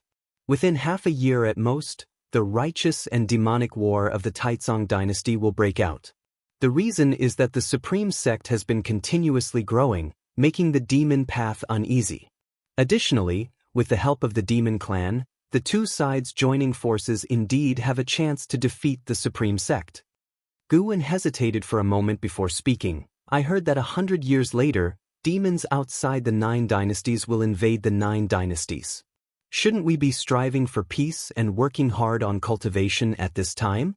And how can the demon clan be trusted?" Hearing this, Jianghu glanced at him and snorted softly. "Do you think the demon clan is of one mind? The demons outside the 9 dynasties are not purely demon clan. If they break in, the demon clan will also face slaughter. As for the human race, when have they ever truly united? The more dangerous the situation, the more they fight. The resources in the immortal cultivation world of the 9 dynasties are limited. The stronger the supreme sect becomes, the more it squeezes the cultivation resources of other sections. Historically, the so-called righteous and demonic struggles have actually been battles for resources. They just need a justified cause. This time, the demon path is launching a war under the banner of the supreme sect's evil deeds. Soon you will hear about it. When the supreme sect's morale wavers, the demon path will launch an attack. If they succeed, the righteous and demonic stances will reverse. If they fail, the supreme sect will have no strength left to eradicate the demon path." After hearing this, Guwen remained silent. He was the one who could feel this the most. Each time he broke through, he absorbed a large amount of spiritual energy, thereby affecting the supreme sect. If all the spiritual energy and spirit stones of the entire dynasty were concentrated in one sect, the chances of breakthroughs for the authority holders in that sect would be much greater. So even if the calamity of the demons was only 100 years away, they still contended for it. Or rather, what the great cultivators cared about was not the common people but their own cultivation levels. As long as they were strong enough, they could even venture south to the sea to seek immortal destiny. Guwen thought for a moment and asked, "Martial Master, which side are you on?" Jianghu smiled and said, "I stand on the side of the victors. Don't worry. I can ensure that our outer gate city remains safe. Moreover, there are too many great cultivators in this city. The demon path will not attack from this direction." Upon hearing this, Guwen secretly breathed a sigh of relief and laughed. "As long as it doesn't endanger my medicine valley, that's enough. Scared now? I told you to cultivate more often, but you didn't listen. Cultivation is not something that can be rushed. Humph, you are just lucky to have a martial master like me. Before you go, find Huemo. I have already prepared a batch of immortal cultivation elixirs for you in advance to help boost your cultivation level. You are already 50 years old, still not in core formation realm. What a waste. Don't ever say that you are my disciple's grandson." "Thank you, Martial Master," Guwen said with a smile, but inside he was grumbling. A 50-year-old at Unification Realm 9th layer, have you ever heard of it? It would scare you to death if you knew.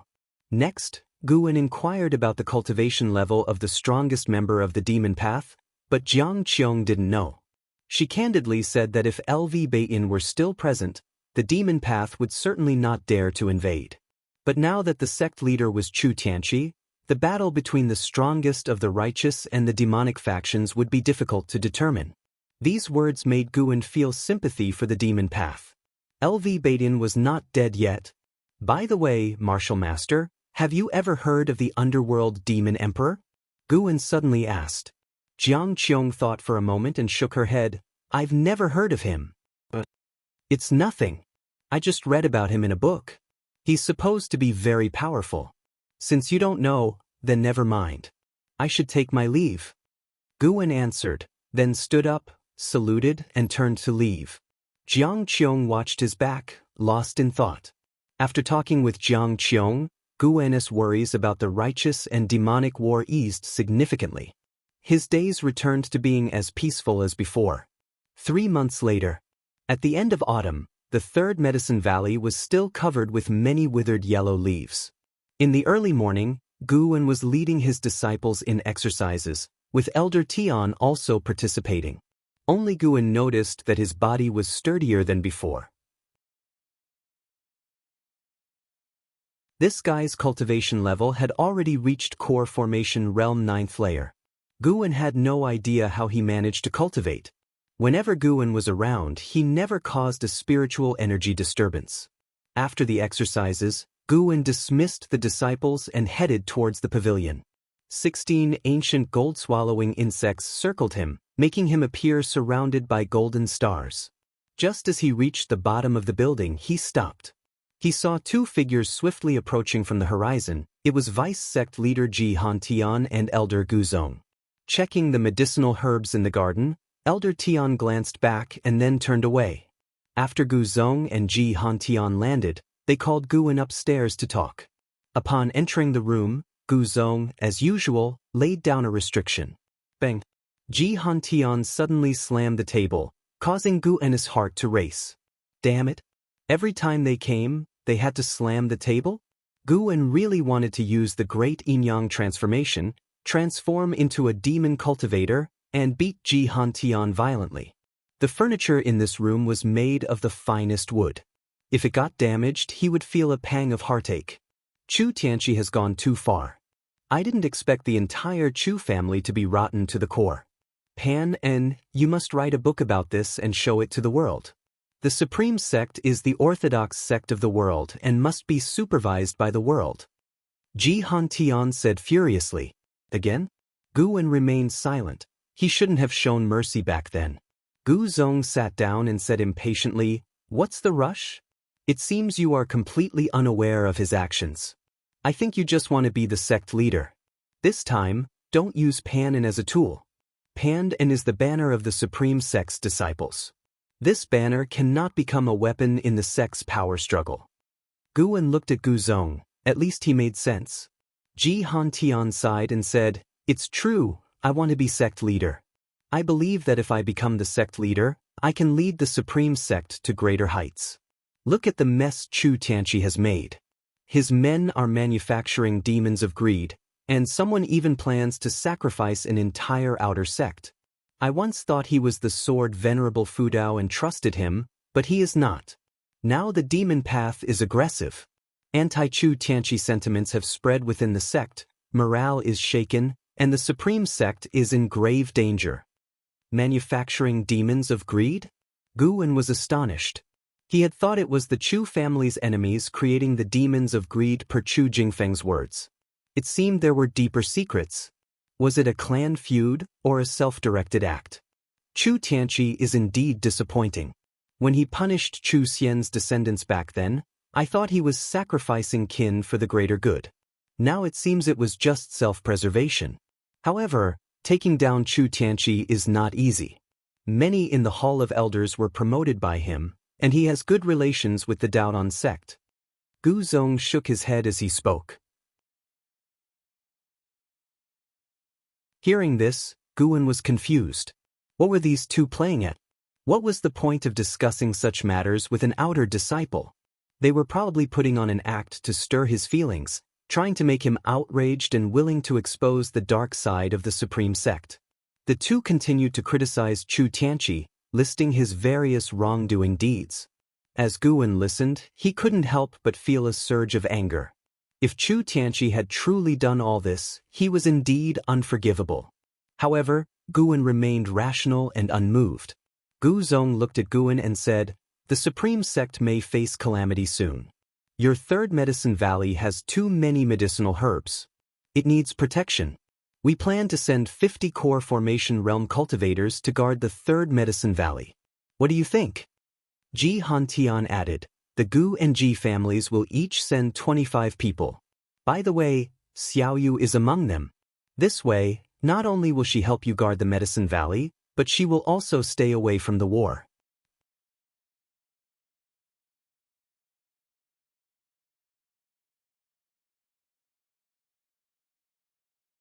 Chapter 83 Gathering Spirit Divine Finger. You are mine, 50 core formation realm cultivators? Guan naturally did not refuse. After all, he couldn't always guard the third medicine valley himself. He immediately bowed to thank the two from the ancient sect. An hour later, the two from the ancient sect departed, and Guan saw them off outside the building. After they left, Elder Tian walked over, curiously asked, "Valley Master, what did they come to see you for?" In the past, Elder Tian would not have asked. Now, not only was his cultivation level rising, but he also dared to inquire about the Valley Master's important matters. It seemed he was indeed making a comeback. Guan feigned hesitation and then divulged what he had learned. Chu Tianqi's crimes were exposed by the demon path and spread like wildfire through the Supreme Sect.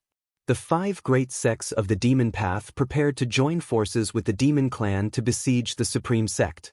Various incidents came out of his mouth, paired with his worried expression. It seemed as if the Supreme Sect was facing imminent disaster.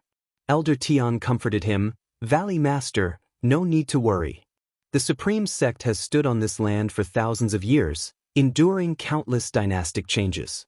Historical records show several instances of being besieged by the demon path, yet they have always survived the danger." Upon hearing his words, Guan indeed felt reassured. True, if the sky were to fall, there would be taller people to hold it up. "I am just here to plant medicinal herbs well and provide alchemical materials for the sect. That is the only contribution I can make." Guan shook his head and laughed. Elder Tian nodded with a smile. He appreciated Guan's temperament. Still, since the demon path is coming, danger is inevitable. "Valley Master, I have a set of finger techniques, sharp and cunning.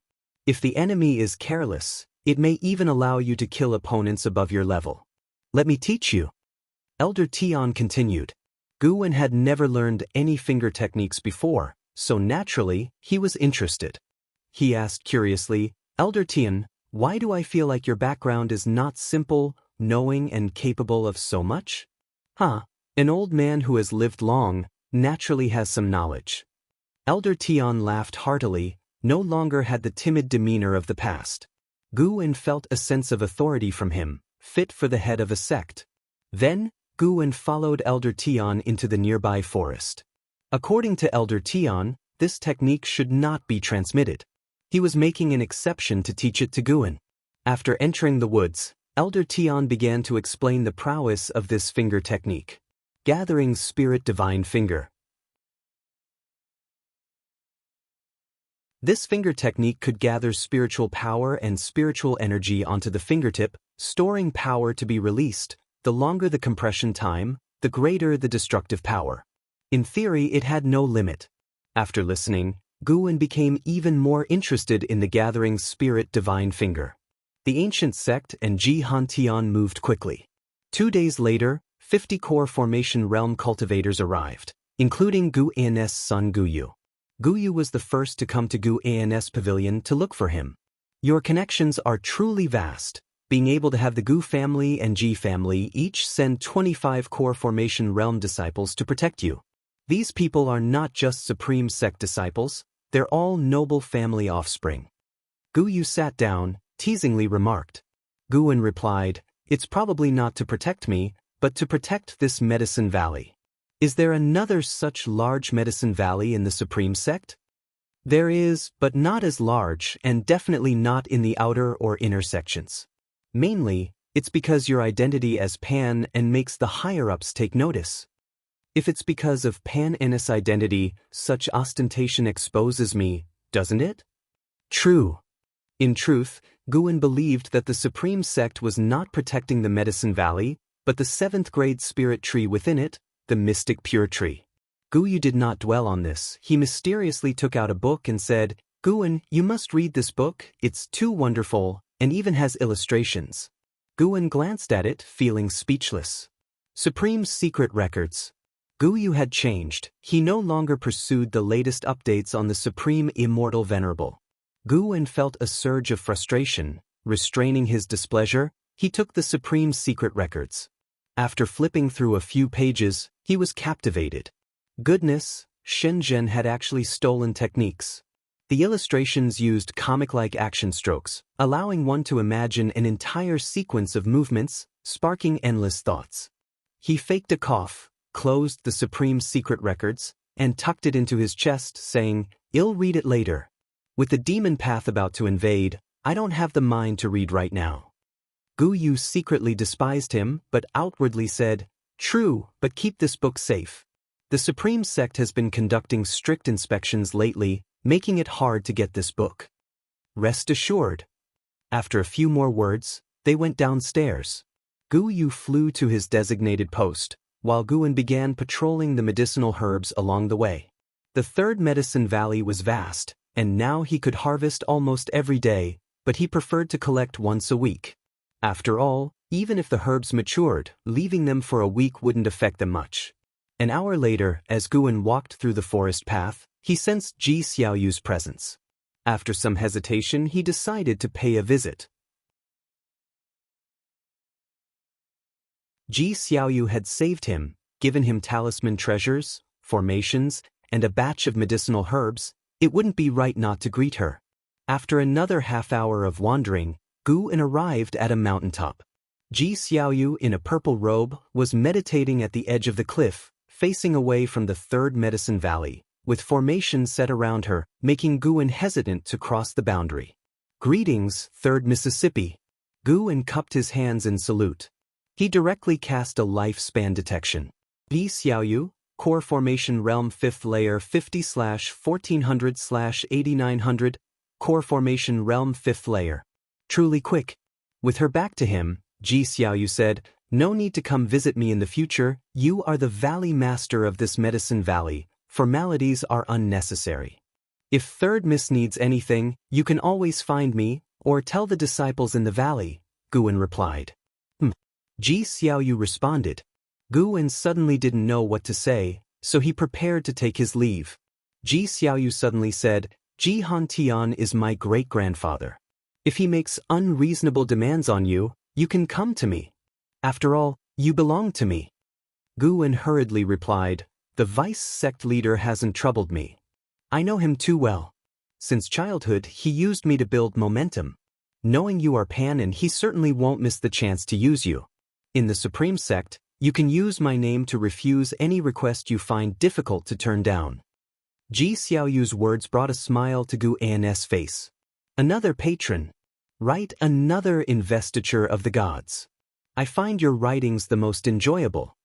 Ji Xiaoyu suddenly said. "So, she was also a reader?" Guan replied, saying he was already preparing it. "You may leave now." Upon hearing this, Guan immediately saluted and departed. By evening, Guan arrived in Tianya Valley for the harvest day, expecting to collect 5,000 or 6,000 years of lifespan. Upon entering the valley, he felt a long-missed presence. Li Xiandao. Why was he here? Was there not a demon rebellion in Changluo, Songzhou? "Valley Master, His Majesty is here, quickly go meet him inside." Luo Hun called from halfway up the mountain. Guan nodded and then hurried toward the cluster of pavilions. Li Xiandao was staying in his pavilion, with LV Xian and Iluyun accompanying him. Upon seeing Guan enter, Li Xiandao smiled, motioned for LV Xian to be silent, and then smiled at Guan. "Guan, long time no see. How is your cultivation progressing?" After respectfully saluting, Guan replied, "It's progressing well. Thanks to your Majesty dividing so many herbal materials for me, I have now reached the 3rd layer of the Foundation Establishment realm. The 3rd layer is not enough, you must work harder. As long as you reach the 9th layer of the Foundation Establishment realm, I can help you form a core. Thank you, Your Majesty. I will certainly work hard.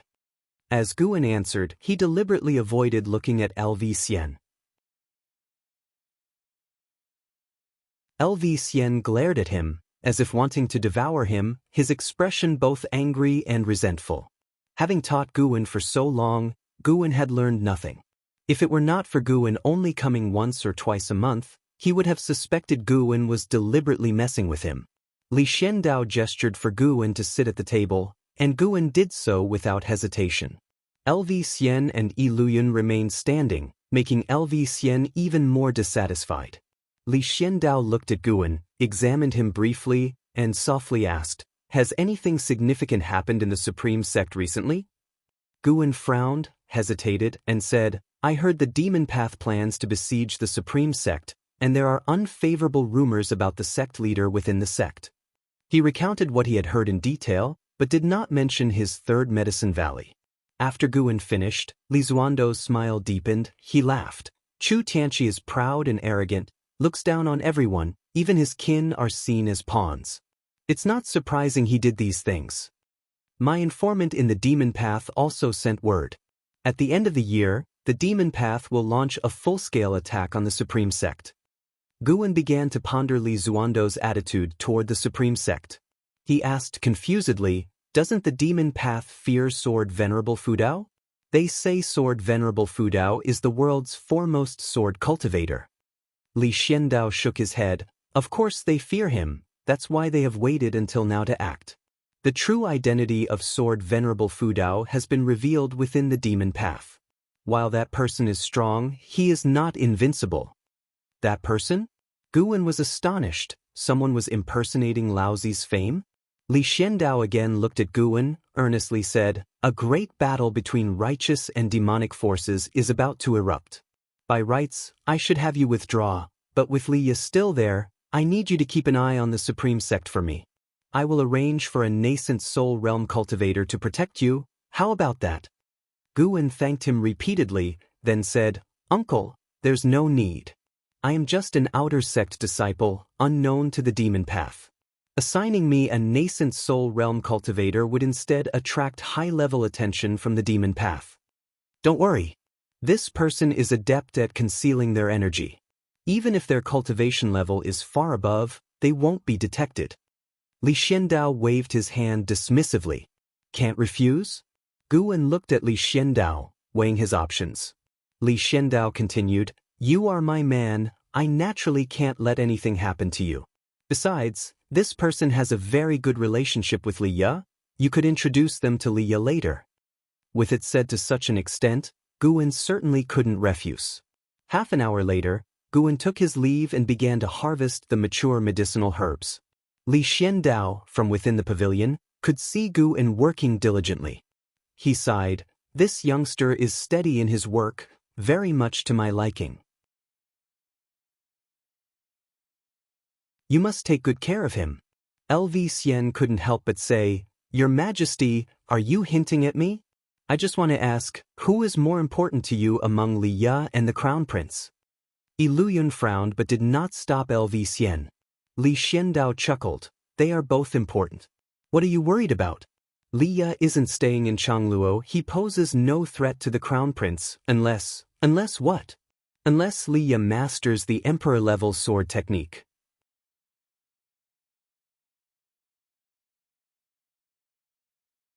Chapter 84 Shrouding the Sky and Blocking the Sun, Heaven-Swallowing Dark Bird. Learning the Emperor-level sword technique secures the position of Crown Prince? Guan picked herbs while eavesdropping. The Emperor-level sword technique? Now that was something he knew well. In the future, perhaps he could ask Li Yi about it. If Li Yi wanted to compete for the throne, he might offer some pointers. Wait, this old man had some malicious intentions. Guan felt uneasy, suddenly suspecting that Li Xiandao had said it deliberately for him to hear, as the pavilion hadn't been isolated by any restrictive barriers. Another thought struck him. Li Zuando's ambition was to become an immortal emperor. For an emperor, the greatest threat could be the crown prince. Even without pursuing immortal cultivation, a mortal emperor in his old age would be wary of the crown prince. Not many crown princes smoothly inherit the throne. Could it be that Li Xiandao wanted to use Li Ya to eliminate the crown prince? It's quite possible. Guwen stopped thinking about it, focusing on picking herbs and letting the father and son deal with each other. Because of Li Zuando's presence, Guwen didn't leave immediately after finishing collecting the herbs. He only left the next morning. When he was leaving, Li Xiandao hadn't left yet, saying he wanted to stay for a while longer. Guwen suspected that Li Xiandao wanted to watch the drama of the righteous and demonic conflict. After returning to Mystic Valley, Guwen instructed Wuxin and others, telling them that the demon path was about to invade and that they shouldn't wander around casually, making all the disciples, including Wuxin, very nervous. Guwen planned to stay overnight in Mystic Valley from now on. The third Medicine Valley had Elder Tian and 50 core formation realm cultivators, making it very safe. Mystic Valley was different, with only a group of servant disciples. Currently, Mystic Valley contributed less and less to his lifespan income, but the 8 scenic caves beneath Mystic Valley were different. Even if Mystic Valley's lifespan income wasn't much, he was reluctant to abandon it. 10 days later, the nascent soul realm cultivator arranged by Li Xiandao arrived at Mystic Valley. Guwen stood in front of the wooden fence, watching from a distance as a woman in green with a sword walked over, her conical hat swaying in the cold wind, accentuating her ethereal presence.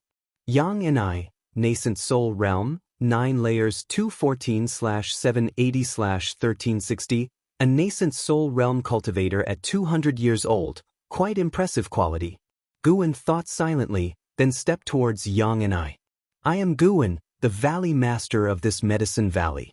May I know who you are? As he approached, he raised his hand and asked.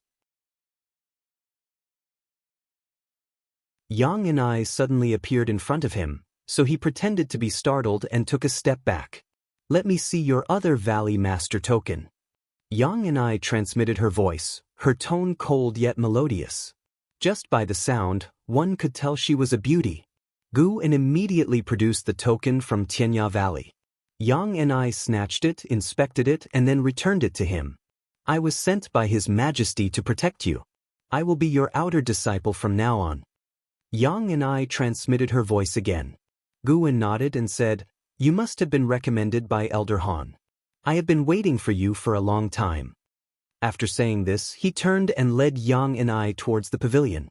Yang and I followed him inside, attracting curious glances from other disciples in the valley. Her appearance naturally drew people to take a second look. Once inside, Guwen closed the door and said, Everyone here is in the Qi cultivation realm, so you don't need to worry. Yang and I waved her hand, and spiritual power turned into a green restriction, imprinting on the door. Very cautious. After doing this, Yang and I walked to the table, put down her treasure sword, and removed her conical hat, letting her waterfall-like white hair cascade down. She turned to look at Guwen, her face remarkably youthful, appearing just over 20. Her features were exquisite and delicate, but her eyes carried a coldness that gave her the aura of an ice queen. This coldness made it easy to overlook her beauty, making people afraid to look directly at her. She scrutinized Guwen and asked, I heard you have a good relationship with Li Ya? Indeed, senior brother Li was also a servant disciple in this Medicine Valley. We joined on the same day. Guwen responded. Hearing this, Yang and I smiled, her smile stunningly captivating. Guwen didn't think much of it, as he knew Ji Xiaoyu was even more beautiful. That stubborn child never got along with his siblings, yet he managed to build a friendship with a servant disciple like you. Yang and I said, admiringly, that statement. From her storage bag, Yang and I took out a blue jade bracelet, saying, This is a top-grade magic artifact that can store spiritual power. Consider it a gift for our first meeting. Store spiritual power? How rare. Guwen quickly waved his hand and said, I can't accept this. You are here to protect me, how could I dare to take your gift? Just take it. Li Ya's mother is my sister. Since you're close to Li Ya, you're naturally considered my junior. Yang and I said impatiently, tossing the jade bracelet to him and then turning to the bookshelf. You go about your business, don't concern yourself with me. Guwen caught the jade bracelet, wanting to say this was his building and it wasn't convenient. But seeing Yang Ni's stance, obviously wanting to stay, he could only give up. Ever since his encounter with Shenzhen, Guan no longer left anything incriminating in the building, so he hesitated briefly before leaving without disturbing Yang Ni. Yang Ni's presence didn't disrupt the rhythm of life in Mystic Valley, as she rarely left her room and didn't interact with other disciples. When Guan planned to go to the third Medicine Valley, she insisted on accompanying him, leaving him no choice but to take her along. Upon arriving at the third Medicine Valley, she was shocked, beginning to reassess Guan. This servant disciple was no simple character. Guan also wasn't afraid shed report to Li Xiandao. Perhaps Li Xiandao had long discovered the third Medicine Valley. It was hard to hide this matter. After all, he had a clear conscience. If Li Xiandao grew suspicious of him because of this, he didn't care. In his mind, he feared Li Xiandao far less than the Supreme Sect. Thus, Yang Ni followed Guan as he patrolled the Medicine Valley, watching him pick herbs and sow seeds.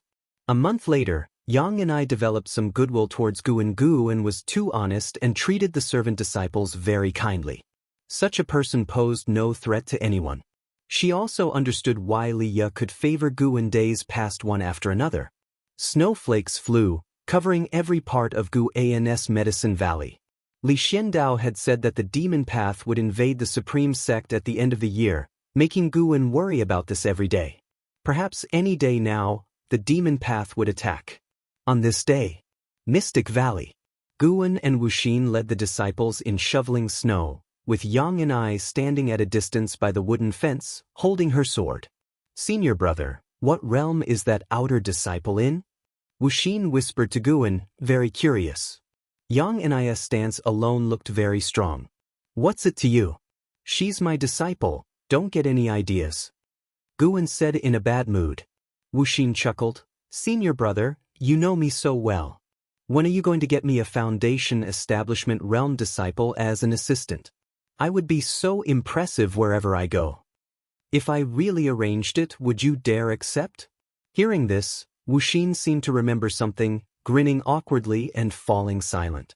Guan continued to shovel snow. After a while, he seemed to sense something, furrowing his brow, but he didn't stop working. In the distance, Yang Ni also sensed something. She leaped to the southern mountaintop, attracting everyone's gaze in the valley. Snow flew incessantly, casting the world in a white blur.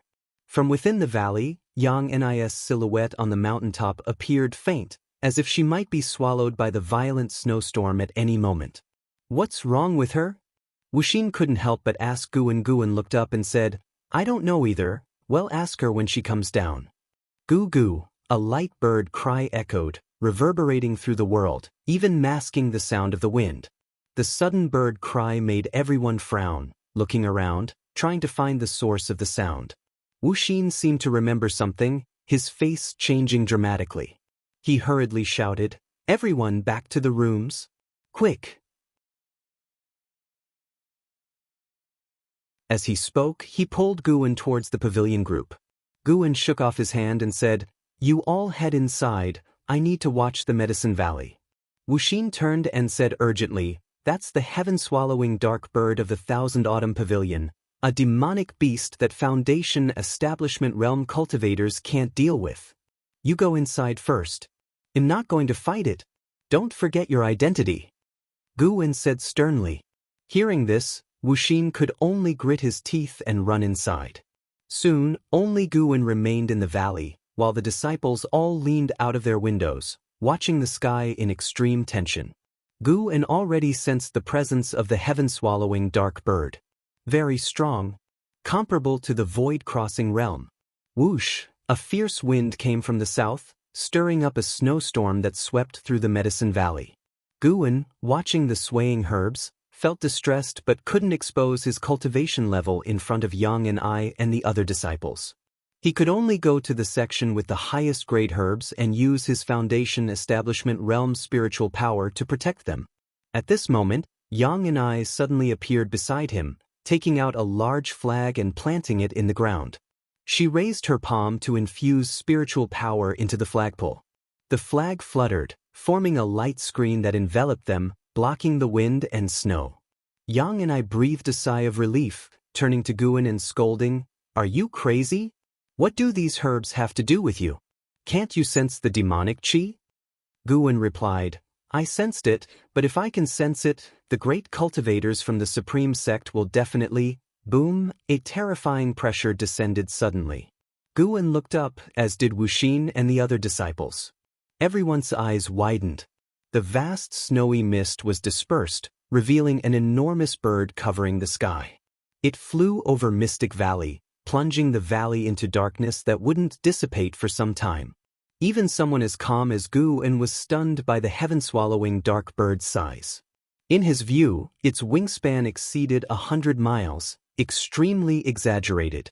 On the bird's back were numerous demonic cultivators, at least 10,000 of them. Its destination was precisely the outer gate city of the Supreme Sect. That's the heaven-swallowing dark bird of the Thousand Autumn Pavilion, a 6th-tier demonic beast with the power to destroy empires. It's my first time seeing it too. Yang and I muttered, gazing up at the sky in awe, her eyes showing fear. Guan didn't say anything, focusing on the heaven-swallowing dark bird, hoping it wouldn't target his Mystic Valley. When the bird flew past Mystic Valley, sunlight poured down, illuminating the Medicine Valley while snowflakes fell, creating a scene of cascading white mist. All the disciples in the valley sighed in relief at this sight. Guan already sensed the aura of great cultivators fighting in the distance. Void crossing realm. And there were more than two.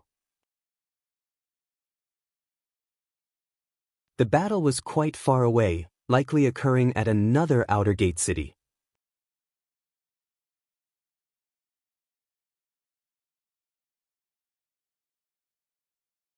Chapter 85. The First Trial of the Divine Finger, Su Lian Demon Lord Outer Gate City. The city wall was lined with outer disciples, including Yi Lan and Zhen Qin. They frowned and looked into the distance. Not just them, all the disciples were looking in the same direction, as if facing a great enemy. Heavy snow covered the land and mountains. The wind howled, and amidst the swirling snow, the outlines of mountains could be seen faintly. Goo-goo. A mysterious bird cry rang out again, as if beings from the underworld were approaching, causing the hearts of the disciples on the wall to pound like war drums. Gradually, a shadow appeared in the snow-covered expanse, making all the disciples' faces change. What is that?"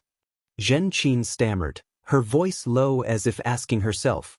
Yi Lan's eyes were also wide open. She considered herself knowledgeable, yet she was stunned by the current sight. The enormous shadow resembled a black ocean advancing, vast and boundless, connecting the ends of the sky. The mysterious bird cries grew louder. Anyone facing such a huge shadow would feel fear, as if an abyss was approaching. A tremendous pressure emanated from within the city, startling the disciples into turning their heads. They saw dozens of flying swords soaring into the sky, surrounded by golden spiritual power. With a roar, the flying swords shot forward, gathering golden spiritual power together, resembling a giant golden phoenix flying over the city wall. The golden phoenix spread its wings over 100 feet wide, magnificent in momentum. Yet, when it flew towards the terrifying shadow at the horizon, it seemed small. The golden phoenix tore through the flying snow, unstoppable, crashing into the terrifying shadow. Immediately, golden light burst forth. The howling wind and snow forced the outer disciples on the wall to raise their arms to shield themselves. "Your Excellency, Demon Emperor, what are you waiting for?" A cold voice rang out, drowning out all other sounds in the world. On the heavenly repair platform, the underworld Demon Emperor slowly rose. In the distance, a great cultivator at the 5th level of the void-crossing realm stood up facing him, their eyes meeting. "I didn't expect you to be the legendary underworld Demon Emperor. You hid well." This Supreme Sect elder spoke coldly, raising his right hand, a jade ruler appearing in his grasp. Several other Supreme Sect cultivators stood up, each exuding an aura far surpassing the divinity transformation realm, causing the other cultivators on the platform to stand up and retreat. The Ghost Mother of Ephemera retreated as well, looking no different from ordinary cultivators. Heh. The Underworld Demon Emperor let out a chilling laugh, His calm face quickly contorted as waves of demonic chi surged from his robe, spreading in all directions. Rumble. The sound of thunder came from the sky, as rolling thunderclouds surged from all directions, pressing down on the flying snow, forming a thick white mist, creating an oppressive atmosphere. The underworld demon emperor raised his eyes, a mocking expression on his face. He suddenly squatted down, slapping the ground, causing the demonic chi covering the heavenly repair platform to churn violently. Evil ghosts crawled out of the demonic fog, letting out roars that shook the heavens and earth. The great battle between righteous and demon paths erupted. In Mystic Valley, Guan was leading the disciples in inspecting the medicinal herbs. The wind howled, causing snow on the mountains to slide continuously, and the distant rumbling persisted. Yang and I stood next to Guan, not shoveling snow, her eyes fixed on the sky, frowning. Wuxia approached Guan nervously. "Senior brother, the commotion is quite loud." Guan cursed inwardly. Didn't Jiang Qiong say it wouldn't reach this outer gate city?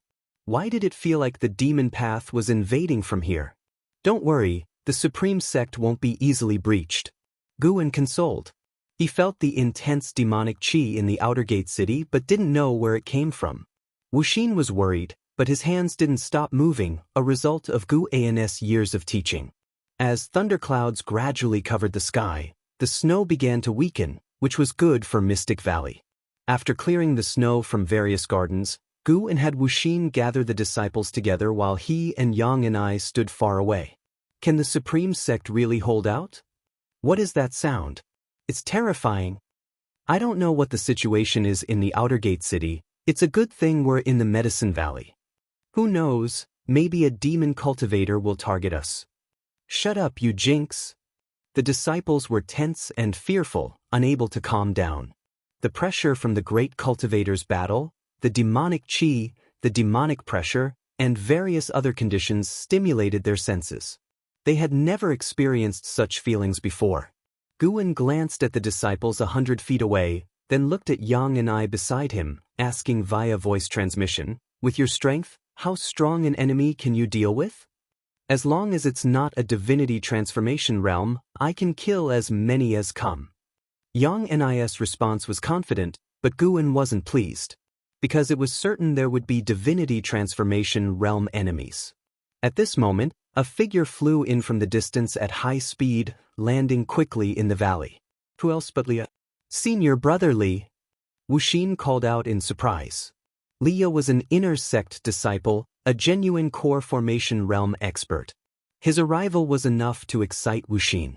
As for Yang and I, Wuxia viewed her as merely a foundation establishment realm cultivator, surely not as strong as Leah. Leah ignored Wuxia, quickly approaching Guan, his gaze assessing Yang and I with a slight frown.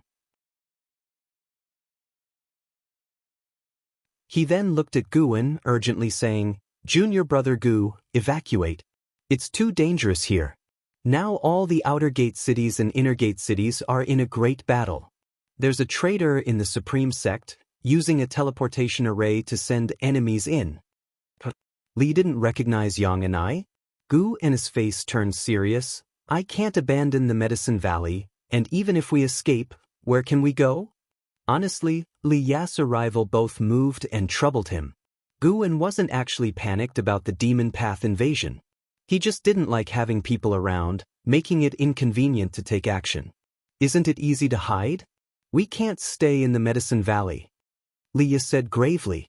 Guan shook his head. "If you want to hide, you hide. Senior brother Li, you don't need to save me. I can't abandon my disciples." Mystic Valley had more than 20 servant disciples, making it difficult to move together. It was a good excuse for him. Leah was about to speak when Yang and I suddenly said, "Someone's coming." Leah instinctively looked up, as did Guan. They saw rolling thunderclouds forming a huge vortex in the sky, with a figure falling from it, aiming directly at Mystic Valley. The figure descended like a falling star, landing on a northern mountain peak, raising snow and mist. "Wuxia, you sure made it hard for me to find you. I didn't expect you to be hiding here. Where did you get the courage to infiltrate the supreme sect as a spy?" A contemptuous, cold laugh echoed through Mystic Valley, startling everyone to look at Wuxia. The disciples around Wuxia exclaimed and retreated. Wuxia looked up at the person on the peak with a grim face, eyes full of hatred. The person on the peak wore a blood-patterned black robe, with disheveled hair and handsome features, but his brows were full of killing intent. His smile was hideous as he looked at Wuxia like a crawling insect. Bai Wu, First Layer of Nascent Soul Realm 203/790/980, Gu saw the result of the lifespan detection and remained unflustered. He dared to let the other party enter the valley, sensing their cultivation level wasn't a threat. He was just being cautious, verifying it. Liya frowned, looking at Wuxia from afar, a flicker of killing intent in his eyes. Wuxia seemed to know Bai Wu's fierceness, gritting his teeth. "I'll go back with you, just don't hurt anyone else." "That won't do. My orders are to kill everyone in the Supreme Sect, including insignificant servant disciples." Bai Wu licked his lips, taunting. "And who said I was taking you back? Today you will be buried with them. I can bring your head back." "Umph." A cold snort suddenly sounded, making Bai Wu's pupils shrink.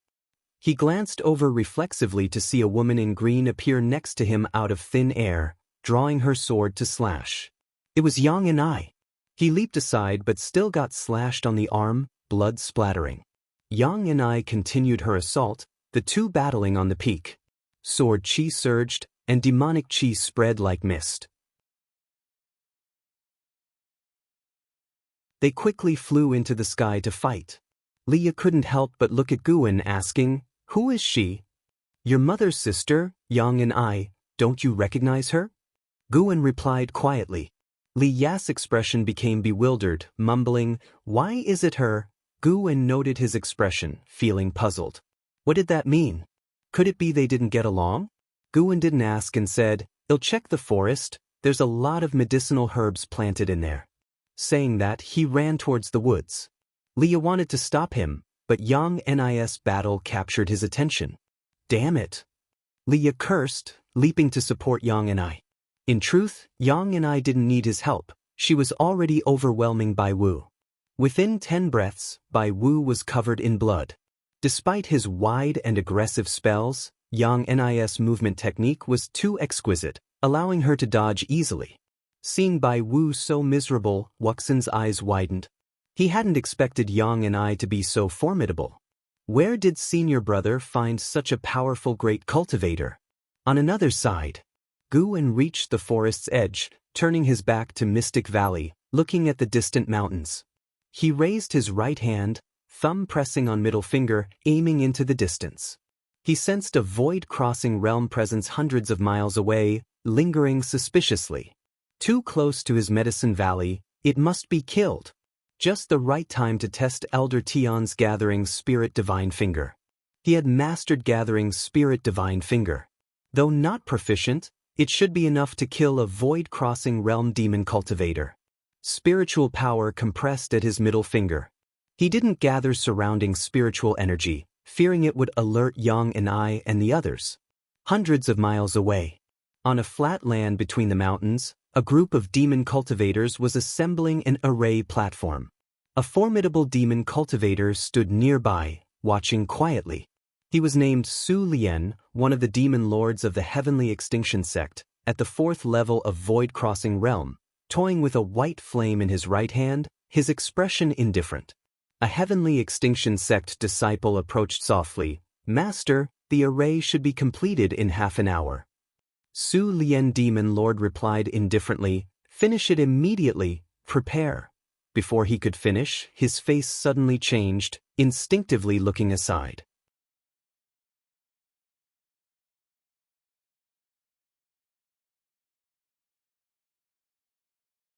Chapter 86 Elder Tian's Resolve. Demons overwhelming the sky. When Su Lian Demon Lord spoke, his thoughts had already floated inside the Supreme Sect. This great war concerned the Millennium Chi fortune of the Wanin sect, even its rise and fall.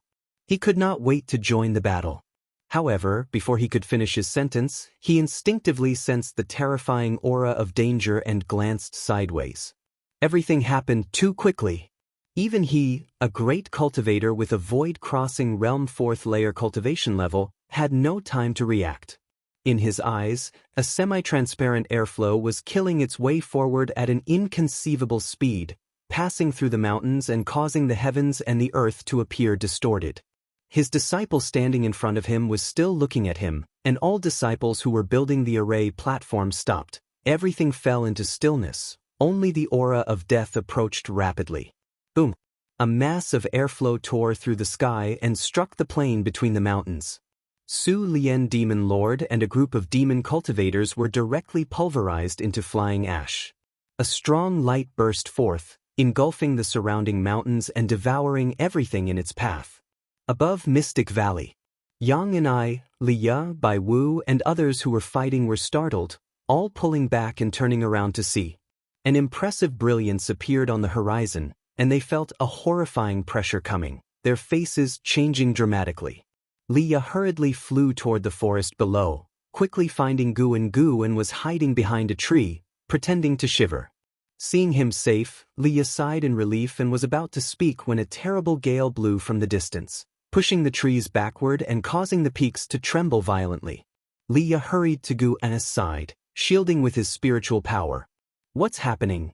Guan asked through gritted teeth, his tone full of fear. Li Ya's expression was grave. He said quietly, "Not sure, probably a great cultivator fighting." At this time, a series of prompts popped up before Guan's eyes. "You have successfully seized 47 years of Su Lian Demon Lord, Void Crossing Realm 4th Layer, Lifespan.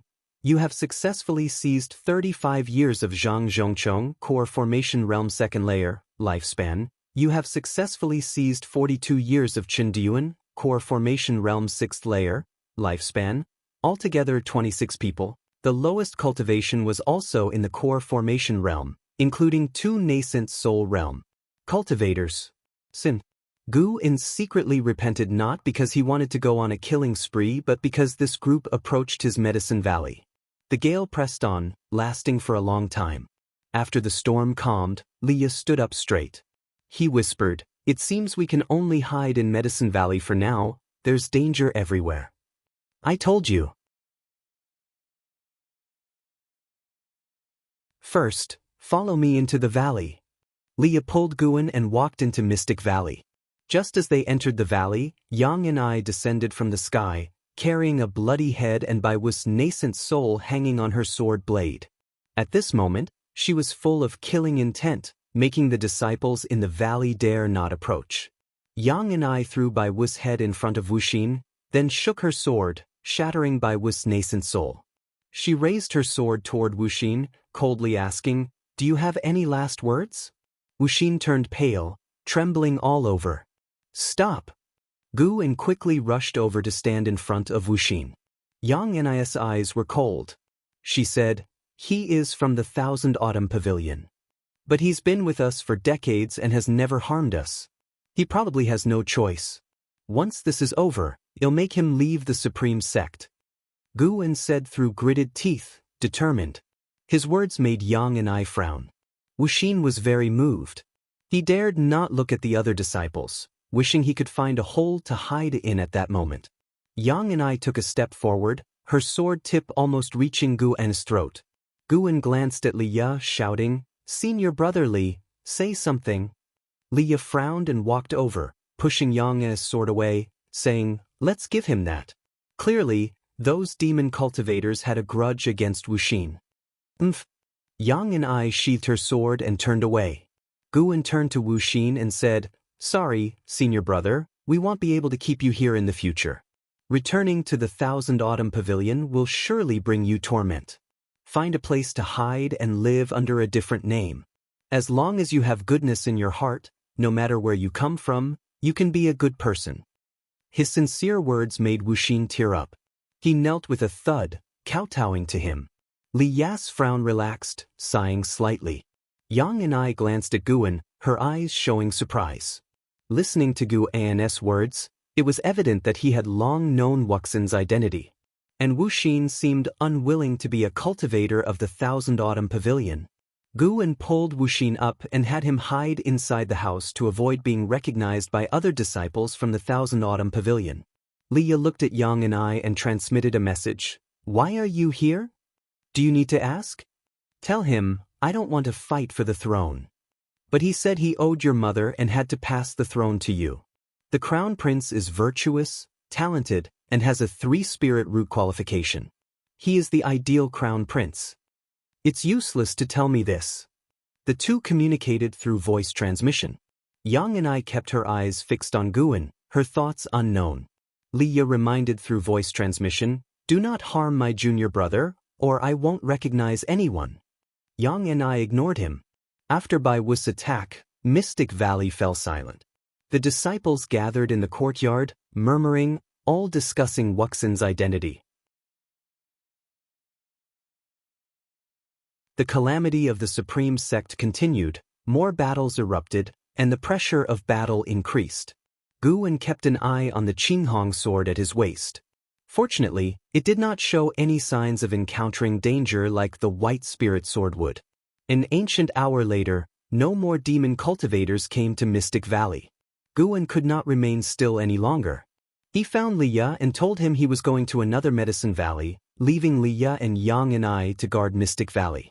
Leah knew that the Medicine Valley was in the inner sect, certainly safer than Mystic Valley, so he nodded in agreement. This time, Yang and I did not cling to Guan. In her mind, Leah was naturally more important. Before leaving, Guan left an ancient gold-swallowing insect inside the house. He had established a soul connection with every ancient gold-swallowing insect and could get updates on Mystic Valley through the insect at any time. After stepping onto the transmission array platform, Guan quickly arrived at the third Medicine Valley. As soon as he arrived, he heard deafening roars from all directions. He opened his eyes to see dark clouds rolling in the sky. Although it was winter, the air was filled with summer heat. Seeing him arrive, Xiaochuan immediately came up, forcibly suppressing his panic, and asked, Senior brother, what should we do? Guan noticed Elder Tian was still there, so he did not panic. He immediately cast a lifespan detection while answering, Don't panic, trust our sect. LV Bin, Nascent Soul Realm 9 Layers 754/1560/3200 Goodness. That realm rose quickly. It was stable. Guan thought to himself, curious about where Elder Tian's absorbed spiritual energy came from. He told Xiaochuan to stay nearby and not run around, then he walked away, intending to patrol the Medicine Valley. Passing by Elder Tian, he sensed a hidden and strong spiritual energy flow within Elder Tian's body, which shocked him. Elder Tian was not absorbing nature's spiritual energy. Was his spiritual power born out of nothing within his body? This feeling, it was as if Elder Tian had a portal to an exotic world inside his body, spiritual power endlessly pouring out from it. Very strange. What cultivation technique was this guy practicing? Valley Master, battles are happening everywhere, don't run around. Elder Tian's voice came. He turned his head to see Elder Tian sitting cross-legged under a tree, eyes closed. His posture was completely different from usual, his body straight, exuding an indescribable air of power. He'll go check on those medicinal herbs, won't run around. Guan left in haste, tossing these words behind. Elder Tian opened his eyes, watching his back, showing a look of gratification. With such disciples, how could I bear to see the Supreme Sect fall? Elder Tian murmured. Guan, who had run 100 feet away, heard it. Guan kept his face expressionless as if he hadn't heard it. He genuinely cared about those medicinal herbs.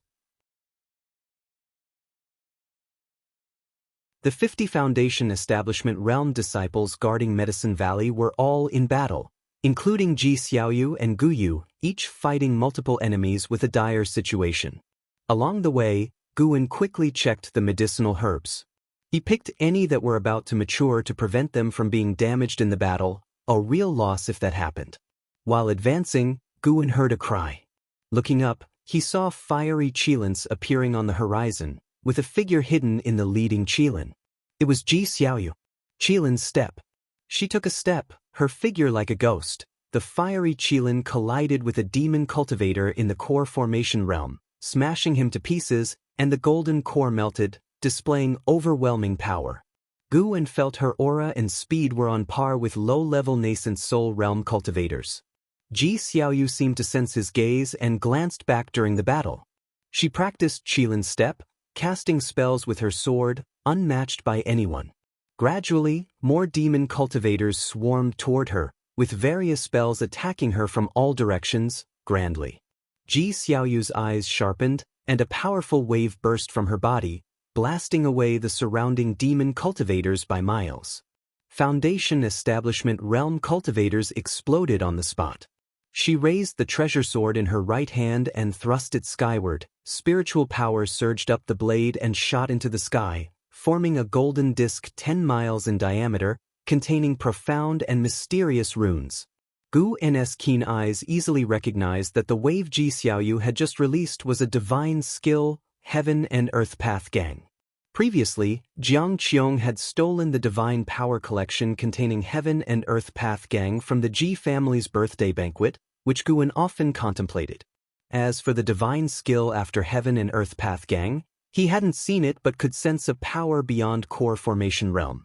This lattice talent and comprehension were truly terrifying. To master two divine skills at the core formation realm, golden dragon shadows burst forth from the golden phenomenon, like a dragon herd coming from other worlds, rushing toward demon cultivators everywhere, scaring them into panicked evasion.